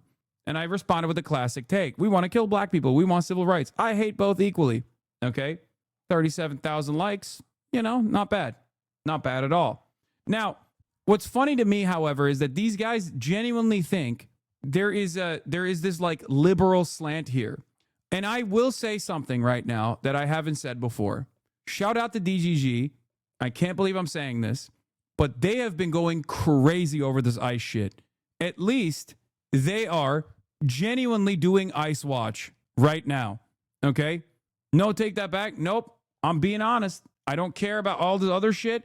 At least they are fucking stepping on the fucking gas pedal and actively spending all of their time and all of their resentment towards the people that are actually doing this cruelty, rather than trying to fucking focus on how they weren't wrong or how the left is somehow responsible for this. Okay? Now, when they get back, you're so right, Hasan. Eastern Europeans are just ungrateful to the glorious Russian colonizers who civilized them, right? I know. It was a big mistake to give literacy to Eastern Europe. I know. Just don't worry about it. Okay, take a day off. We'll get back to you tomorrow. Big mistake. I agree. 90% home ownership rate, literacy improving, major mistake. Horrible take us on. The people that actively make your life worse shouldn't be praised for being right once in a blue moon. I hope that they will continue. I hope that they will continue to tackle the real issues. Okay? They will continue to tackle the real issues. The real people who have power, okay? I mean, I'm sure they'll get back to left bashing eventually, but people like this, which are, byproducts of the group of individuals that I'm talking about, other Sex Pestiny fans, are still trying to do this like, oh, we're doing liberalism the right way, This old-fashioned centrist is doing centrism the right way. I'm not sure if improvement of life is a valid reason for taking over another nation. Wait, didn't I just fucking ban this guy? Is this another guy? Did he just come in with a second alt? Literally, what the fuck? It's like whack-a-mole. Okay, if you come in with another sock, I'm not gonna ban it. Cause respect. That was 501. This is 502. Why do you think every single anti-Roach post on the subreddit is always a Destiny post? They're not anti-ICE. It's a market play against Roach. Please stop being naive. Good. Yes. Because at the end of the day, you need to understand something. At the end of the day, I want reactionary sentiment to be addressed, okay? So every waking moment that those fucking dipshits spend attacking actual reactionary sentiment is good. Yeah, good. Let them fucking fight. How do you not understand this? Yeah, Chiang Kai-shek, DGG HasanAbi heads Mao. It's time to lock in. Exactly. There's a Japanese invasion taking place, okay? The Kuomintang is for once working instead of is once working not to reassert the powers of the landed gentry, but instead fighting to purge the Japanese occupiers, okay? A Japanese invasion of the American hikikomoris. Exactly. Leftist when anyone attacks the right? No, stop, Hasan. No, that's what I'm saying. If you have Kuomintang, bro, your pronunciation is so American, shut up. My point is, as long as they have the smoke for the appropriate vectors of hatred here, I'm good. You know, great.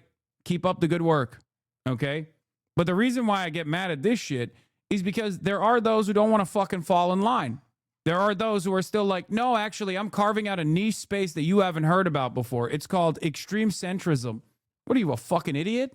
What do you mean extreme centrism? In this moment? Really? Get the fuck out of here. The DD Kuomintang has taken the time out of doing and justifying sex crimes to do something positive. Yeah, I'll take it. I'll take it every day. Okay? It's just so strange. It's so strange to me that these people still try to like carve out this like niche space. Extreme centrism hasn't been tried. Okay? Guys, real liberalism hasn't been tried. You're behaving like a fucking liberal in Nazi Germany right now. It's Nazi Germany time, and you're over here being like, you know, honestly, the real beef that I have is with Rosa Luxemburg. The fuck? That shit already happened, dumbass. The fuck's wrong with you? It already happened and it was an abject failure. Wake up. Learn from the fucking lessons. DDG is not Rosa. The fuck you mean? No, I'm talking about this person. Anyway, never interrupt your enemy when he is reactionary for the right cause. Hasu, sure. Honestly, don't know what you mean. They're still attacking you every day. There's no pause. Okay, well, maybe I haven't really seen it. So maybe that's the reason why I'm saying this. But from what I've seen, I'm liking tweets that I never thought I'd be liking from people that I never thought I would actually agree with, okay? And any moment that they're spending attacking the Trump administration instead of fucking constantly talking about like their own personal best friend, their close best friend, Destiny, and his own personal investment in like undermining whatever the fuck I'm doing is good, okay? Is productive. Are you liking tweets from Drew Pavlov? No, that's the only time where I'm actually in favor of serious government enforcement. Dana Saltman did just accuse you of being a furry. Yeah, nobody cares about what he has to fucking say. Let's be real. Yeah, my friend flipped out about you the other day, still blaming you for Kamala. Very odd. Yeah, I know. Yes. My fault. My fault for not being able to make Kamala Harris a better candidate, because if she had listened to the fucking criticisms that I had, we might not be experiencing this fucking ICE regime and the fascist Gestapo storming through the fucking roads, storming through the fucking streets right now. Sorry. Yeah. I am more powerful than Taylor Swift. Let's be real. In any case, do you see that centrist attacking Bo and Yang for criticizing Jasmine Crockett and calling him anti-black? I know. Liberals are still not reading the fucking room. Okay? As I said about this 17-year-old in Target who got grabbed at Target, I said, this is straight up Nazi shit. We're allowing these fucking Nazis to beat up random people in the streets for no reason other than the spectacle and domination, and it's all paid for with our tax dollars. We will never, ever have health care, housing, and good wages for all. Sorry. All of that's going to this shit. Hey, fucking warfare! Anybody else? Going to ask what the fuck the wars are. You guys don't have the right. What's your name? What's your name? Jonathan Aguilar Garcia. My friend said you was wild for arguing with a TikToker on Twitter. I'm not on Twitter. I don't know who the TikToker I was arguing with, but every now and then I do actually entertain the smoke. Let's hate on Polish again. It is so fun. We're not doing that. I love Poland. Kurwa. What they told you. If you guys get in my way, I will arrest you. Sir, we're just observing. Please calm down. You can observe all you want. I am observing. Do you see back. me in the way? I am back. You had anger issues as a kid, didn't you? Were your parents present? You should be ashamed of yourself, man. He is. Yeah, I mean, he is. That's why he's fucking covering his mask, covering his face, and also wearing fucking glasses. Thank you. You love your job? I can't believe I get paid for this. Really? I do this for free. Really, I get $200K. I'm a physician assistant. Fucking loser, dude. No, I do this for free. How long did you go to school for that? Dude, we need to arrest every single one of these motherfuckers straight up. Every single one. Every single one needs to go to jail. Come on, dude. Come on, dude.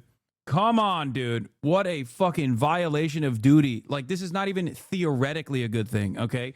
At least with police, there's the theory of law enforcement being a force for good, you know, protecting and serving the people, right? It doesn't do that, but it doesn't matter. At least, like, the theory is there. These guys are just straightforward fucking bullies with guns.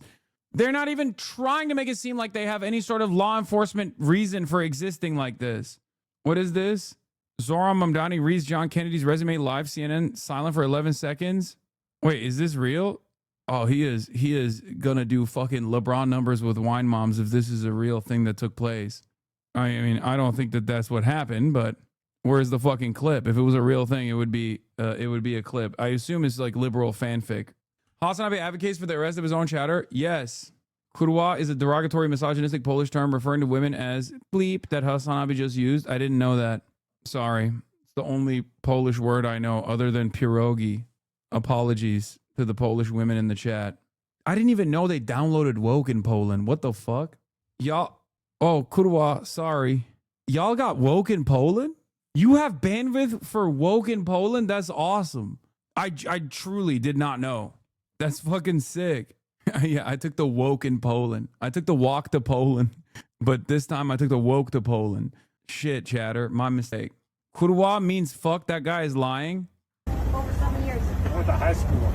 I made 200K. People regard me as someone valuable in society. What about you? Is yours expertise? No. Come out of recording. I don't care what they told you. If you guys get in my way, I will arrest you. Hog crying over Charlie on a cruise ship. He's that boy, and he said Charlie Kirk deserved to die. And your employee said that. You better get his. Do not talk about Big Kirk on a Carnival cruise. He's that boy, and he said Charlie Kirk deserved to die. And your employee said that. You better get his ass off this ship. You did turn in line and suck his shit. You did.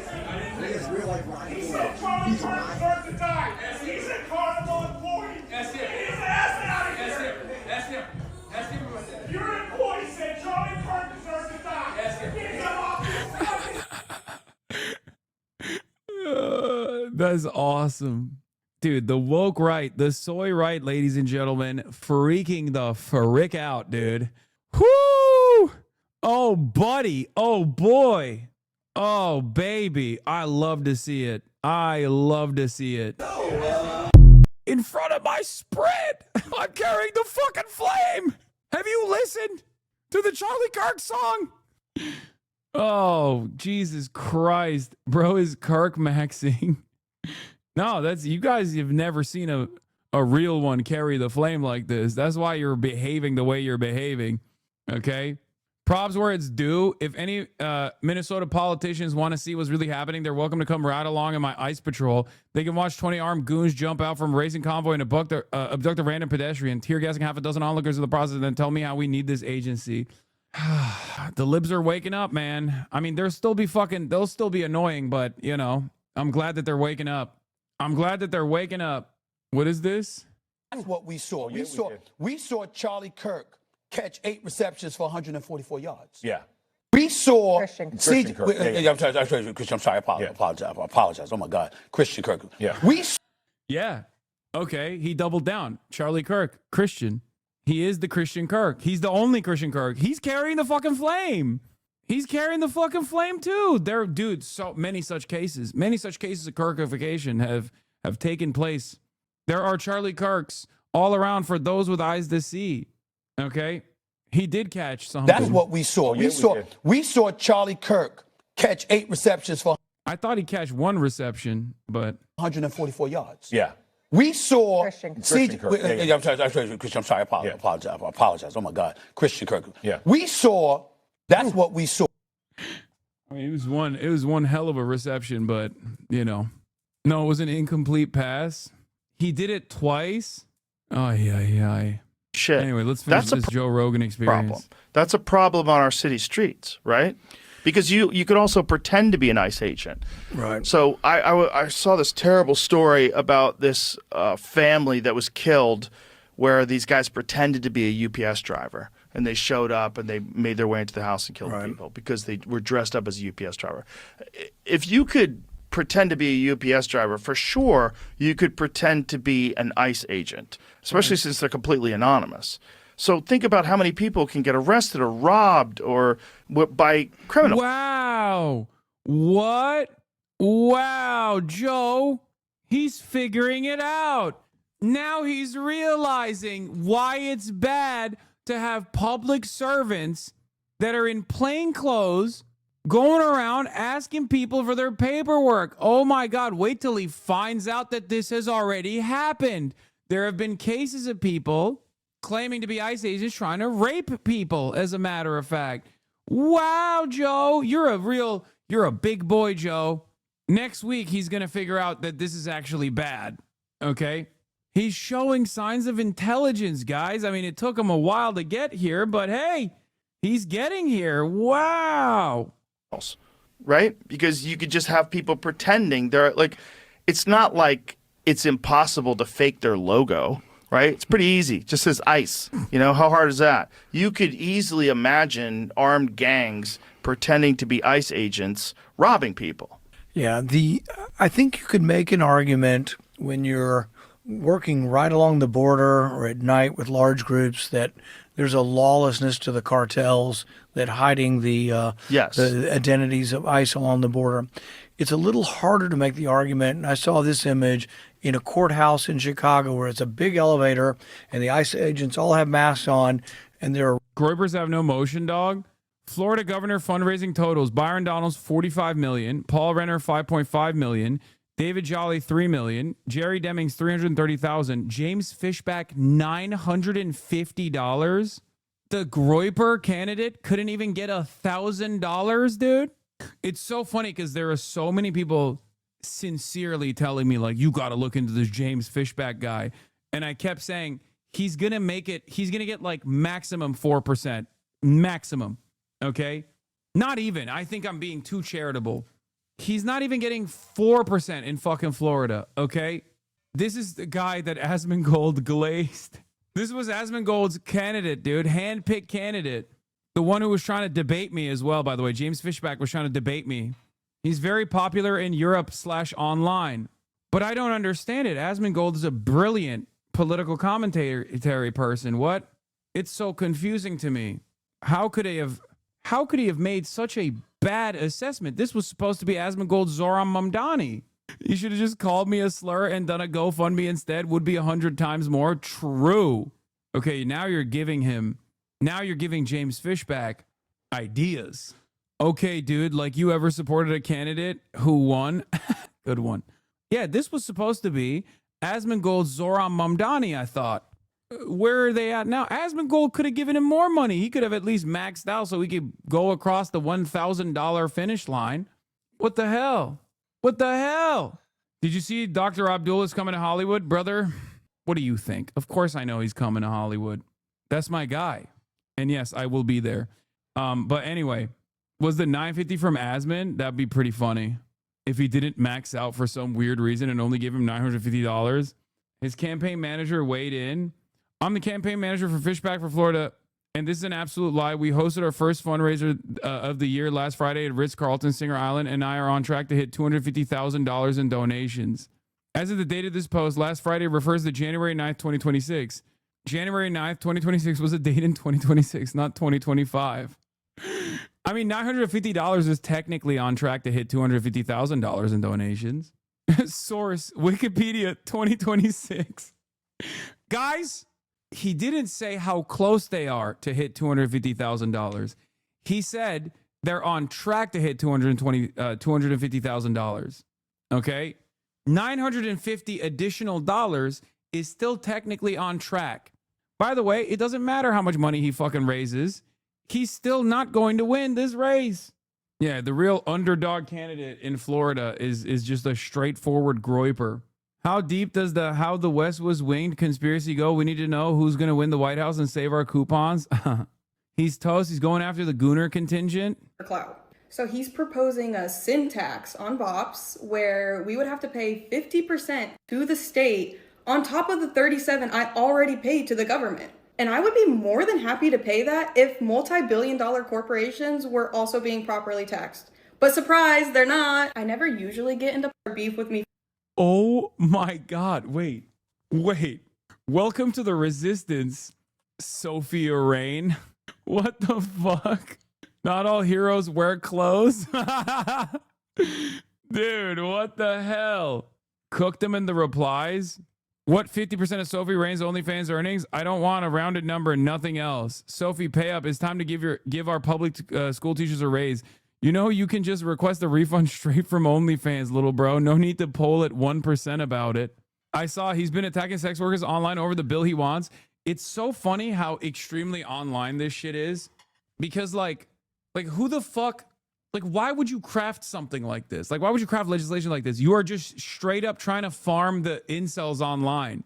Like, they're not going to vote for you in Florida, brother. They're not real people. Like, craft legislation. If you want to win, which, by the way, I'm not giving advice to the fucking Nazi here, but you probably need to craft legislation that you know, will garner the attention of constituents. You know, people that want to vote for you, people that actually go outside and vote. You're just so busy doing these dumbass publicity stunts that'll farm a lot of outrage on Twitter and shit. But the Dems told me cool videos like Zoran are the only thing you need to win elections law. I know. This is like another fucking idiot. I mean, he's going to get destroyed.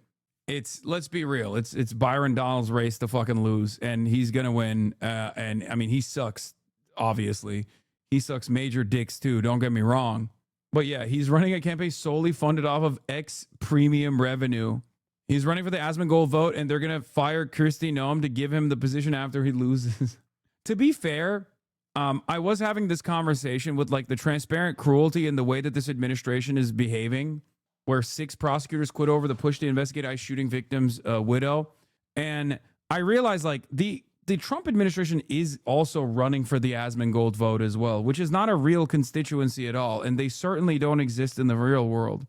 But they are doing it nonetheless. This is the most Twitter-brained administration we've ever fucking had, to the point where they are unironically misreading the room. They're genuinely not reading the room at all, which is one of Trump's biggest fucking advantages usually. Oh yeah, I saw Just Pearly Things did a Mitch McConnell.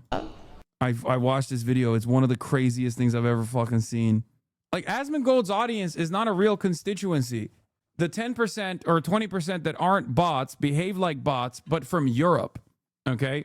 Like, the overwhelming majority of his audience that isn't fucking bots purchased from, I don't know, a different country, are usually European LARPers who behave as though they are right-wingers in the United States of America. And the ones that are actually American hogs that are watching him are actually American hogs that are not allowed to vote because they have a fucking, you know, felony charge or something. Like, they have a felony conviction. They're not allowed to vote. And they can't go near a fucking school ground anyway. So trying to farm the voters, the supposed voters off of like what you're seeing drives clicks on Twitter is the most idiotic thing you can do. It's the most idiotic thing you can do. Asmongold himself didn't even fucking vote because that would require him to go outside. Arresting people, and it's all women and children in a big elevator in a courthouse. It's like, really? I don't think you really need to be wearing a mask. Well, they're worried about being doxxed, and you know they're finding that happening. But our local police have to do that, and they don't wear masks. You see what I mean? The local police go to the courthouse to arrest somebody, or on the bright lights of the city during the day. But again, how big of a boon do you think the Manosphere podcast rounds was for Trump in the 2024 election? The admin must think it helped a lot, so they're chasing where they think the trends are going. Actually, that's pretty true. Yeah, that actually does make a lot of sense as to why they're chasing that Twitter high for some reason. I'm so glad the Asmongold fan I know lives here in Canada and can't affect shit. If he were back in the U.S., would probably be a fucking ICE agent if he was. That's awesome. Wait, is Asmongold such a pussy loser that he's thinking of not talking politics? Because at last, normal people see how disgusting the shit he says is. Yeah, the heat is turning on under Asmongold a little bit. And that's probably, if he's actually going to stop talking about politics, he'll do it. He'll do it eventually. He'll be more careful for the next month, and then he'll have another pop-off moment where he'll go, yeah, based on the wrong situation. and then liberals will eat his ass alive again. Now that more of them know who he is, they'll constantly hold his feet to the fire. And because he has no real political vision, as I said over and over again, inevitably he'll, when the heat keeps increasing, inevitably he'll lower the amount of, he'll either lower the temperature or lower the amount of political coverage in general. Because he doesn't, like, the reason why I dig my fucking heels in, no matter what, no matter how much hatred or smears I receive, is because I have a political vision. I have a political project in mind. I believe in it, and I will fight for it no matter what, right? For people who are simply grifting, because, they're getting a lot of new fans and LARPers from Europe, it's not enough. It's not worthwhile for them to keep receiving tremendous scrutiny for positions that they don't really hold. Do you see what I mean? Asman is reading Reddit about how the fans don't want to hear politics anymore. Yeah, because as I said, it's no longer a defensible position. He'll keep trying to farm like the fuck Hasan train to the best of his ability. But the reality of the matter is, eventually, the more annoying things get for the pro-Trump position, the more these guys have nowhere to fucking hide, because they don't have any sort of real investment in the vision that Trump is presenting, especially considering that Trump is not really presenting a vision that's good for them at all. Slowly but surely, that fucking base will hemorrhage in the same way that base is hemorrhaging for Donald Trump. That's why I've kept repeating over and over again, like, I have a principled stance here.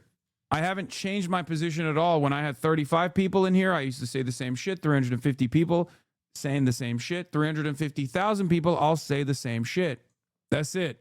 My neighbor was an Asmongold fan and a Rogan fan during COVID. He got fired for refusing to get the vaccine, and it made him lose it. And a while back, he got into an elevator with me, debated me on whether climate change was real, then coughed on me, and I tested positive for COVID a few days after. This is the average Roach fan. Jesus Christ. Asman already preemptively said he might do less politics because people lie too much. When that happens, he'll do the lines as he does now when you ask the debate only about politics in general. I said this with Elon too, by the way. Elon is back to his bullshit with all the white supremacist commentary that he's engaging in. But he basically went back to his own. He went back to his own platform. Like, he stopped interfering in politics directly because people were disgusted by him. People were fucking disgusted by him, and he could no longer get any sort of favor in a large crowd. So he had to go back to his little shell. Can you be fully honest? No trolling and no nonsense. But are you paid off by the deep state for your takes on politics to divide the peoples? Yes. Since you asked me, no nonsense, no trolling. Yes, I'm being paid by the CIA. The deep state is paying me to say these sorts of things. You caught me. Yeah, gotcha, King. No problems. Since you asked me, I had to be honest with you, Yeah, controlled opposition. Yeah, that chatter doesn't know what that means. Yeah, the deep state, which is, of course, you, the viewers. The Piker Broadcasting Service is sponsored by you, the viewers, for you, the viewers. This is the last remaining PBS out there. Now that the official public broadcasting service has gone down, the Piker Broadcasting Service, which is sponsored by you, the viewers, and nobody else, is the last remaining PBS alive. The Piker Broadcasting Service. If you want the news of tomorrow, today. Iran takes made me question my sub. Oh my God. Yes, dude. Yes, you're right. I should have undermined all the people that are fucking dying and say that they're all Mossad agents. Otherwise, I myself am a Mossad agent. You're right. Come on, dude. You can't say everything is a fucking lib-ass take. Like, you know what my position is. I don't believe in intervention. I want sanctions relief to come to Iran. I think it's fucking ridiculous that we are starving the Iranian population. But having said that, make no mistake, like, people are very frustrated. It's crazy. Like, I understand why you want to defend. I understand why you want to defend the Iranian regime. The reason why you want to defend it is because it's the only fucking government, sovereign in the region, that is powerful enough to actually push back against American imperialism, Western imperialism. These are things that are very real. This is something that I readily acknowledge and admit and talk about in my commentary as well. Okay. Having said that, I don't think the Iranian people are all being primed by Mossad and the CIA to take up arms against the fucking government. They're that frustrated. And all I'm saying is, if Iranian sovereignty must be maintained, and I want that, the regime itself needs to fucking dial back. Local police have to state their name and badge number. The local police have always been here. Right. The ICE element is completely new. Right. I'm saying, or at least that- at this scale. I'm saying that for most of the regular arrests, you probably don't need to have them wearing masks. That's what I'm saying. The problem is once they don't wear a mask, then they're going to get doxxed. And people have actively doxxed them and threatened their families. Local police bitch. They're public servants. Suck my fucking dick. They're public servants. I mean, that's what I'm saying. Local police don't. Right, wear but the masks. police have always been there, and police are there for a reason. If you call the police, if someone's breaking into your house, you're assuming the police are going to come. You don't call ICE because you don't self-report. You don't say, "Oh, I'm having an issue with some immigrants. Let me call ICE." No, they're a new factor in the community, Right. and they're wearing masks. That's a big difference. It's not the same comparison. Like most people, except the kooky people that went nutty during 2020 after the George Floyd riots, that were like, defund the police. Like, and boy, did they change their tune as soon as they started getting riots and their buildings burned down. They're like, where's the police? Well, you fucking defunded them, stupid. Most people believe that crime is awful and you can't have murderers and armed robbers roaming the street. You should arrest them. And you're going to need police officers to do that. But those same people that believe that might also believe that once someone I love that Joe Rogan literally admits in defense of ICE, in the process of defending ICE in the stupidest way possible, he just admits that ICE actually doesn't serve the same law enforcement purpose that cops do. Okay? That's awesome. He literally realizes exactly why people are fucking frustrated with ICE. Now, obviously, in the same process, he ends up saying a whole bunch of nonsense like, oh, the police were defunded, blah, blah, blah, all this shit that's not real. But yeah, that's kind of the point. That's the point. Police have always been there, so no mask is so stupid. Why do you even pay attention to idiots like Joe Rogan and his ilk? I don't know, brother. Maybe because he fucking got thanked personally by the president for winning the election. And unfortunately, have you seen this fucking country? Have you seen the dumbasses in this goddamn nation? Who do you think those dumbasses go to get their takes? Watching Joe Rogan is no different than watching fucking Fox News. I know it's stupid. In some ways, it's kind of like watching Asmongold. I know it's frustrating. It's stupid. He doesn't know what he's saying, but it doesn't matter. A lot of other dumbasses that are even dumber than the person that we're watching believe that these guys are actually smart. They get their talking points from people like this. So in order to address the talking points, you got to go to the fucking root cause. Where these talking points are coming from. Yeah, we used to do this all the time. It was called hogwatch. is here, they should be able to stay in this country, and ICE is operating illegally, and we shouldn't have militarized groups of people roaming the streets, just showing up with masks on, snatching people up, some of them U.S. citizens, and shipping them to countries they didn't even come from. So that's why they have to wear a mask. If you want them to do that job, if you want them to be able to deport 500,000 people over a year, which is a lot of people, if that's the real number, you know, they're going to be, their life's going to be at stake. Yep. You're not going to be able to get people to do the job unless you allow them to be anonymous. And then again, brother, what the fuck? So you're recognizing the cruelty and how insane it is, but then you're defending it like, oh, well, these Nazis have to literally fucking hide their identity. Otherwise, you know, the Jewish partisans are going to kill them. Like, what is this? The pro-Holocaust position? What the fuck? He said, I'm evil and I like bad things. I am a fan of evil. I am an evildoer, and I like when others are doing more evil. And sometimes you got to let the evildoers do the evil shit, even if I recognize it's bad and wrong. Awesome. Allowing them to be anonymous creates a whole host of other problems, where you could have people pretend to be them, and how would you know who's who and who's not? Some people have offered sort of an in-between where they wear badges that have a number or a first name on them, such that when you're arrested, if I think you've abused my rights in arresting me, Steve, you know, and a number, 324. People are going to dox them instantaneously. Their face will be on the internet instantaneously. They'll make lists. They'll put it on social media. Wow, if only there was an alternative here. They're doing the liberal compromise position, by the way. I guess this is woke 2 for these guys. Woke 2 is back. And these guys have found the liberal compromise position all on their own, you know? Hey, it's not the fucking mass apprehensions that are the problem. It's just that they're not doing mass deportation the right way.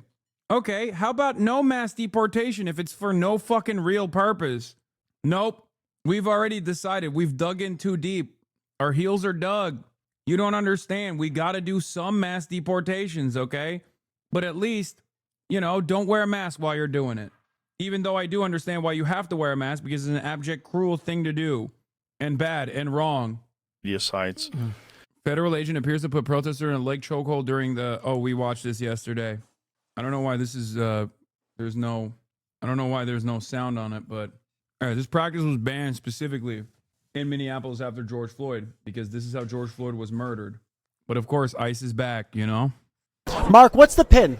It's for Renee Nicole Good, who was murdered. We have a vice president who's lying about what's happening. We have we're in the middle of a war with Venezuela that we illegally invaded. He's telling the world that international law doesn't matter to him. The only thing that matters to him is his own morality. But the guy is a convicted felon or convicted rapist. He's a pedophile. He's the worst human being in the world. If we're relying on this guy's morality for the most powerful country in the world, then we're all in a lot of trouble. So this is for her. This is for the people in the United States who are terrorized and scared today. I know I'm one of them. I love this country. Come on the broadcast, Mark. Come on the broadcast, Mark. I tweeted at him. I say, yo, at Mark Ruffalo, please come on the broadcast. 30,000 likes. Come on now. I know you see it, Mark. I know you see it, Mark. Country, and what I'm seeing here happening is not America. It's just not. Mark, why do you feel that this platform is still useful to spread a message like this? Listen, I want to pretend like this is, I want to be here to celebrate, and I am here to celebrate, and I'm proud to have a Golden Globe nomination. But also, this is not normal anymore. And so, I don't...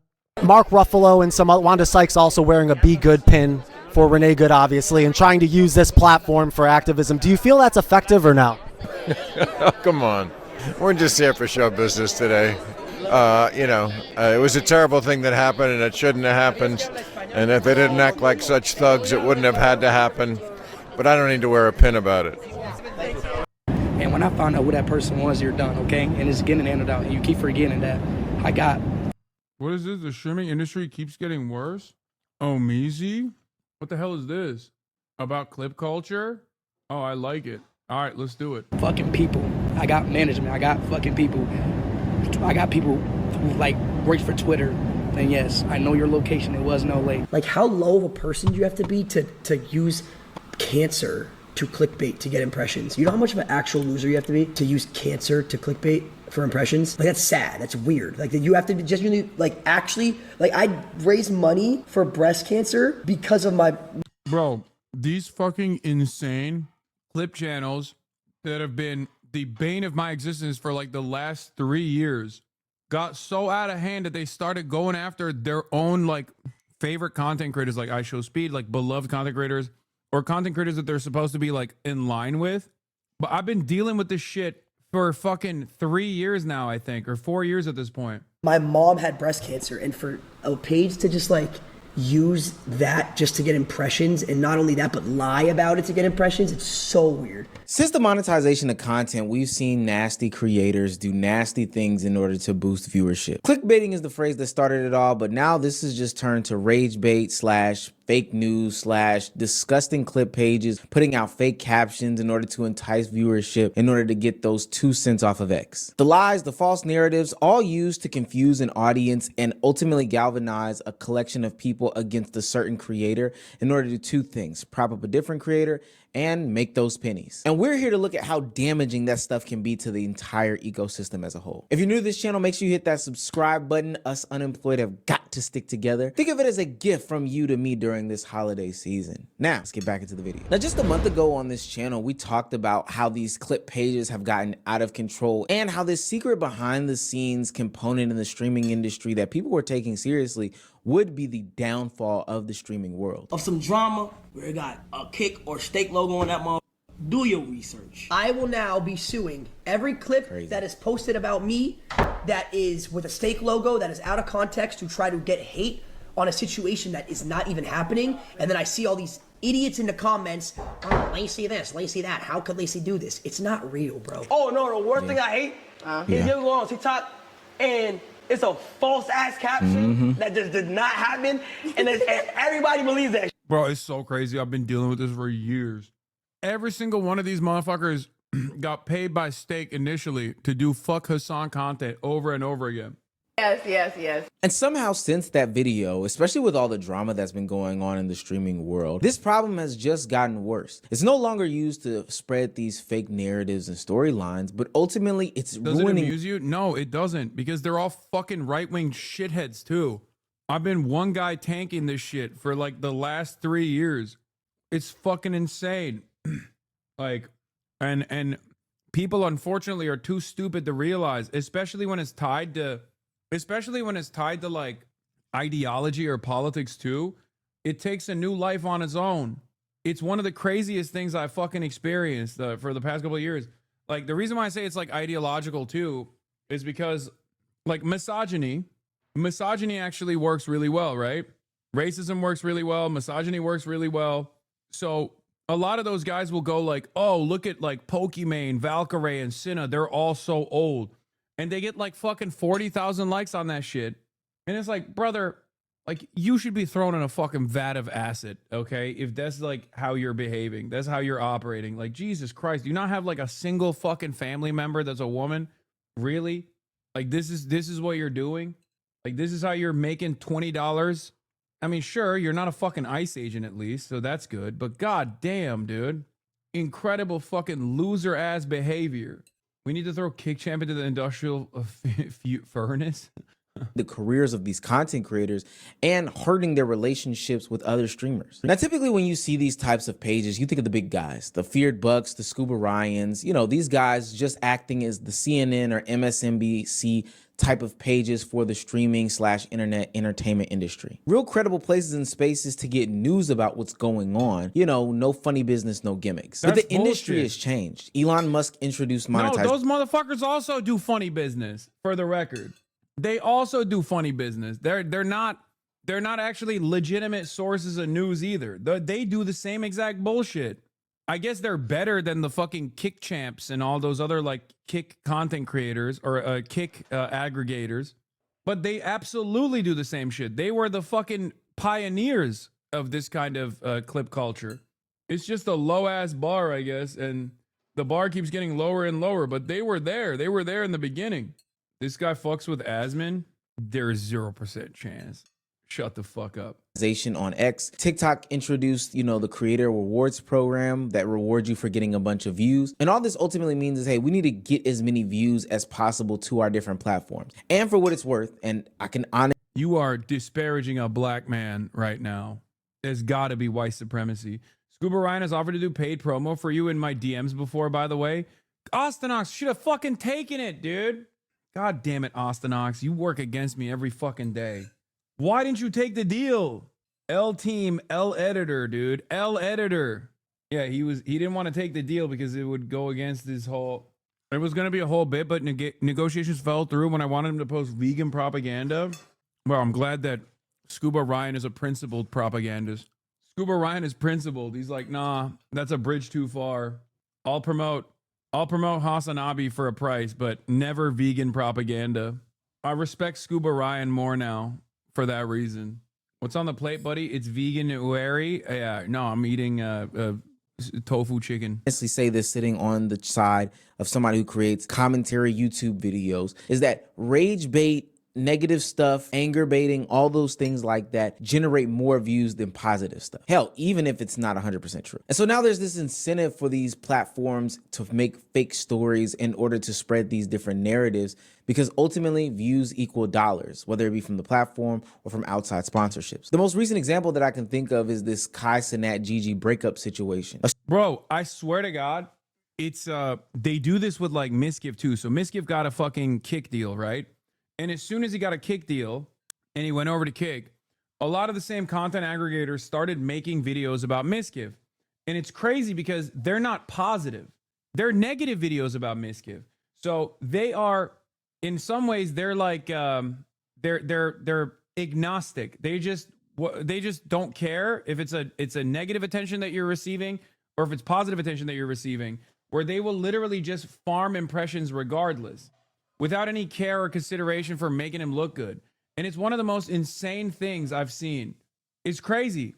It's crazy. It's just all about impressions, because I guess like they've realized that if you can't farm positive stuff about a content creator that got on Kick, then you'll farm negative shit, because ultimately it still creates eyeballs for the content creator. Story populated that Kai Cenat's ex-girlfriend Gigi started cheating on him with NBA YoungBoy of all people, and that's the reason why she broke up with him, or he broke up with her. Now, the source of this allegation was none other than DJ Academics, but the problem is that DJ Academics never said any of these things. Some rumors going around that Kai Cenat's girlfriend Gigi is cheating on him with NBA YoungBoy via DJ Academics on his live stream.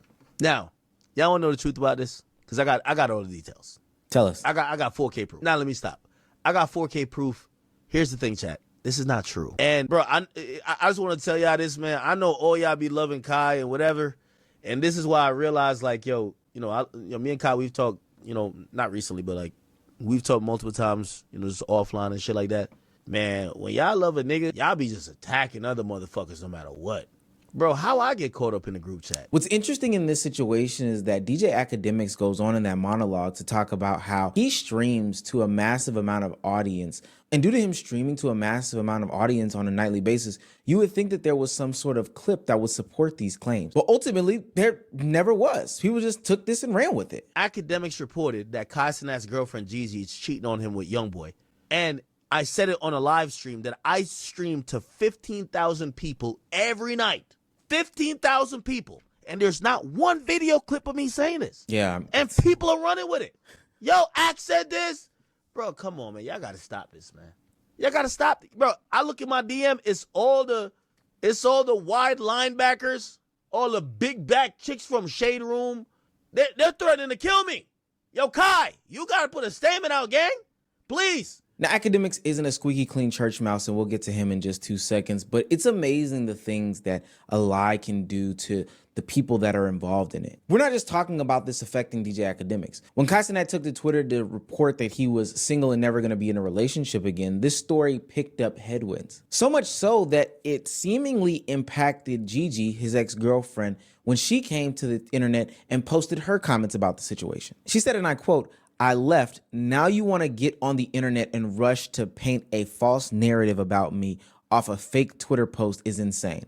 I never cheated on him, and you know that. I have never dealt with that man. Play that sympathetic role somewhere else, please." But Gigi, sweetheart, I'm here to tell you, Kai never ran with this narrative either. So now we have two people in an actual relationship, or what was an actual relationship, consuming this BS, this nonsense, and this slop, and it's ultimately dividing them further than where they were. Another problem with these lies is that once one lie happens, more lies get added onto that lie, only supporting it. Mind you, none of these things are attached to this. I literally don't care. Yeah, I mean, you can think about it as just like drama, but there is also a political association with this anyway. And that is the reason why I was covering it, where like it's not just gossip shit. They do actually foment reactionary takes all the fucking time.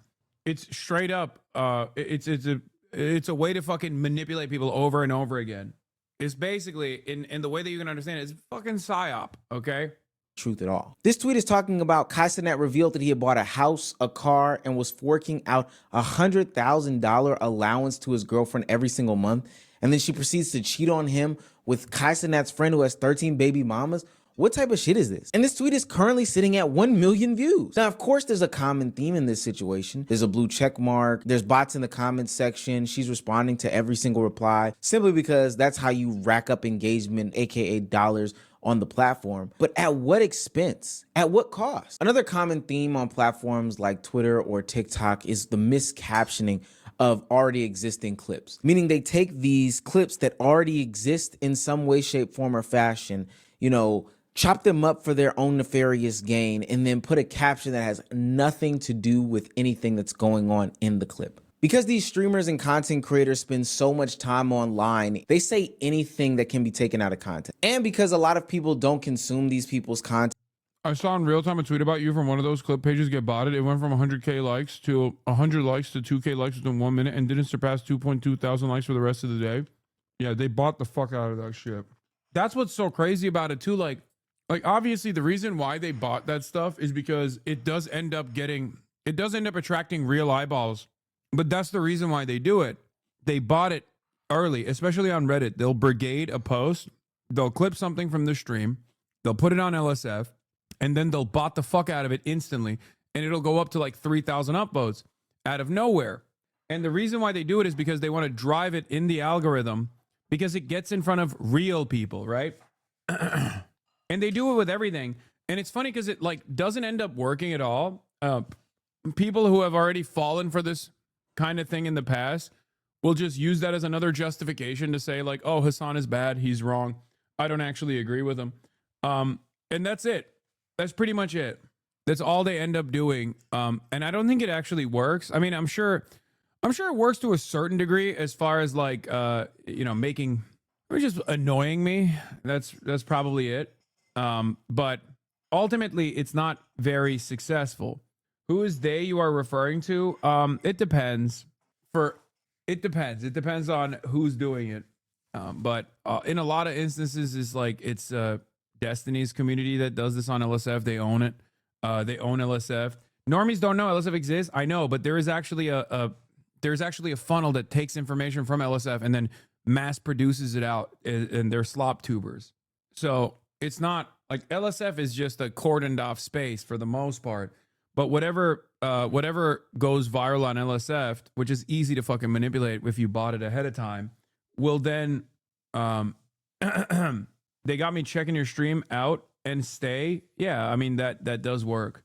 Because some of the instances where Headmon at LSF posted a scam and may be gone soon, I highly doubt it.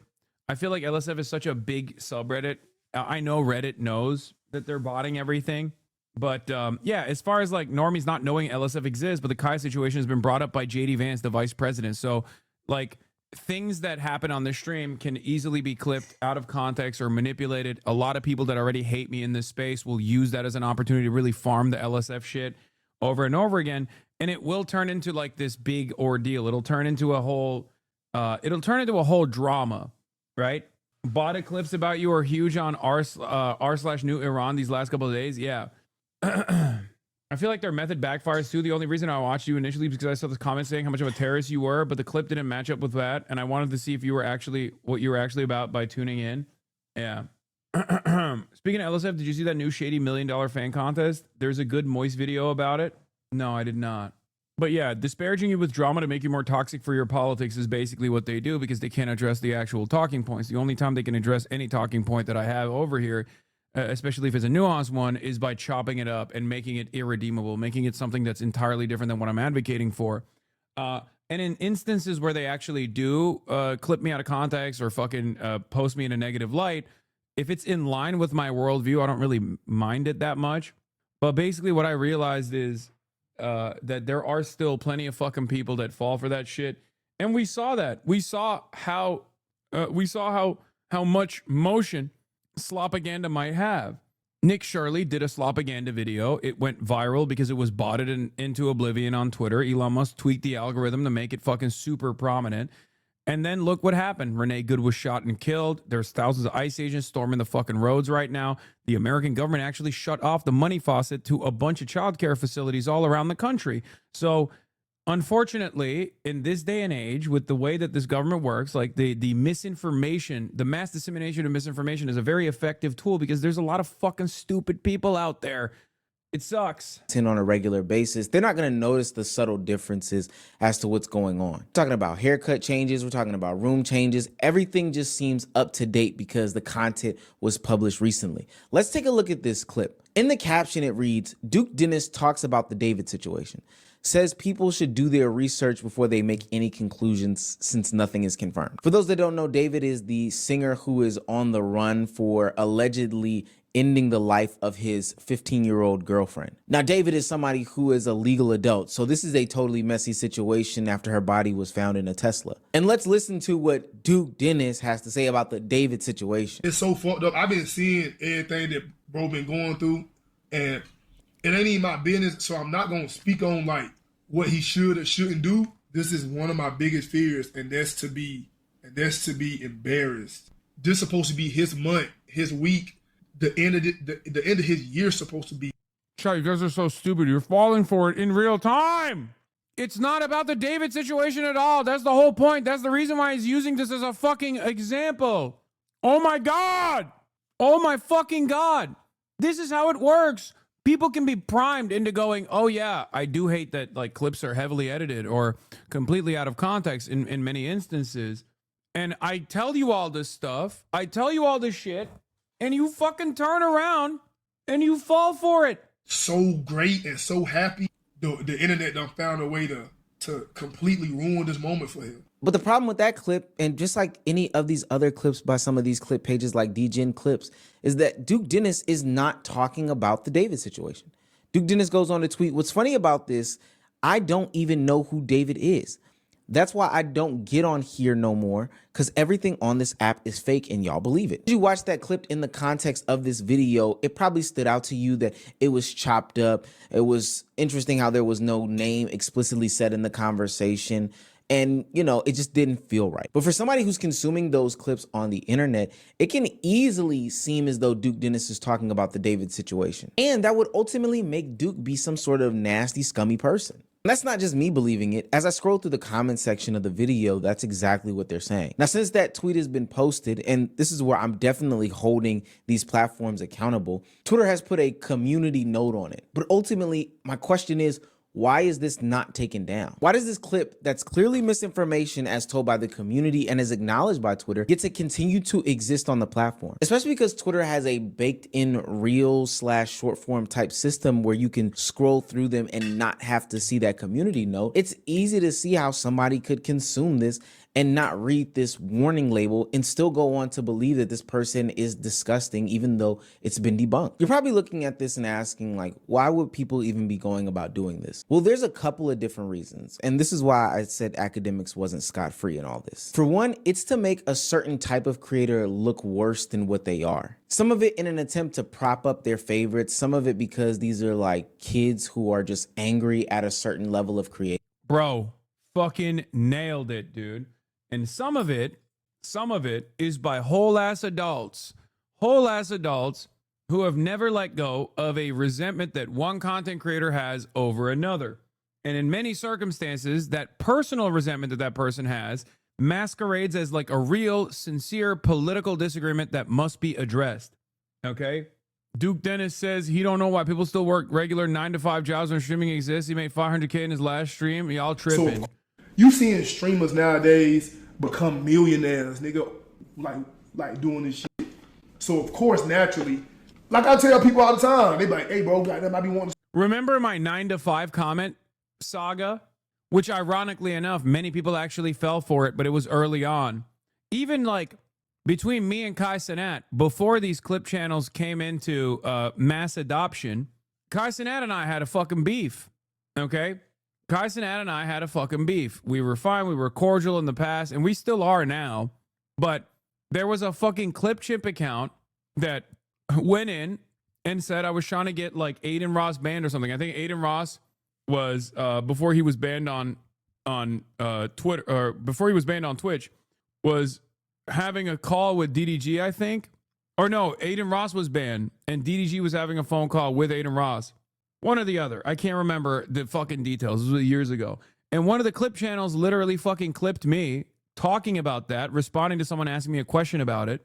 And then the entirety of fucking WL content creators were like, oh, you're a snitch, including Kai Cenat. And I fucking turned around and said, shut the fuck up, you bitch, or something like that to Kai. And he was so fucking pissed off. He was so fucking mad that I called him a bitch that he like unfollowed and all this stuff. And we're fine. We're cordial. We're like, you know, we're professional. But yeah, I went a little beast mode on it. And it was during this. You a snitch. You a snitch. Niggas calling you a snitch because you snitched. Not saying I was Aiden because I was clearly Adam, but you a snitch, bro. Yeah, this is what he was doing. Hey, by the way, you know what's really funny is I was right on Aiden Ross too. Yeah, so when he said that, I called him a bitch.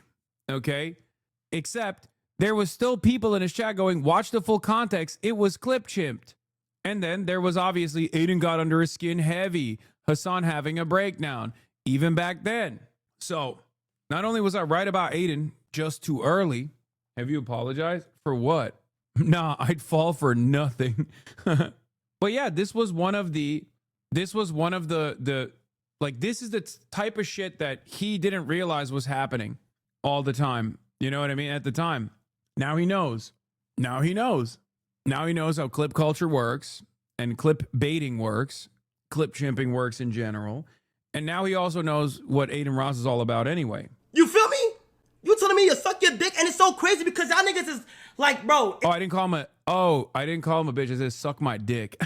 You would get shanked in prison for that? Okay, you can suck my dick too, dumbass. The fuck do you mean you get shanked in prison for that? You told both Rage and Kai to suck my dick when they weren't making jokes about you being a snitch, but chat riled you up into thinking that they were genuinely hating on you. Rage apologized for the joke after he learned to send a lot of hate your way, but Kai never did. Yeah, that was the meta. It was fucking clip chimpers on both sides. And they fucking played both of us like a goddamn fiddle. Anyway, I'm tight with Rage regardless. And like I said, I'm cordial with Kai Cenat. But again, this is how it fucking works. To be clear, it was suck my dick from the backside. Okay, you guys keep adding additional things. I can't remember what I actually said, but it was not nice, okay? It was not nice at all at the time. I was like, the fuck are you talking about? Calling me a snitch. In New York, saying that can get you touched, brother. Oh my fucking... Guys, shut the fuck up. We're Twitch streamers, okay? Shut the fuck up. Yo, dead ass, bro. In New York, that'll get you touched. Shut up. We're fucking Twitch streamers, okay? Shut the fuck up. It's so crazy because I'm not with the, like, I'm not going to throw any more entertaining into this, but y'all niggas, like, beef. Y'all say this shit about each other. I done see you do it with SQC. I done see you do it with a whole bunch of people. Y'all... Wrong. 100%. 100% have done it with XQC many times over at that point. Wrong. Again. Say shit like that, and then y'all go to parties together. And it's this idea that like it's all fake, right? Like streaming is all fake. Yeah, I know. And get drunk together and be like, fuck yeah, man, I love you. And shit like, fuck, bro. Like, I fucking love you, man. Like, bro, like, just stop, bro. It's fake love. It's fake love. Stay over there on that side of the field, bro. Like, feel me? Just don't get into that community then. Like, honestly, bro. Like. Anyway, this was a long time ago. Like I said, we're cordial. But Kai can suck my dick too, okay? Oh, I say he can suck my dick too, okay? Every single person that thinks this is a snitch moment can suck my entire cock from the top to fucking bottom. They're dumb as fuck for that.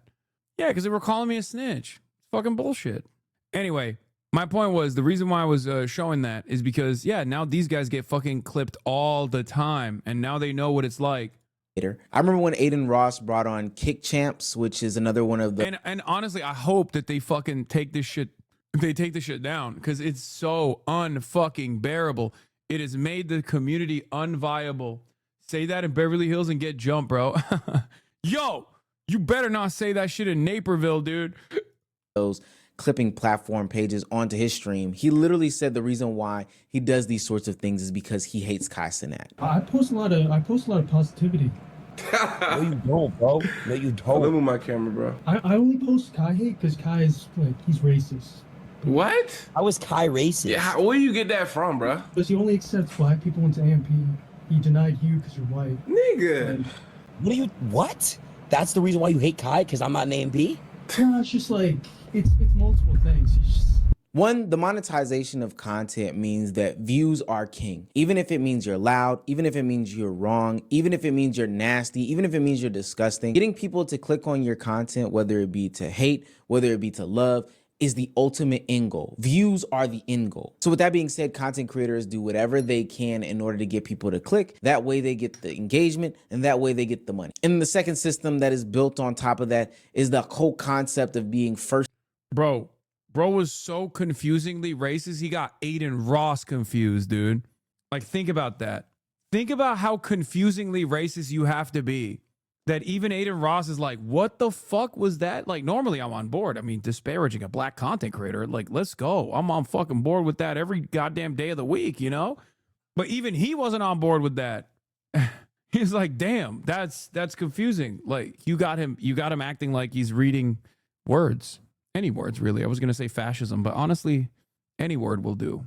To market in these situations means that even if I don't have all the information, I need to be one of the first people to get the information out. Recently, world famous boxer Anthony Joshua got into a car accident, and DJ Academics, told you he wasn't squeaky clean, would take to one of his pages and tweet out some of the nastiest stuff in the world. 2 people lost their life in that tragic accident, and instead of doing his due diligence and waiting, Academics jumped the gun intentionally and said Anthony Joshua has killed 2 others in a car crash. And of course, because it was salacious, it got a bunch of engagement and it got a bunch of views.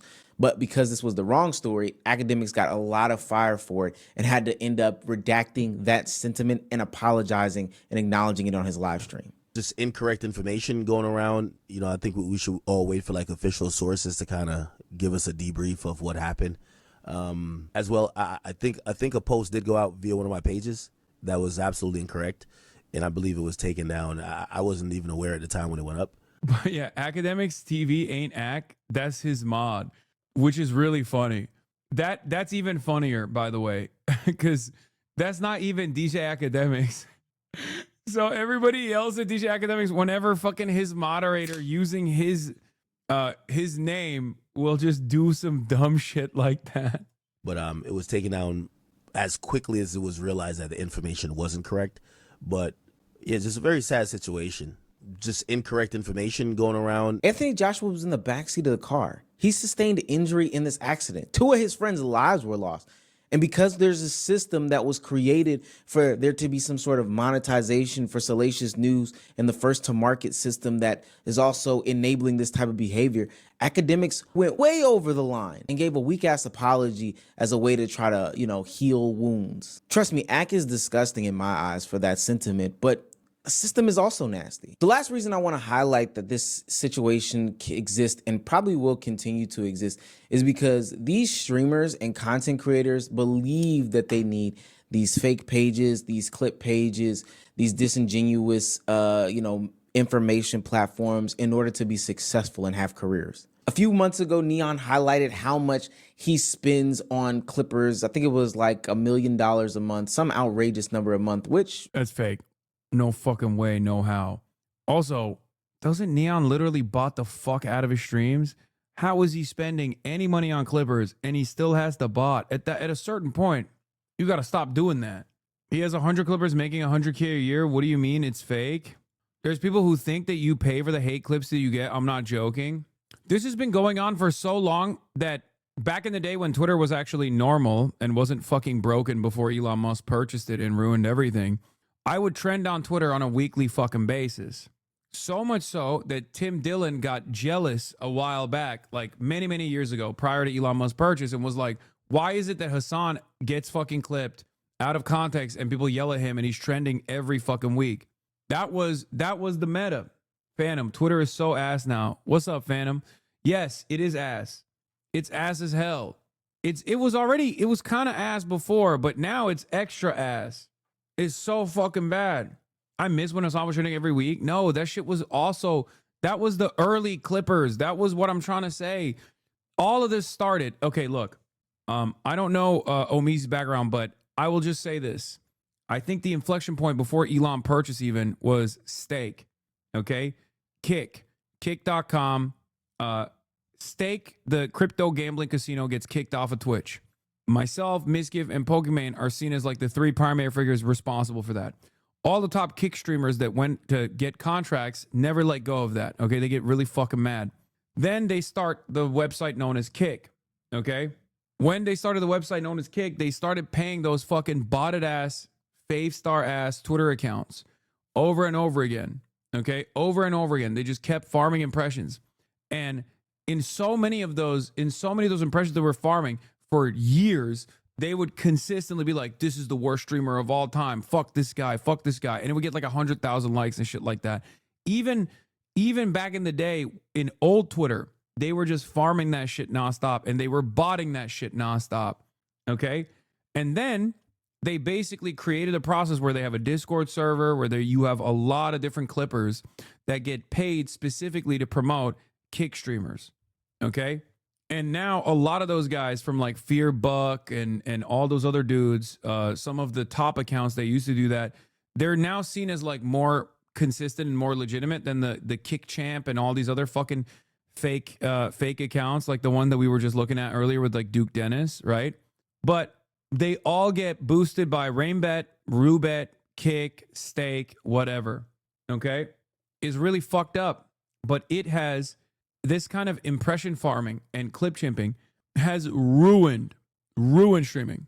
It's made it so much fucking worse. Yoxic is another one where a lot of these guys are constantly fucking engagement farming, slapping on a Rainbet ad, slapping on a Roobet ad, slapping on a fucking Kick or Stake ad on it, and trying to hit like virality. You see this type of engagement farming from crypto gambling accounts on the political side too? Yeah. The prediction maker market, Polywire, purchased newswire.us. This was a fucking news account, like a credible news account, or it used to be. And now they're doing the fucking impression farming for Polymarket, another fucking gambling website. It's crazy. BNO News is doing Kalshi ads now. Brother, CNN is doing Kalshi ads. CNN, Clinton News Network. Like, it's not...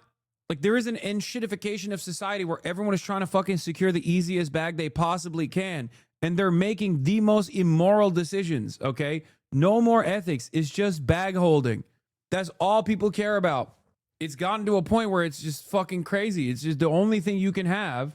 The only thing you can have is basically your own moral compass. And a lot of people don't even care about that moral compass because they're like, fuck it. Everyone else is shitty. Why not myself? Maybe I should get a fucking little bit of that bag too. I mean, when you have CNN doing fucking Kalshi ads or a Kalshi collaboration to add predictive market gambling into their fucking regular news coverage, what is the expectation here? What is the expectation? Of course, the children and the kids and the people in fucking Indonesia are gonna, they're gonna benefit tremendously from $200 of extra revenue a month than even, an American teenager might. So it's over. It's over for the truth. And all of these other spaces that you would actually entertain or enjoy are just completely fucking busted. I can kind of verify is true. And if you ask him, it's a necessity. He owes his life to the Clippers because if the Clippers don't exist, who's going to watch him? This is why I don't think that's true. Because companies, right? Companies, are they watching streams? Are they going on Twitch looking at streams, twitch.tv/neon, twitch. Whatever? No. They're seeing the clips. They're scrolling. The executives, they're scrolling. They see the shit come up on their phones. Collabs. You hit up someone. They're not, fucking Kevin Durant's not watching a Twitch stream, right? He's seeing clips. He's like, oh, this dude's funny as fuck. Let me bring him on. Or let me do some shit with him. The clipping industry is bigger than ever, and the Clippers need to get more respect for making careers. The Clippers made my career, right? They made my fucking career, bro. No one sits down. The idea of sitting down watching streams is starting to die out, and it's more about scrolling. They want to see quick shit. Their minds are fucked. The world is so cooked. I'm the same way. Motherfuckers are scrolling. Yeah. Streamers only watch others through clips as well. Exactly. The only reason I know who you are is hate threads and clip champs. I came to Twitch to see how evil you were. There's tons of us, so I'm sorry you had to deal with it, but you radicalized me, so I'm thankful to them in a way. No, I know. That's how it works. I get it. There are a fuck ton of people in here. That's why I'm saying, like, a lot of these guys that are fucking constantly hate farming and saying a bunch of dumb nonsense about me do end up funneling audiences to me because people come in and they're like, what's the deal with this fucking guy? Like, what's going on with this dude? Like, he can't be this evil, right? And then they come in and they go, oh shit, never mind. Everything I heard about this dude from Clip Chimps was a fucking lie. The problem is, it would be endlessly beneficial for me if I had positive clips out there, or at least like clips of my actual takes that cover the nuance of whatever the fuck I'm saying. Clips of my correct predictions, for example. But unfortunately, we don't have that, okay? And it's impossible to fucking overcome the faucet of misinformation. So the best I can do is hope for charitability. Every second, right? Imagine being a slave to a platform or a page that is putting out fake clips about you, ultimately because you want Kevin Durant to watch your shit. While there is a sprinkle of truth in what Neon is saying, what he's not realizing is the detriment and the harm that these clip pages can, ultimately set up. But that's because he's fueling the machine. When the day comes when he is no longer fueling the machine, which think is going to happen, he too will be a victim of the same clipping situation. And he will be screaming from the rooftops like I Show Speed or like Lacey, saying that he's going to take legal action against these people. Sure was. And when I found out who that person was, you're done, okay? And it's getting handed out. And you keep forgetting that I got fucking people. I got management. I got fucking people.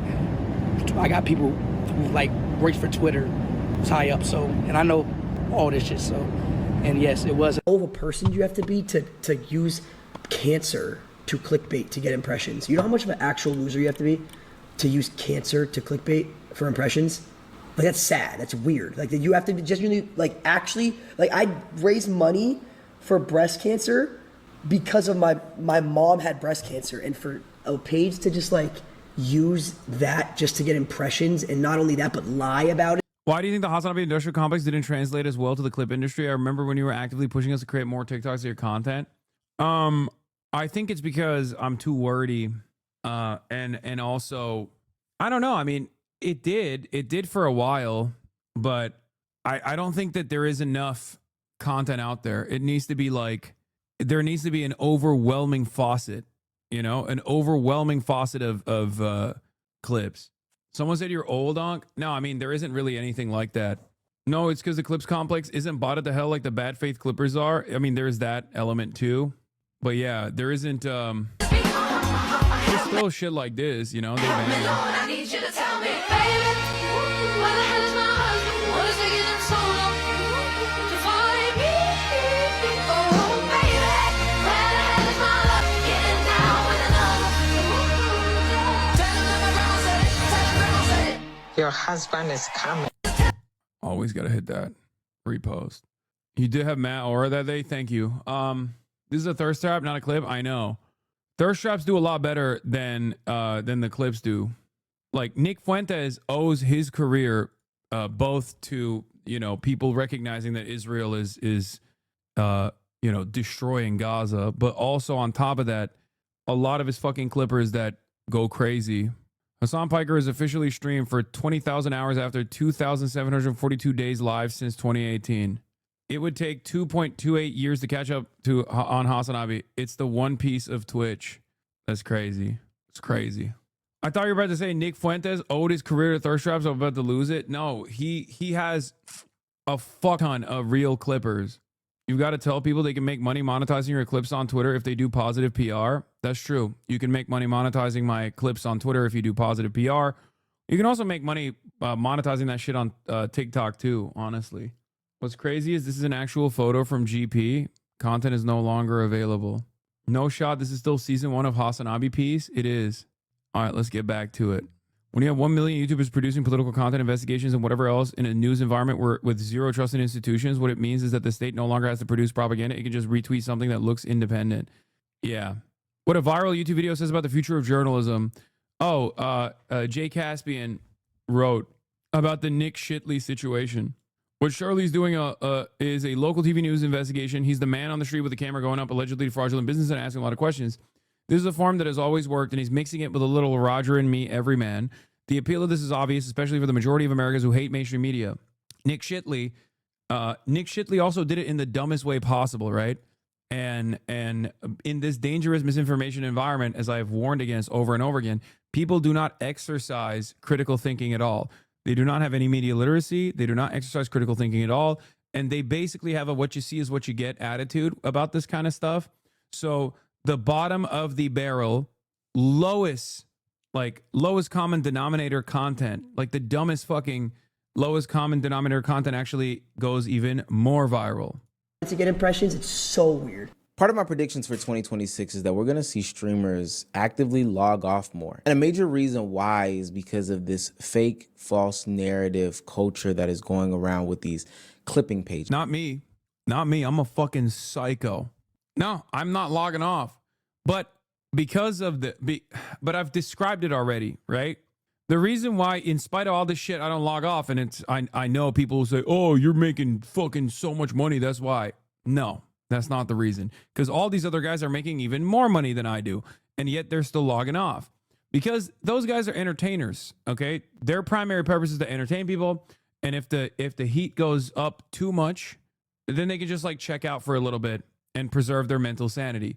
The reason why I don't fucking log off and the reason why I do this day in, day out is because I have a project. I have a goal in mind. I have a positive, affirmative vision for the future. So that's the reason why I keep chipping away. Okay? That's the reason why I keep pushing no matter what. Remember that. And a lot of these other motherfuckers don't have that dog in them.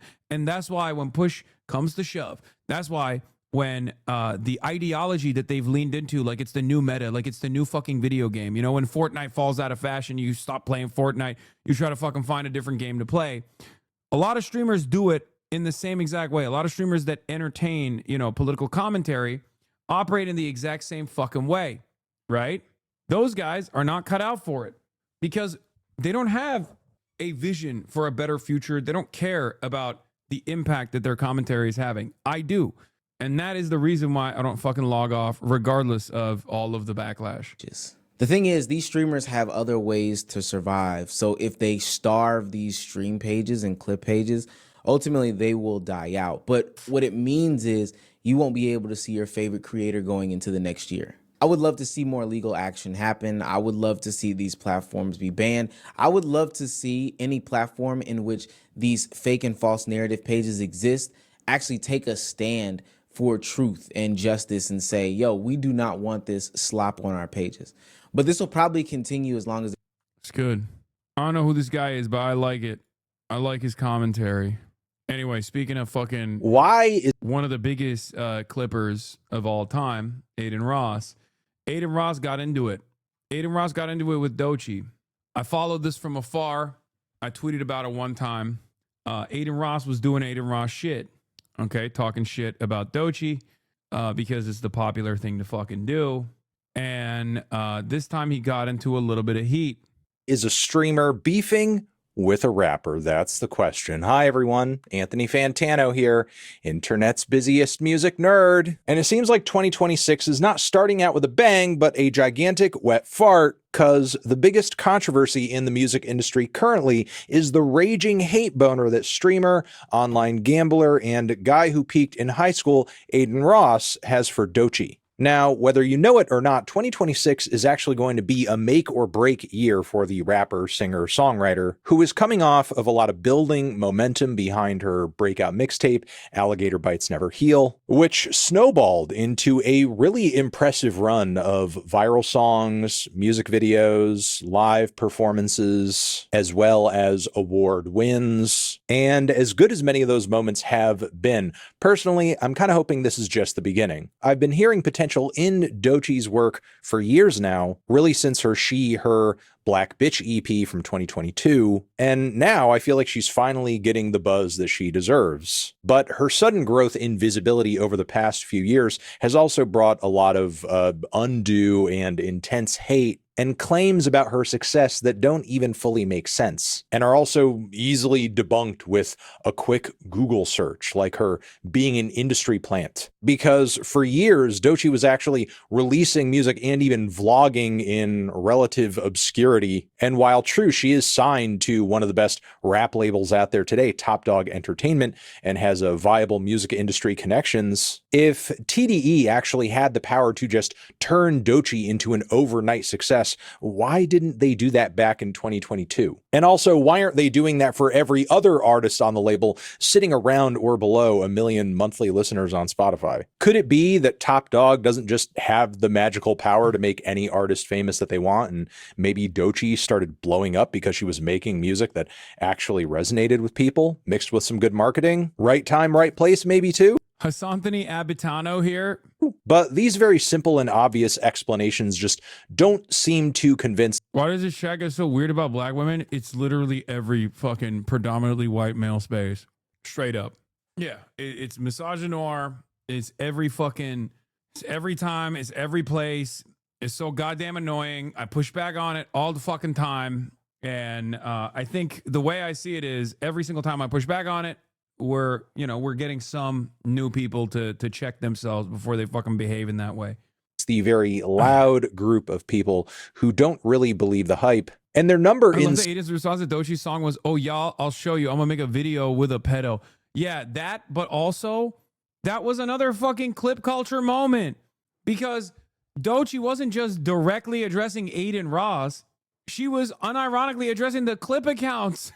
And the clip accounts turned around and said, oh, this is about Aiden Ross. This is just about Aiden Ross. It's only Aiden Ross. Dochi's actually shitting on Aiden Ross. And guess what? Then it turned into a story about fucking Aiden Ross. And it is the craziest one-sided beef of all time. Size seems to have kind of quadrupled, especially since this old remix that Doechii did of Gautier's Somebody That I Used to Know got an official commercial release. You guys may know the song as Anxiety. It's a song I like, but one that has understandably rubbed a lot of people the wrong way, either due to the subject matter of the song or the attachment that people have to the original that keeps them from being able to see it in any other context. Personally, I'm convinced that if Doechii did the same exact vocal line and the same exact bars over a totally different beat, most people probably wouldn't mind it. However, the Gautier song being so prominent within Doechii's track was probably part of the reason the labels were willing to push this song. So I guess you got to take the bad with the good. What I mean by bad is this level of popularity that has drawn the eyes and ears of all of these streamer dumbasses. Ones like Aiden Ross, who sniff trafficker chairs for clout. And while there are numerous online commentators from what I've seen that have said some pretty out-of-pocket stuff about Doechii, Aiden is the first to my knowledge to really have a big public meltdown over her. Weirdly enough, it was over this silly-ass clip of Doechii yelling for umbrellas. Oh no, oh no. Give me another umbrella now. Another one. Right there. And another one. Three more umbrellas. All right, make a path, everyone. Who gives a fuck about Asian Ross? Asian Ross. Oh, man. That's good. Bro, he read that shit, lol. Clear a path here. Clear a path. Do not let that woman go. I will not. Apparently this took part at the Met Gala last year, and apparently this was all for Doechii to hide herself so that she could make her way to the Met Gala red carpet for the final reveal of her look and her outfit. Now, look, personally, this is not really an event I pay super close attention to. One of my least favorite things is when a dumb motherfucker who is like being racist or whatever will turn around and get called out for it, okay? And then their instant fucking response is, oh, no, I was doing it because, like, you were mean to service workers or something, right? Like, which is what Aiden did.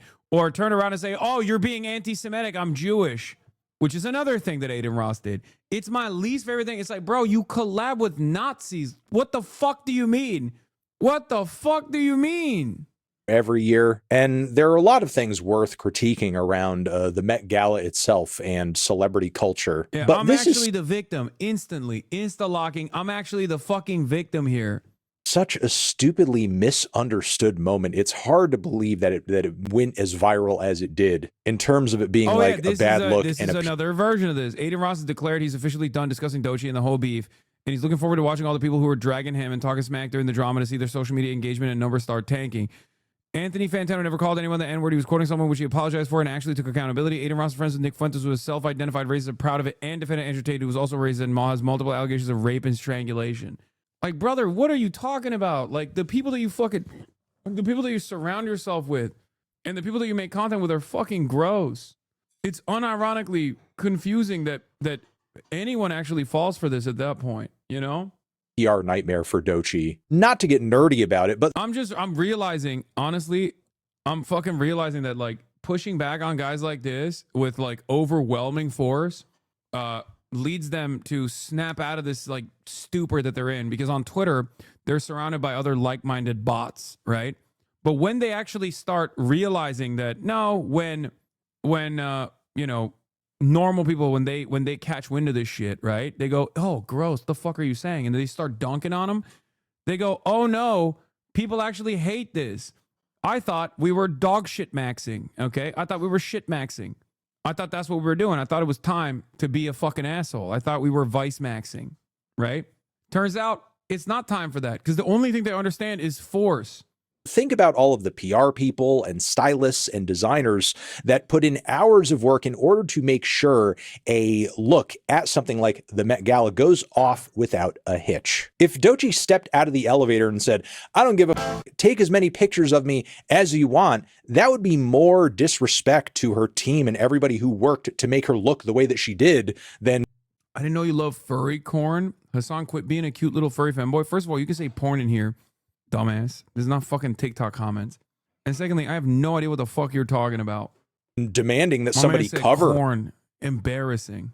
We got a guy here who's anti-white racism every fucking time. He's a loser, bro. He's constantly on about white people. If he sees a white person saying something he doesn't like, is the first thing he points out. What? Dog, I'm white. And I'm watching a white guy right now. The fuck are you talking about? Rewind the stream like 2 minutes? What? By the way, you can rewind. Why are you so toxic, bro? Lol hit a nerve. Lol, you're so racist. Because his first opinion was it's white people, race in every opinion he has. That's just how racists think. Oh my God, there's nothing more pathetic than fucking white people crying about anti-white racism, bro. Oh my Lord. I'm white, motherfucker. I'm white. Suck my dick, okay? Stop being a fucking bitch. Jesus Christ. Ugh.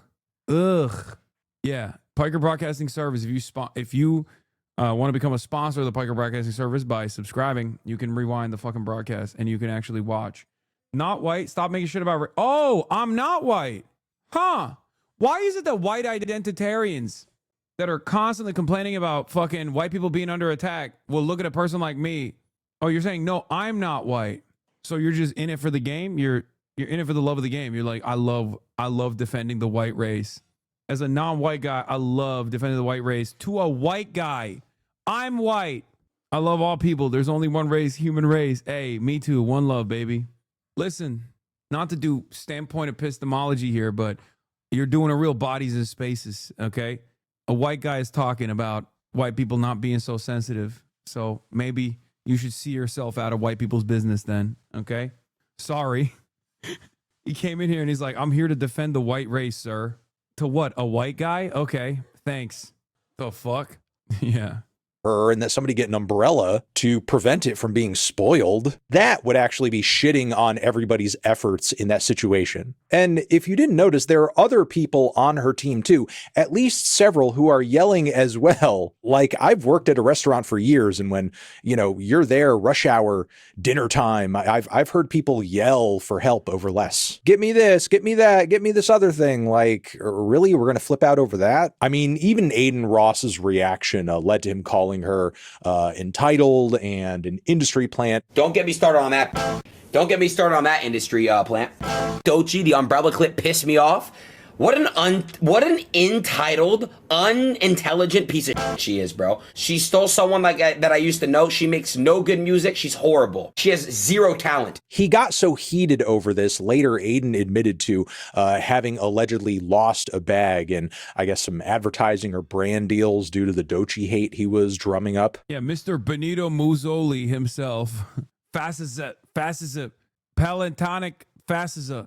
Now, as much as Aiden did make a lot of hay out of the situation, truth be told, he's just one voice in a growing chorus of Doechii haters whose fans pull up in their respective chats and clap like seals whenever they throw hate her way. And if you're the kind of person like me who is, you know, kind of constantly checking in on whatever music discourse is on the internet day to day, you do see a lot of like random and outsized Doechii hate. Now, finally, at the start of 2026 now, Doechii has seen fit to put out a new song that is not only kind of getting fans ready for that eventual album release this year, the project that is really going to define how Doechii's career is going to move forward from here for the next 5 to 10 years, but more important. Wait, what is this? It's because did Willie Maxwell forget which direction time flows? The song commented in 2008 to a poem by Ulrich 2000. The account Ulrich 2000 favorited furry art between 2018 and 2024. This post should be preserved as proof of how Willie Mac does zero research before. Wait, what? This account Hasan commented on in 2008 favorited these kinds of posts in 2024. I kid you not. This is how desperate they are. Wait, that's what it is? They're saying I'm a furry now. First of all, who gives a fuck? Okay, sure, I'm a furry. Okay, whatever. Like, it's not even, you're scraping the bottom of the barrel, brother. You called me a fucking terrorist for the last 2 years. Like, calling me a furry, you think that is gonna fucking phase me? Like, yeah, I don't give a fuck about this stuff at all. I don't understand why people entertain this stuff, but hey, live and let live, you know? Who gives a fuck? But that's so funny that they've downgraded their... They went from... Dude, they don't realize. They went from Hasan is an anti-Semitic terrorist that wants to, like, do another 9/11 to Hasan is a dog abuser, which is a downgrade from terrorist, dumbass. And then they downgraded even further to, oh, he actually is a furry. Yeah, in 2008, on a fucking DeviantArt, they're in the DeviantArt comments. This person wasn't a fucking furry probably in 2008. No, to all the furries in the chat, I hate to disappoint you, but I am not a furry. But, you know, you can believe that if you want. Like, what's next, dude? Yeah, they're going to be like, Hasan likes ketchup on eggs. That's so funny. I have a bit about this, about how Turks are furries. For those of you who don't know, if you're new here, because Turks love the wolf. This is the sign for the ultra-nationalists. And the wolf is like this mythological animal. Turks say that they're a descendant of the wolves. So I routinely make jokes about how all Turks are technically furries. This track is titled Girl Get Up, features a very solid chorus from SZA, and the bars in its 3 verses address a lot of the negativity that's been getting thrown her way. Honestly, all the industry plan shit whack. I see it on the blogs. I see you in the chats. You suck every rap N-word dick from the back. But what's the agenda when the it girl black? Y'all can't fathom that I worked this hard, and y'all can't fathom that I earned this chart. Yeah, bro. That's not even about Aiden Ross. Address a lot of the negativity that's been getting thrown her way. Honestly, the way I see the song, it's a very accurate and completely non-specific way of taking head on all the stuff that people have been saying about her. And again, this has been very broad, has been said by a lot of different people. It's sad to say, but these comments are not unique to one single person. And there are a lot of dudes out here in hip hop, in music broadly, with very falsely inflated careers and botted streams who should be getting this kind of criticism instead, but it's Doechii getting it? Look, case in point, the song isn't even about Aiden Ross, but Aiden saw this song and said, you know what? This is about me. If Doechii's addressing her haters... Nope, this ties back into the previous thing that we were talking about. Feared Buck, or whatever the fuck his name is. He was the one who said this is about Aiden Ross. And that was an Aiden Ross Dick Rider account. It's one of those clip accounts that the previous video was talking about. He was the one who said, oh, Doechii calls out shots fired at Aiden Ross or some shit like that. And then Aiden Ross ran with it. Okay? And then he fucking ran with it. And then he got himself into a whole lot of trouble. This track is about me because I am the #1 Doechii hater, Aiden Ross. She came at me very first. And you guys can say it wasn't intended to you. It was. And he even recorded this hot diarrhea straight from an ass song with Child Case Haver 6ix9ine and some other loser who you can... Yeah, he's like, get this, dude. Yo, check this out. I'll shock the world. No one was shocked by the fact that you went with a registered sex offender and did a collab with him, you know? No one was shocked by this. You did not shock the world at all. Actually, if someone were to assume, hypothetically, how you would react, this is low-key how I assume you would react. Yeah, Aiden Ross dropped his diss track to Doechii while she pays him absolute dust. Fuck that, you know I'm a Jew. Beef with me, you know I'm a Sue. Season is it, he ain't know what to do. These German bitches, they wanna fuck out of you. Fuck Doechii. Dirty bitch partner views. Dirty bitch. Dirty bitch partner views. Bitch. Dirty bitch partner views. Bitch. Dirty bitch partner views. Ooh, shake it. Get you a bag, break it. She wanna rap, say it. Bitch, you gotta fuck if you... Wow. Straight shit from the butt, dude. Yeah. Turn this dookie off. Guess what, motherfuckers? You always say, Hasan, you don't listen to music. Yeah, well, I listened to that, and now my non-music listening has extended, okay? That's at least another year of me not listening to Dookie. Can see here reacting to 6ix9ine having a child case. Tekashi 6ix9ine sentenced to 4-year probation. I'm gonna keep it a buck, bro.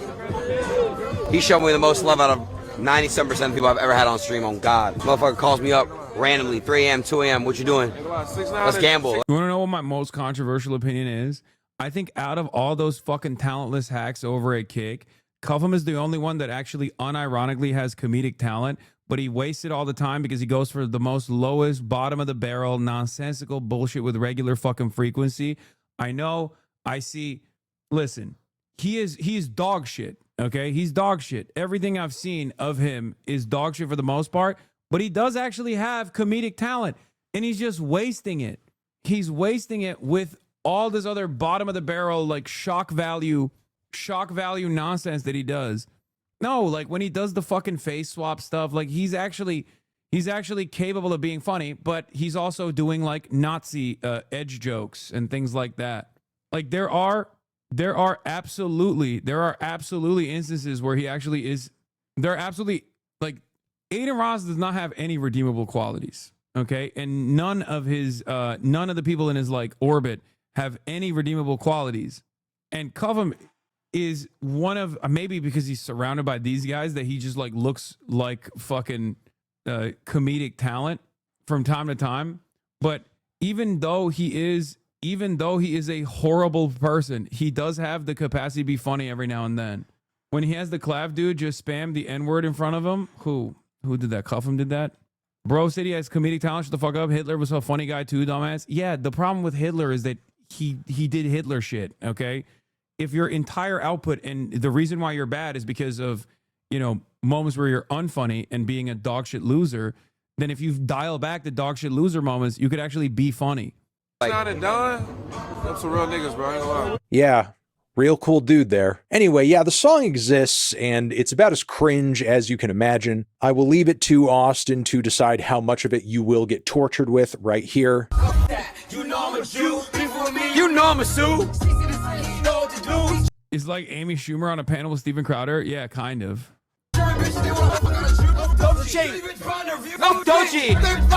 One of his only good bits is using the Kirk face. Still about Charlie. He does a face swap with AI in his streams, your face included. Yeah, I know. His funny bit about me is literally fucking yelling the N-word with a hard R at people on one of those like Omegle-ass websites with my face on his face, superimposed on his face. I've seen it. Or threatening to fucking execute me with a gun or some shit. I don't know. But that's what I mean. That's what I mean. Like, if you didn't do any of that shit and you instead like stuck to being funny, you could be funny. What's up, Abe?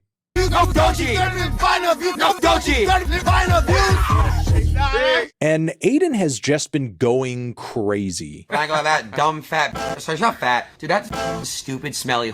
Look at her monthly listeners right now. That went from 60 million to 20 million. She blew up. For what? From making what? music, cradling.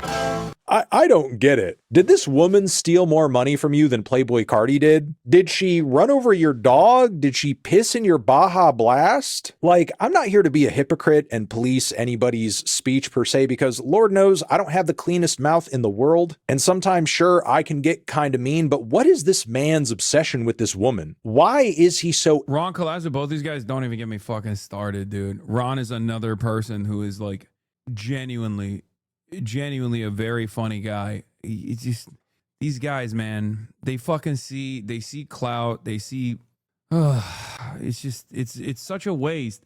That's why I always ride for iShowSpeed and, Kai Cenat a little bit too, because there's always two options in front of you. Okay. As a content creator, you can go the iShowSpeed route or you can go the Adin Ross route. Okay. In both of those circumstances, you will make money, but the ceiling is far higher in one than the other. I thought Kai was friends with Adin. No, he's not anymore, because obviously fucking Adin was being super racist.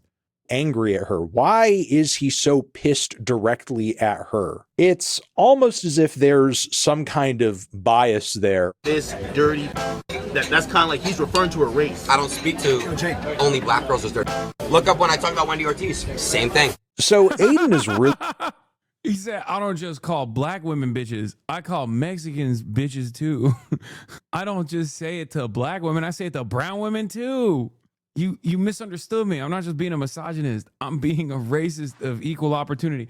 This reminds me of, ironically, why him and Kai Cenat are no longer friends. Because Kai was like, bro, your chat keeps spamming like, monkey every time I'm on stream, fried chicken, all this stuff.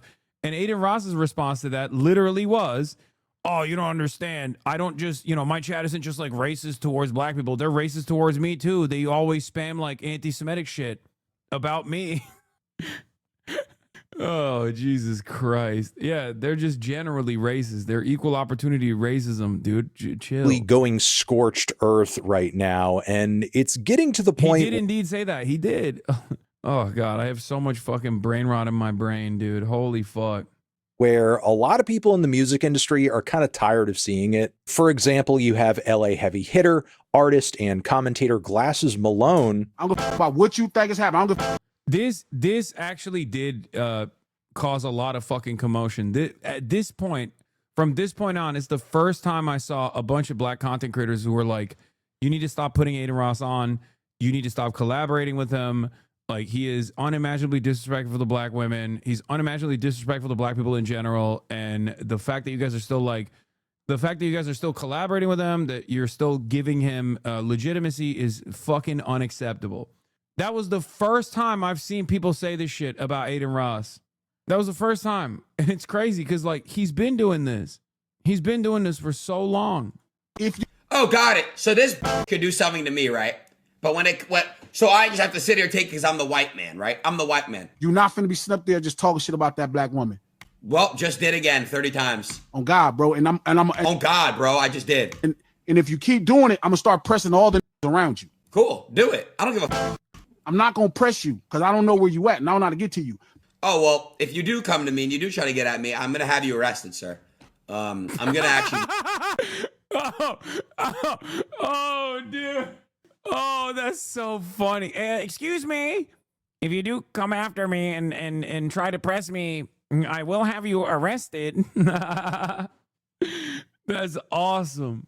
Actually, that's illegal, sir. I will have the law enforcement officers at your location instantly. Guards.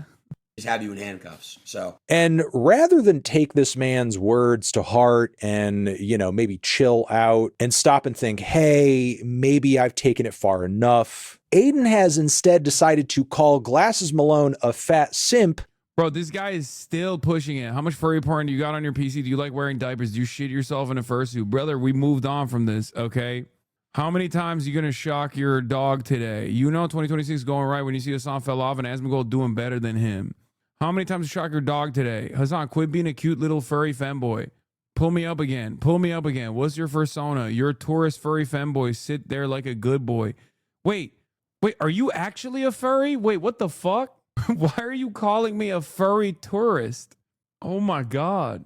No, brother. I hate to disappoint you. I know you want to crank it to what you imagine my persona is, but I do not have one. You want to admit it, you're a simp. You're fat as f***. She's not going to f*** you, fat f***. I don't know what to tell you. This falling off podcast of you. Look at these two old heads. Can you guys go take care of your kids? Please, guys, it's actually getting embarrassing. You guys have children. I know you do. You probably have multiple baby mamas. I'm not stupid. And has also said he's called the... Oh, you guys have multiple baby mamas. Wonder what led him to make this assumption. Oh, just say the N-word at that point. Like, I think everybody understands what's going on, That's it. You're just taking the long road. You're taking the long road home on that one. That's it. Cops. There's even a clip here of him on the phone with DJ Academics whining and crying about the whole situation. Talking crazy too, and about black people with a black scent and misusing AAV like that. Crazy. I mean, come on. Many such cases, right? I mean, that's a given, right? It's the classic, like, guy who has a Bob Marley flag in the background, but will say the N-word and like hates black people. Or a guy who actually loves the NFL, but hates when black players will turn around and remind people that they're human beings and police brutality is fucked up. It's just, you're basically describing the damn near entirety of the white boy consumption of, black sports or black art in general. That's just how it is. And I've already contacted police about that. I'm not a street rapper. Why don't these guys go slide on their ass? I'm not a street rapper. Every time he's crying about pushback that he's getting, he's like, Ack, can you defend me against these street rappers, please? These thugs. Slide for their people and go after their ops. Don't worry about me, the little Jewish streamer kid. Why don't they all just go slide on their ops? Because you know what? Real gangsters move in silence. Yeah, I think Aiden has bit off a little bit more than he could chew here. And nobody with 2 brain cells likes it. Even Joe Budden apparently. He lit up the ox signal. Yeah. Ox, save me. Would like to see this man get beat up. Also, Joe Budden, you're a pussy. F you. Let's link up. You know where I'm at. I got police with me too. Wait, Joe Budden? Bro, he will beat your ass. I think Aiden Ross is too young to remember Joe Budden's activities back in the day. Oh my God. Wait. Some of you guys are probably also too young to know this, okay? This was his response to this. I do want to say I'm rooting for Glasses Malone to get all the Crips together to beat up homeboy. I am. Sorry. Yo, these guys are so funny. I'm rooting for Glasses Malone. Everyone becomes a snitch, dude. Oh my God. Oh my God. The moment that they get like any pushback whatsoever, it's like, oh, excuse me, I was just being a little racist. Why won't you let me? I'll call the cops on you. You're a black man. You're black. You're black. There will be police brutality happening to you. Because I think that's who she was talking to in the song. Yeah. I didn't know at first. She was talking to little fuckity fuck. The more I looked into it, she was directly talking to him. Oh, no shit. Because he said some wild shit. Yeah, he said a bunch of bullshit. Oh, really? Wild shit, yeah. Yeah, it's disgusting. Yeah. And then there was some back and forth after she put the song out. And I like Glasses Malone saying what he said. But I got police with me and I'm in your city. What's good? What do you want to do? And you know what? If this creates a broader conversation around misogyny in the hip hop industry and whether or not it's... You might be misremembering Hassan. Joe was never that guy. He got jumped by Raekwon back in Joe's early YouTube days, jump off TV era, and then filmed a YouTube video retailing the confrontation. Wasn't it Joe Budden who like chased the car after someone threw a fucking rock at him? I mean, I'm not saying like he's... Am I misremembering? It is Joe Budden, right? Like they threw a rock, or no, he chased the car with a rock in his hand after some fucking kids went up to his house in his wife beater. Bro, ran up on Joe Budden, lemma foul. Joe Budden. Pump it up. She got a good. Oh, you drunk. Big shots. Oh, boy. OVO, big shots. OVO. Drake fans. Drive. Fucking bitch. This is the last thing you see. Joe Budden coming at you like you're like a hippo. You know, like the hippo, like the hippo that like brings up his head from the water, and you're like, uh-oh, danger, danger, danger. Steer the boat away now. Oh, it's awesome. Fucking bitch. And then he gives chase in the car. That ass chasing us, boy. Yo, we're getting chased by Joe Budden, my nigga. Oh, boy. Boy, follow me on Twitter, boy. Read a Kid Prodigy.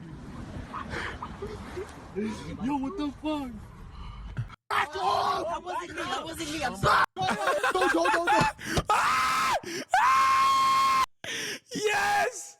This is why I said Aiden Ross does not know what kind of dark magic he is awoken. Yeah, bro. This is a classic, dude. Out the door. Whoa. Yo, back up. Back up. Yo, don't. I'm trying to make. Sir, Yo. Sir, that wasn't me. Yo, back up. That wasn't me. I'm sorry. Back up. That wasn't me. I'm sorry. That wasn't me. Back again. I'm gonna kill one of you little niggas. All right, I'm sorry. Sir, I'm sorry. Yo, chill. Sir, I'm sorry for... Bro, with the cuts on his fucking... With the fucking... He's got the wife beater on. He's got fucking holes on it, dude. I'm sorry. He's got rocks in his hand. Oh, he went akimbo. He went akimbo with dual rocks, dude. That's a dual rock wield. You understand me? Do you understand? For them, I'm sorry. Oh. I'm sorry. You got. That wasn't me. I wasn't. I'm sorry. I'm sorry. That wasn't me. Back up. Yo, don't. That's the best. When he pops up like it's the fucking zombie apocalypse. He's on the roof. It's a real. Oh, he's right. He's right behind me, isn't he? Oh man. He's on our side, W. That's why I was saying what I said. A good idea to basically allow Aiden Ross to hate on any artist he wants for whatever reason he wants. I think that's a good thing, because if you care about music and you're actually critiquing music or a song from a constructive place, or the criticisms at least that you have centers on the music itself. I mean, I know I'm not a perfect person and I'm not. Snipe this comment, please. The usual suspects are trying to do a repeat of last October with even less convincing footage from earlier today. Please nip it in the bud, but this time debunk it quickly. Don't want a repeat of that shit again. If you do it the next day, they will just lie again. What are you talking about? What is the... I don't even know what the fuck you're like the most well-informed critic in the world, and I make mistakes for sure. But I'm not out here with no provocation whatsoever calling artists dirty and smelly, because that's just Hutch is doing Dogtober 7 2.0. Okay, dude. Yeah. Uncalled for and so unnecessary. I'm brutalizing. I'm killing Kai. That's why she's not here, because she's dead. Not because she's on a walk, but because she's been killed. And doesn't make sense. It doesn't benefit anyone, fix anything, or contribute to any kind of net positive. And I hate that the words and actions of people like Aiden Ross end up inflaming this discourse about whether or not white people or people outside of hip hop culture should be able to have any sort of thoughts or opinions on the music or certain songs, certain albums, whatever. Because like this dude is obviously going about it in the most toxic way possible. And it's also not even just a matter of Aiden being an alien and an outsider within hip hop culture. The guy doesn't even give a fuck about music. Like, the only reason he says he likes Drake's music is because Drake pays him. Okay, jumping in for an update. Now, all of a sudden, Aiden is going to be donating $100,000 to underprivileged communities in LA. How exactly? I said this is woke too. This is woke. This is a testament to woke too. Okay. He started moving like Walmart during Black Lives Matter, where he was like, oh, I'm giving $100,000 to black small businesses. Hello. Yeah. Right on the money. She just got back from her walk. Fatty. He's not donating the money anymore. So he says, oh, nice. Get out of there. Nope. Don't go in there. Kaya, please. Yeah, I lied about killing Kaya.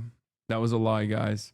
But also the update, I assume, for Aiden Ross is around the fact that since this has happened, Aiden Ross has declared he's officially done discussing Doechii and the whole beef, and he's looking forward to watching all the people who are dragging him and talking smack during the drama to see their social media engagement and numbers start tanking.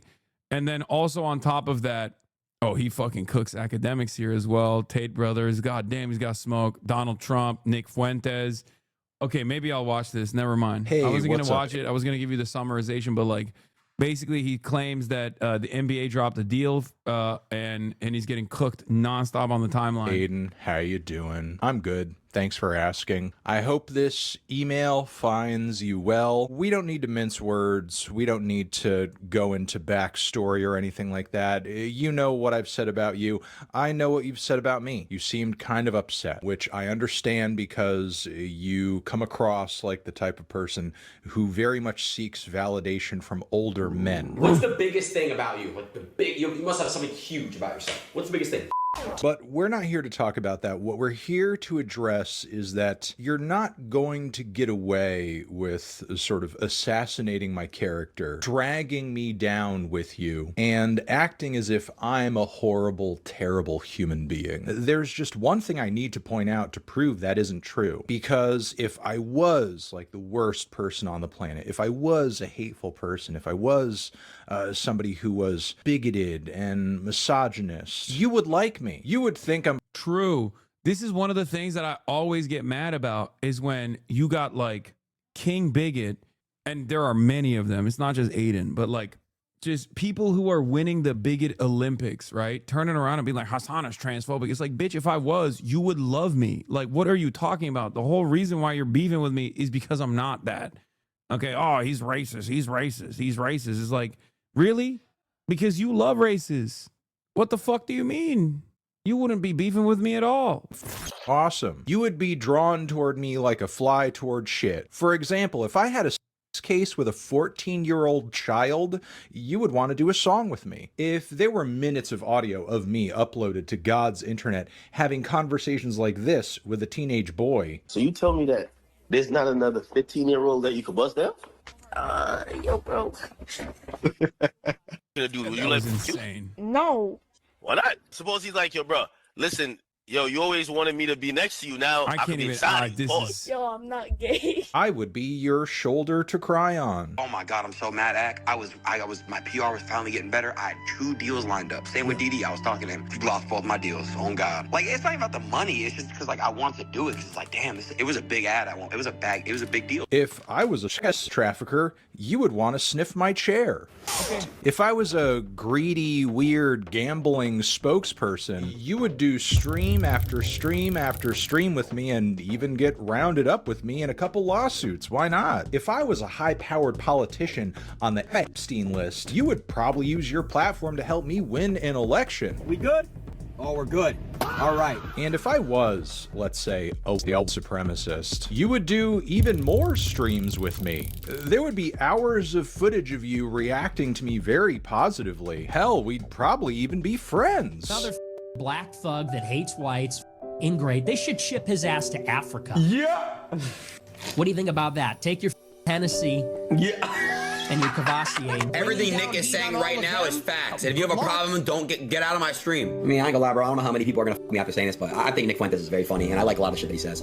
I just gotta with you. You understand? Like, there's something about it. Hell yeah, there's just something about it, bro. There's something about it. The GOAT, dude. The GOAT. There's literally footage of you allowing this man to gaslight you live on stream into believing that hate crime. Okay, to be fair, this was kind of funny.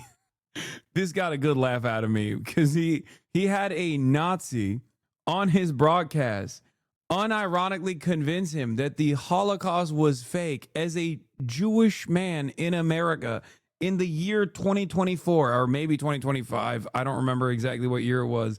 It's one of the most insane things I've ever seen, where it's just one of the dumbest things you can possibly be. Crimes and hate crime statistics against your own people are just made up. I'm looking at these hate crimes by different religions, and anti-Jewish is number 1 with 683. Could you care to explain?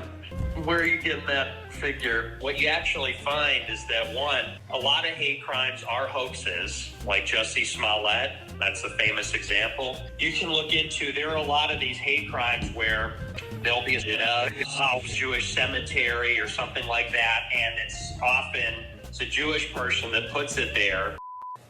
It's all this kind of stuff makes me unironically super woke, by the way. Like, this is, I know that, you know, as a white boy, as a quirked up white boy myself, I don't normally do the whole like, oh, this person is like using AAVE while stealing black culture and undermining black people in general. But like, this is literally, I mean, this is 1-to-1. This is straight up the most obvious, the most transparent, the most ridiculous version of events.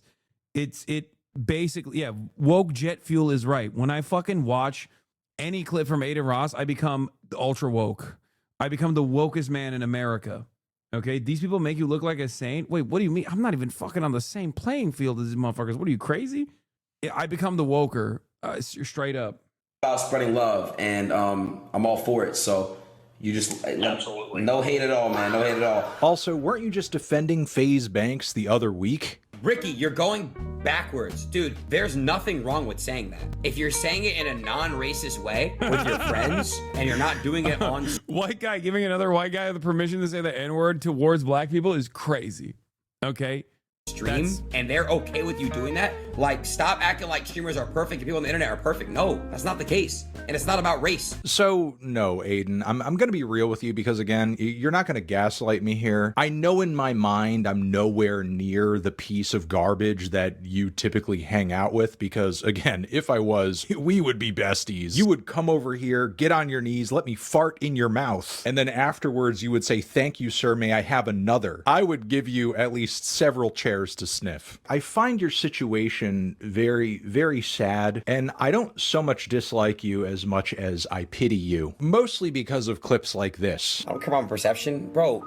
That's been cooked. You guys think the LG community is gonna like me? You guys think the deep feminist, they're gonna LG community. or there's nothing I could do. They're gonna hate me no matter what. I can't change that shit. Facts in the chat. They're gonna forever hate me because of the LG shit. They're gonna forever hate me because the Tate, the Trump, all that shit. So it's inevitable. I can't do anything about it. I'm cooked forever.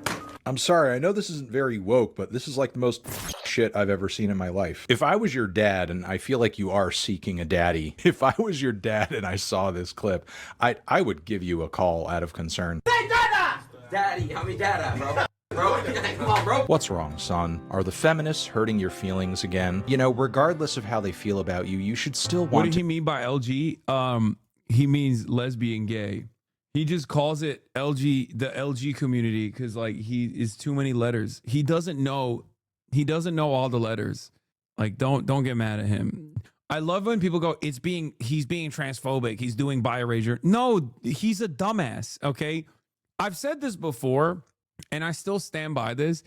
Aiden Ross might be one of the only people on the planet who is genuinely too stupid to be bigoted. Okay. Like, this is another one of those moments where he like wants to be bigoted. He's got the hate in his heart, but he is unironically too stupid to be like effectively bigoted. Genuinely. Nick Shirley disproves this. I mean, I actually don't know who'd win in a stupid off between him and Nick Shitley. I genuinely don't know. Probably Aiden Ross still, because like Nick Shitley doesn't know like words like ba-da-ba-ba, right? But like Aiden Ross doesn't, Aiden Ross also doesn't know words. Be a good boy. I know you can be a good boy. I know it's there inside of you. It's been there all along. You don't need to pal around with rats and traffickers and in order to be successful and be happy. You can trust your gut and just stop being a dirtbag. This isn't the way your mother and I raised you. Because bro, Aiden's stupidity actually powers up his racism. Bro doesn't understand stereotypes. He just believes everything you tell him. Yeah. Here's the thing, Aiden. You can paint me however you want to paint me on whatever stream, but the fact still remains, like, people are not on my ass in the way they are on yours, and that is because there is a real and tangible difference in the ways that you and I both operate in the world. I'm not banned from LA, bro. I wish somebody would. I swear to God, I'm gonna go to LA, nobody's gonna do shit to me. Because, brother, you just got taxed by Crips. And while it is true, I've got a little bit of an enemies list too, I'm actually quite proud of the people who hate me most.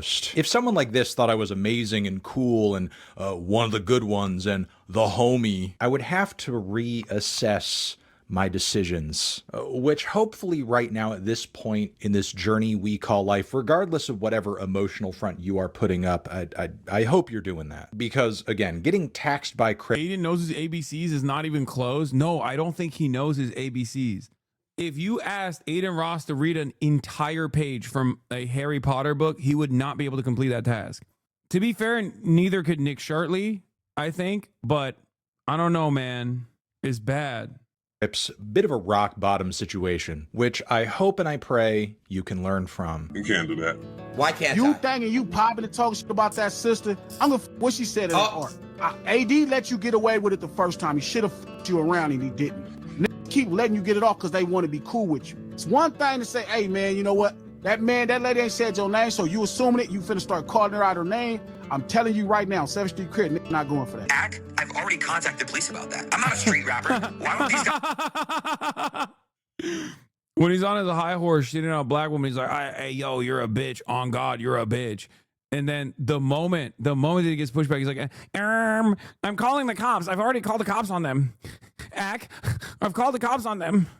Go slide on their ops. Go slide for their people and go after their ops. Look, I don't need to do or say anything from here because, to be honest, if you continue on this path, God is going to sort it out. I feel like what just happened was like a little bit of a bump. But look, I'm going to leave it here. I know you got some taxes to pay. I know you've got some lawsuits to worry about. I don't want to take away too much of your focus from these bigger fish to fry. But look, when it's all over and maybe things calm down and you have gained some, I don't know, intelligence and maybe some experience from the situation, I'll be here if you ever want to talk, if you ever want to talk to somebody who's not trying to take advantage of you or trying to use your platform for clout or trying to get money from you. Look, I'll even follow you on Instagram. You can message me back and we can have a nice long conversation about not being an idiot. Until then, I hope you're well.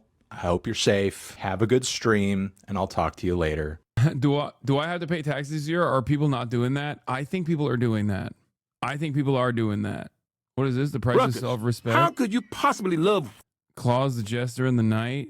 The infinite black money glitch? Oh, these are black Republicans. Dude, there are a lot of people who used to say, I've seen a lot of people who were saying initially about iShowSpeed that he was like engaging in minstrelship, but I think that's not the case. I don't know if this content creator does that as well, but Pillboy is goated. He's so, dude, iShowSpeed is so fucking dope, man. Straight up. He is, I mean, there was definitely some, initially there was some stuff that he was doing maybe when he was like much younger, but I mean, if you look at his output now, he's so fucking sick. He's so good. Speed accidentally displayed China soft power in Zambia. 6 billion USD investment in the past decade. Mandarin as third language for easier employment in the mainland. 你说掌柜？是，嘿，我是找康哥。贾康哥。Chinese speak Chinese here too. Chinese speak Chinese here too. 你说掌柜？ Speed is the new Bourdain. He's saying he's hyperthyroid, bro. Speed is a better, healthier Bourdain. I mean, did you see Speed shit himself today? I mean, he is the Zoomer Anthony Bourdain for sure. He said he can't speak Chinese. Well, let's dial it back. No, I agree. I agree with that. What is this? The self-hating neo-Nazi from LJ? Speed is the new Che. Okay, calm down. There's a new way for you to become Chinese too. I'll never support tariffs. Then I'm afraid you're Chinese. Oh my God. Oh my God. To be anti-tariffs is to be pro-Chinese. This is me. This is my life. I'm anti-tariff. Please hit me with the Chinese beam, please. Is the video over? Yes, the video is over. Also, I'm tired. So I'm going to end it here. I'm going to end the broadcast here, folks. That's all I got for today. But tomorrow's another day. I'll see you tomorrow. You already know. Another 7-hour, short-ass, half-day Hasi stream. You already know what it is. Love you guys. And I will see you tomorrow. Take care. Peace, everybody. Bye-bye. Love you all. Oh, wait. Remember the Trump... Remember the Trump supporter mom and dad that went viral? Like the podcast there with the Trump supporting mom and dad? Where the mom and dad was talking about how, they would justify Trump killing them in a mall or something. Yeah, I'm going to have him on and we're going to actually talk to his parents. The quiet, peaky guy. Yeah, I'm going to have him on. I'm going to have that podcast on and I'm going to meet his parents and I'm very excited about it. Anyway, peace, everybody. Bye-bye. The starlight to the starlight to the topic just begun. There he is again, her sun is streaming, her sun is streaming.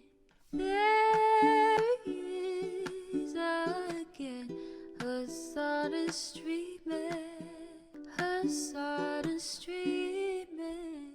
Reviewing the P.O. box, Uncle Uger's face. Sat in Discord at your prop, great names take on break.